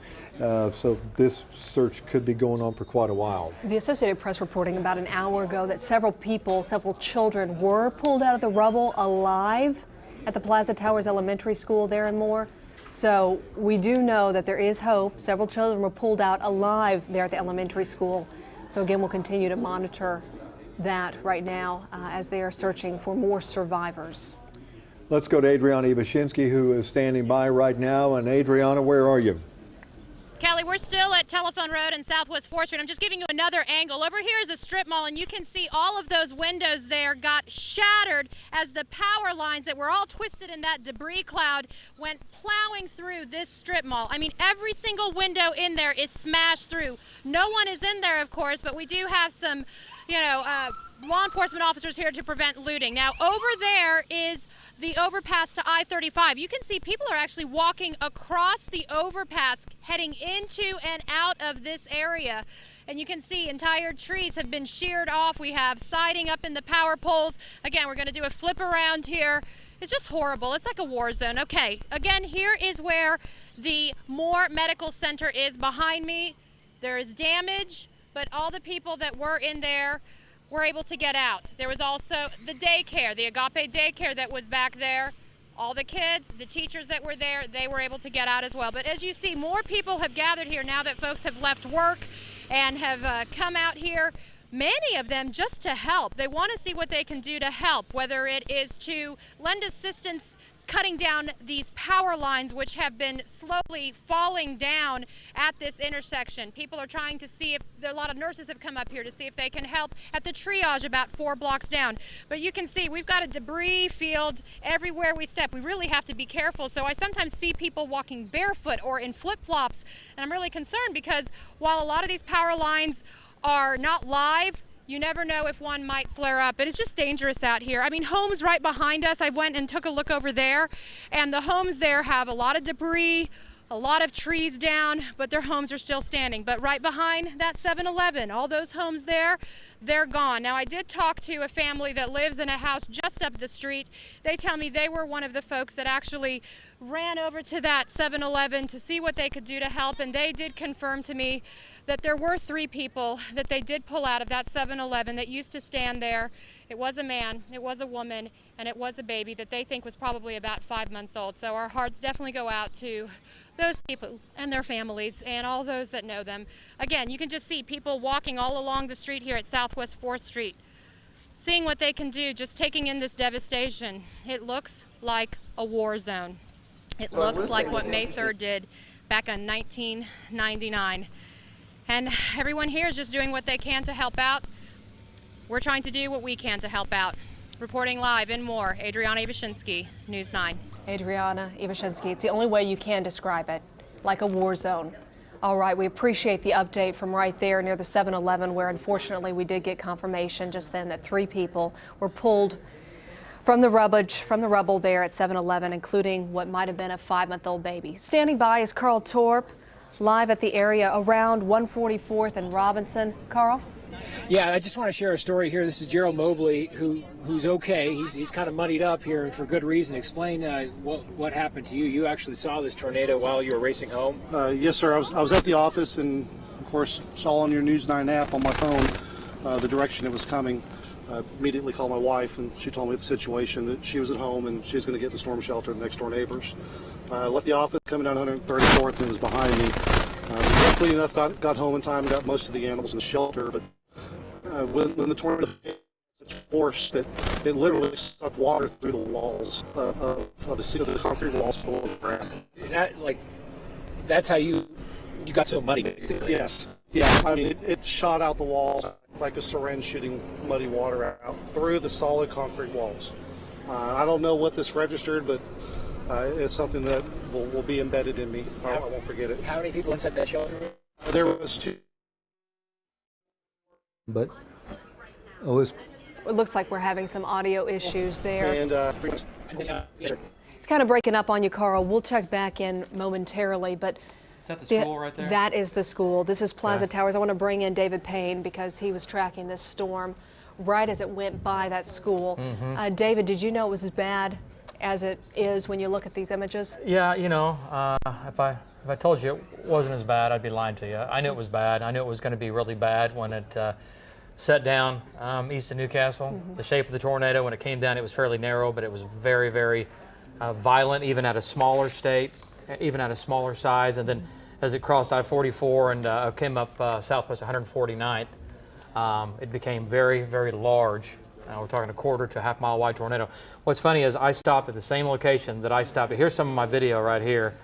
And again, you can kind of see what was going on. And this is coming through more. And that's in our chase truck there. And we're looking off to the southwest. And again, there are some roads that I went down May 3rd of 1999 and May 8th of 2003 when more got hit again. And there's a couple of places that I stopped that were wiped out in May 3rd of 1999 that, on the southwest 149th that were wiped out again today. And I was in the same location. So it's just amazing. And the 7-Eleven we've been referring to, I think there's some fatalities there. I stopped there at one point when I was a little bit farther south, and there were people trying to run into the 7-Eleven. There were people driving back to their neighborhoods trying to get back home during this, and there were neighborhoods that were literally right behind us here. We'll keep going here on this video, and there were some neighborhoods that were just being swept clean in front of us, and we would stop, and there were people that were going down Western and Santa Fe trying to get back home. And you know, a lot of people want to be home. That's where they feel safe. But on a day like this, looking at that, going back home, it may not be the best option. Because you have to be below ground or a safe spot, or that tornado is probably going to take your life. Yeah, I wrote down as you were talking at about 3:11 today at 134th and Penn. You said, and I quote, "The homes are totally leveled. Homes are disappearing in front of us. It's tearing everything up." Yeah, that's what it was doing. It was scarring the earth and taking everything off the face of the planet and putting it into small, tiny pieces. I was trying to catch my breath, folks. I just came from the newsroom, and the news is not good. I just talked to a source in law enforcement, and they are fearing that there are multiple fatalities still in the rubble there at this elementary school, Plaza Towers Elementary, and they are saying multiple. And it's a heartbreaking situation down there. There may be more information coming out here shortly, I was told. But folks, there could be tens and tens of children and teachers down there in that rubble that they're trying to find. I don't want to pin a number on it, but it's a very sad situation. Well, you don't have to pin a number on it, No. Kelly, because we look at the video, and unfortunately that video does not look good. It is. It's very heartbreaking. Yeah. So this is the Plaza Towers Elementary School. We're looking at live aerials from Bob Mills Sky News 9. We also have a crew that's working their way to get to the scene down below. But as you can imagine how difficult it is to get through the streets right now. Not only do you have power lines down and power poles down, but you have debris just everywhere. David, we heard Val talking about how he saw debris flying through the air as he was driving. Ahead of it. Yeah, did you experience that as well? Oh yeah, there was debris all over the place, and we had large chunks of debris, boards, large pieces of heavy debris falling and hitting the ground and hitting the car. And you know, that's what you have when you have a violent tornado. You know, one thing about this, this tornado, it seemed at some points would slow down a little bit and then pick up speed. It would decelerate and then accelerate. And whenever you have a violent tornado, an EF-4 or an EF-5, and it slows down, the damage can be just absolutely catastrophic. I mean, it's an EF-4 and EF-5 to begin with. It's moving at 30 miles per hour, 20 miles per hour. These things slow down to maybe 10 or 15 miles per hour. it really will strip everything from the face of the earth, and that's what's happened in a few areas. I saw some neighborhoods right before my eyes just literally, just disappeared. When it crossed I-35, it brought back so many memories of May 3rd, 1999, when I was tracking that tornado going through the same area, and I just couldn't believe it. I kept thinking, there is no way this is happening again. I know it happened in 03, May 8th of 03, the second more tornado, if you will, but it wasn't near as devastating as the May 3rd, but this one will be, if not more. The May 3rd took a little different path where when it came into more on May 3rd, it actually went to a couple of areas where they weren't heavy populated at the time, and those areas now are heavily populated. There are neighborhoods, it didn't spare any, there aren't any open areas now in that area anymore. Yeah, so we actually have a quick map. If we can toss that up, and then we'll go right back to this live coverage of the May 3rd tornado, the path it took, opposed to today's tornado, and it's eerie when you look at how close these two tornadoes started together, and then they take a little bit different location. There you're looking at it, May 3rd in the green, and the red, today's tornado. Right, and that's just right. I mean, the May 3rd made the hard left turn, which barely missed Tinker Air Force Base, and this one obviously did not. So just amazing. Our Abby Broyles has been standing by at the state's Emergency Management Center. We want to get an update from Abby. Abby, we know it's a busy location where you are. Give us an update. Hi, Amanda. Yeah, it sure is. Representatives from just about every state agency are here, including the State Department of Education, closely following the story out of Moore. We do have some information to pass along from the State Department of Health. They're working to get some resources to a staging area at I-35 and 19th Street. They've already dispatched 20 ambulances to that area of Moore. Also, Red Cross is here. They're working to get resources to the first responders in Southwest Oklahoma City, Moore, and Newcastle. They are opening up a shelter at St. Andrew's Church at Southwest 119th and South May. They're also getting a lot of calls trying to get information on loved ones. They want us to pass along some information that you can call and check on your relatives or check online rather at safeandwell.org. Again, that website is safeandwell.org. You can check to see, you can check in, say that you're okay. You can also check on your relatives. Good resource to have there. We're going to be here throughout the night and bring you some more information. We also want to pass along that the governor, we're told, is on her way to Moore. We're expecting a press conference to be happening there pretty soon. So we'll bring the latest as we learn more information from parents. Amanda, back to you.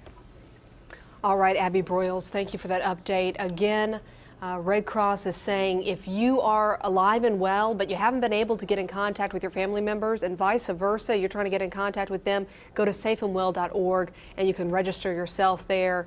And that's a good place to stop if you're looking to try to find a loved one. Press conference. The conference they have planned is supposed to take place about 7:30 when they're going to release more information.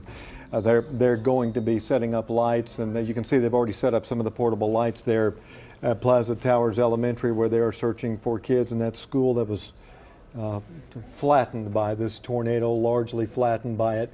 We might ask Jim in Sky News 9. Jim, the circle, Jim, and he's talking on the, Rich and Jim, I'd tell you guys, for comparison's sake, the satellite shot that we're looking of the undamaged school has the circle drive at the top of the screen.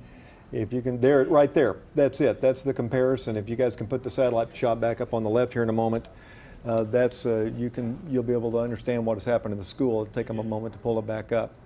But that is Plaza Towers Elementary School right now, and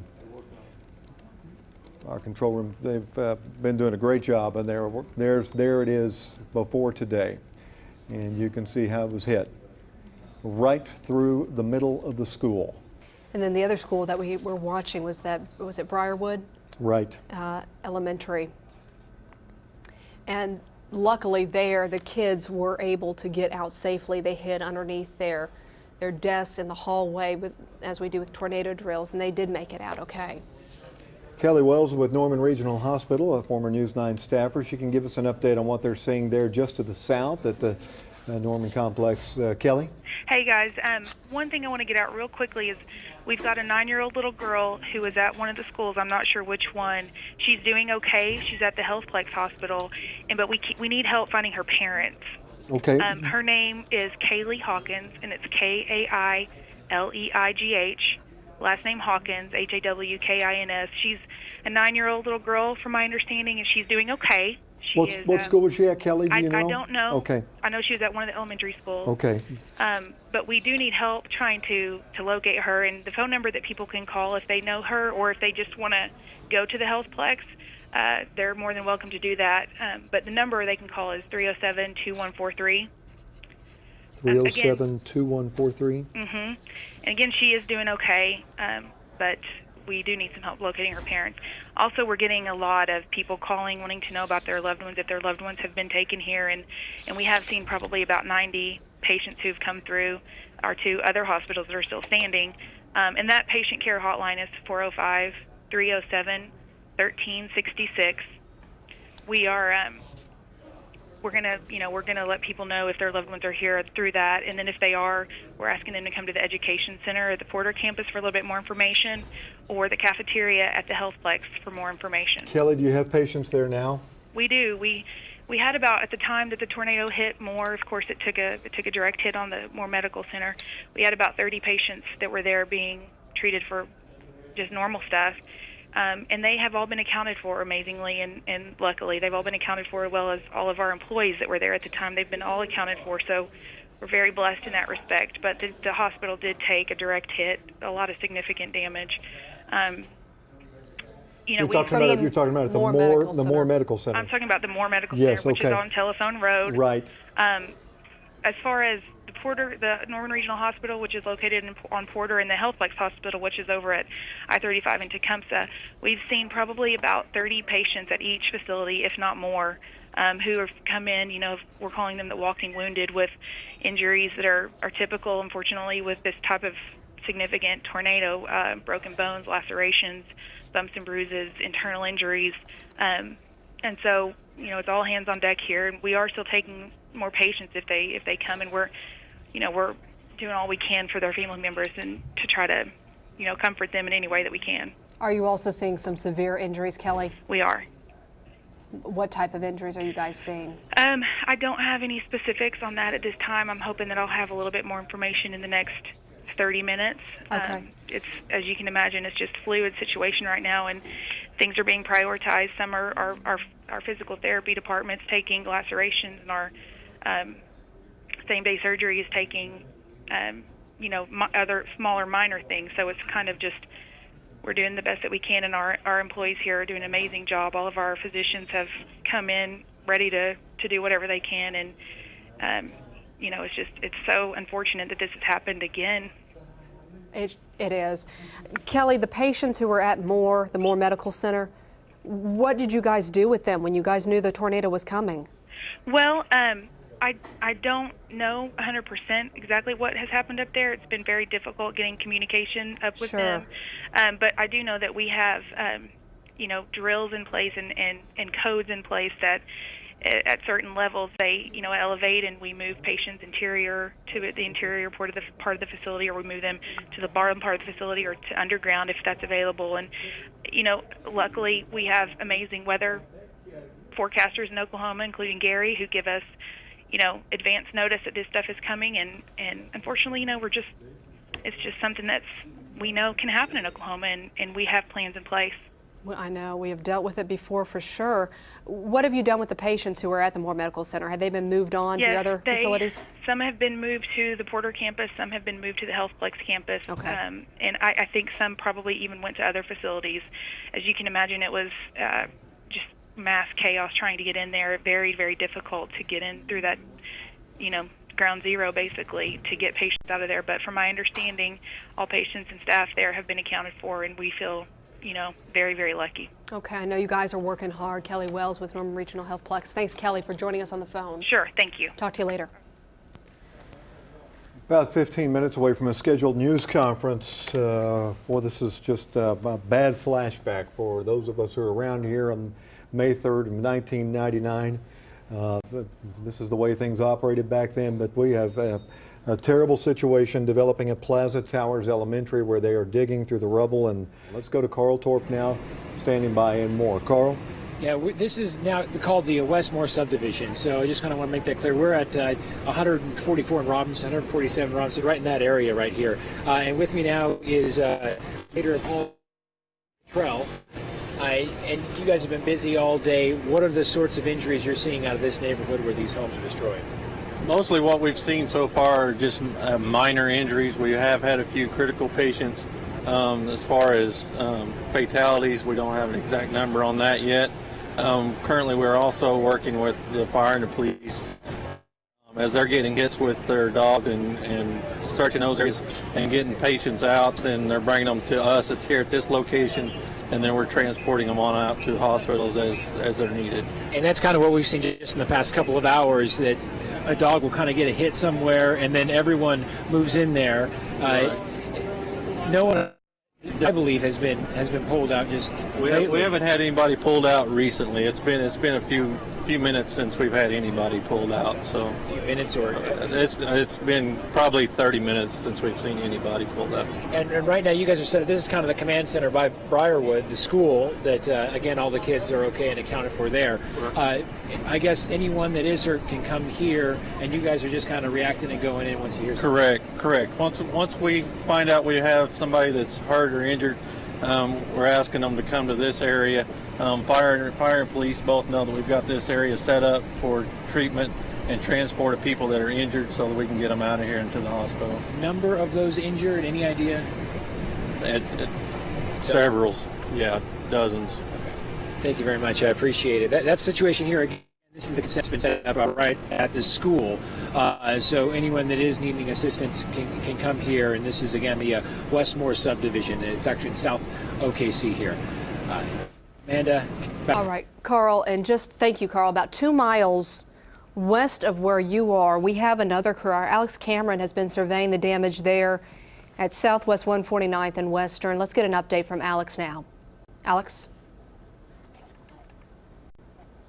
Yeah, we're at Southwest 149th and Western, or South 19th, however you want to look at it. And as you can see behind me, what you can see behind me, it is truly a wasteland out here. That's a common refrain.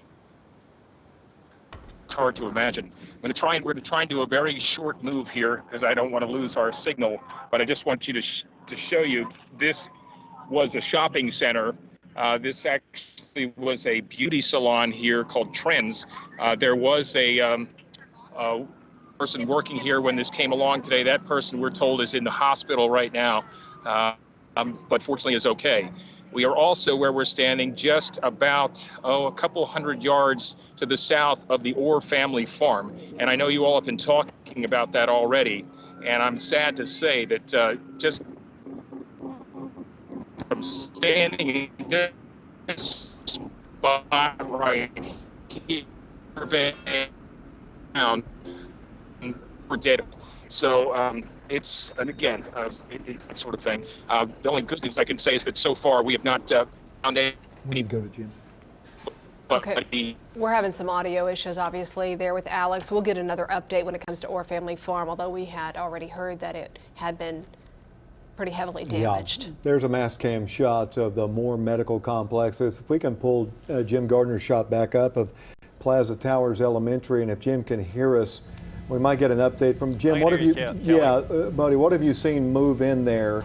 I can tell you they dug down and they found there's a hole there that everybody is they've kind of stopped digging, except for a few of them. There's a hole right there that they're looking into. I can't tell you what is down below that hole, whether there was a sort of a basement type complex or what, but they were digging. There's a hole there. They all kind of stopped and looked down in the hole, and now just a few of them are working around that hole there. So here in a few minutes we should find something out here, Kelly. Yeah. Karen and Jack Ross, friends of News 9. Of course, Karen is our chef and lives in the Norman area, and I understand that you guys are working at a shelter down there, guys. We are here, guys. We're here at Journey Church right off of Tecumseh, off of I-35. We have got everything that anybody could possibly need. If you are in need, come to Journey Church. We have food, we have shelter, we have beds, we have blankets, we even have things for the babies.